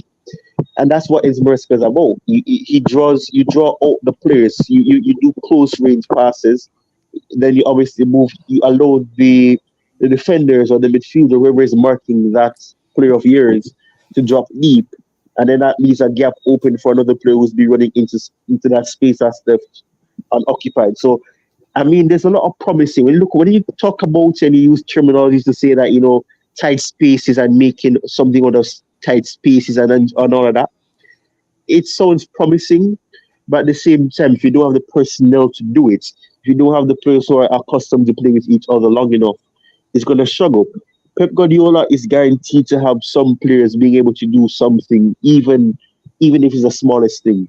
They got Haaland. Haaland perhaps reduced the numbers in the first season of the other attackers. They scored good numbers. They're in double figures, most of them. But the past season we saw Foden getting closer to the golden boot and all of that. Albeit Haaland still won the golden boot, I believe. So it's a case where a lot of these players have to be accustomed to each other. And I think one thing, although we haven't won anything, one thing I do like about the fact that these players have been, and they're so young, is the fact that they would have gone through the heartaches or the heartbreak of going close winning things, and they haven't. That would give them the mentality to say that, you know what, we know what we perhaps did wrong. Maybe we could have done this better. So that experience will get them to realize that, you know what, we are capable of doing things. We made it that far. We just could not get over that final hurdle. We couldn't jump over it, and it managed to bring us down. And everything went pear shaped. Everything came crashing down. So there's players that have experience, players that have played with each other for at least 2 seasons, 1 season, probably for most. Some players know each other from different clubs, and they're going to be reunited. So a lot of that is important as well. But with Enzo Maresca, I'm going into optimism. I'm hoping for the best because I know that a lot can happen, and a lot of unexpected things can happen. And right now, I'm trying to be optimistic, and then I see what I just saw as relates to the Copa America, and I get disheartened. I can't. I'm gonna turn off this match now. I'm turning off this match. I can't be bothered. This is too much now. This is too much. But yeah, that's my 2 cents. Dante looks like he's gone. You can't say I didn't give my opinion this time. Ty, I'm like even a bigger fan. Like it's amazing listening to you. The wealth of experience, how articulate you are, and how you analyze. I mean, it's amazing. Like at your age, I didn't even know a thing. I would say a thing, and even now, I'm still learning. So, maybe trying to be a little down to earth. So, so legendary, my brother, DJ. the Yeah. guy who share my vision. That's not the reason why I like you, because of course you are a proper Chelsea. Always supported Chelsea. Speak your heart out. Think for yourself.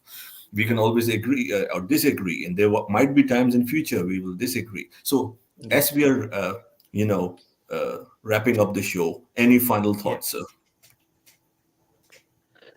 Yeah, listen, wrapping up the show. I mean, obviously, great show, guys. It's always a pleasure to, as I said last time, to come and chat football with you guys.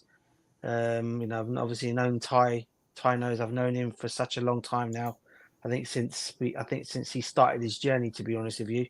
And it's always great to talk analysts and talk football with him when he's on here, and also with Garvan as well, as keep saying. The same with you, Jersey. It's good to get to know you, get to know you better and better now, mate. Because I can see, like me, you're like I'm not saying you're not. I'm not saying you're. I can see you're proper Chelsea, and your love and heart for the football club, like we all are. And it's just great coming and expressing our views and opinions on these streams, as we always do. And may it long continue. And my thoughts and my final thoughts on my club basically would just be, I just hope to see us do better than next season. I always want to see my club be up there challenging. But I know it's for the last 2 seasons, it's not been proper Chelsea. It hasn't been Chelsea. We all know that. Since these new owners have come in, and we always want to hope and pray that they turn the corner for us, and we hope they can start making our club successful again, because that's all we want to see as a club, as fans, to see our club being up there challenging every year with all the other clubs. And yes, it could take a bit of time, because obviously I get with new owners coming in, new direction, different views and opinions on what they want to do. However, we are still Chelsea Football Club. We're still the biggest club in London. We're still the club that's won everything and that won it all. And we should be proud of that, regardless of what these owners have done and how they're trying to ruin the club in their own little way for what they're doing. We are still proper Chelsea, and we have won everything. We've won it all, and I hope all the fans remember that. And and I'm sure we'll get back to where we need to get back to. But we just need to make sure that we get there a bit more a bit quicker than what we're doing at this moment in time. And hopefully these owners will change the way and change the direction and see the vision that us all Chelsea fans want to see, and the same visions that Roman saw. And when he came in, he didn't only want to come in and make the club successful, but he also enjoyed it. He enjoyed it. He enjoyed his time and his passion. He enjoyed it with the fans. He had that big relationship with the fans. The fans loved him. He loved the fans. And we want to see that these owners maybe start to go down that same avenue. Because at this moment in time, I feel there's a disconnect between the fans and these owners at this moment in time. And the reason why there's a disconnect is because these owners are making it that way at this moment in time. All the fans love the club. It's just there's a disconnect to the owners. And if I'm a new owner going into any kind of business, the first thing I want to try and do is get all the people that are working in the company, get them all on side, and all the people. We're not customers, as they actually called us. By the way, these owners, they called us fans customers, which we're not. We are the heartbeat of the football club. We're the ones that that support this club thick and We're thin, through investors. everything. Yeah. So at the end of the day, we've all got these visions, and may they see them visions eventually, and get us to where we want to go back again. In terms of that. Amazing, amazing. Garvan, before you wrap up, you have to give your final views. And of course, in the end, you always have a message to the fans, to the audience. So go ahead, sir, and then you can wrap up the show. And thank you, everyone, for tuning in. It's a pleasure to share the audience, both with the panelists and also the amazing audience, rich money makers, Dante, Chelsea Perspective, Coachella, and everyone else who was here. A big thank you. We strive to be sincere and give our views. I cannot hold myself. The criticism is for the love of Chelsea. If I criticize, which is expected in the future, is because I see things how they are. So, Gowan, please go ahead, sir, and you can wind up the show. But before that, your final words. Yeah, my final words to the owners, no man is an island. When I explained what that meant, it takes everyone to build a club, because the supporters are the one that really, invest their time, sleepless nights, are almost close to strokes moment, heart attack moment, because we deeply invest in the team. And it's not as I understand what DJ was saying earlier when they're saying, what they were saying, but they have to understand that if the fans pull away all their money away from Chelsea, there will be no Chelsea. So the fans are what keeping Chelsea together. Back in the days, DJ know about saving the bridge. I read a lot about it. Saving the bridge and all of that, where the fans have to chip in and stuff like those. So these owners that come in have to understand it's not about because you're a billionaire. Your money don't really value to the club. It's what the fans put into the club. That's what keep the club together. So for me, my biggest hope is to see these owners change their mentality and to see they try to do something, positive for at least for the fans. I know we're trying to build a super team. I understand what they're saying, but at the same time, at least give us a little peace of mind trying to win now, or try to compete now, probably not for the title, but at least give us a team where we can at least go into Champions League, so we don't be struggling with this financial strain that we've been struggling for so long. Those are my biggest thought towards Chelsea. I just want to see us back in Europe, you know, even if we don't win the title right now, but we can at least see, what they're building. And I know they're trying to follow the Real Madrid model. We all can see it. But the biggest problem for us right now is the now. The future look bright, but what about the now? That's my biggest concern about Chelsea. To be honest, I can't wait for preseason to see what Enzo is gonna bring. That's why I'm sitting right here right now, open that Ecuador get eliminated. So the players in England, I did really want to see they get eliminated today too. Argentina, I wouldn't mind. I'm a Chelsea fan, so I'm gonna be biased. I want the players to be back for preseason, so Enzo can have his team, early out to start to work on. Because the longer these players go in the tournament, is the longer they're gonna take to come to the team and to come to preseason. And I'm going to the Real Madrid game too, and I want to see all of our stars there. So I would love their fall out of these tournaments and can get it up and running. That's my concern on Chelsea. But I want to say thank you to each and every one. Especially DJ Ty, Sir Bobby, and yourself, Jersey. I'm gonna work on the night bug. I did do it. My son did do it, but it seems like he did it wrong. He put all of them in one. Ah, gosh, that's so sad. Yeah, if you notice, like I said it for every hour, it automatically come on, so you guys don't end up doing nothing. It automatically come on itself. For all you guys, all the channels, but you put all of them in one. So I'm gonna have to redo it, and I apologize for that. Oh gosh. And it's, Yeah, it's it's trial and error, trial and error. It won't be perfect on the first try.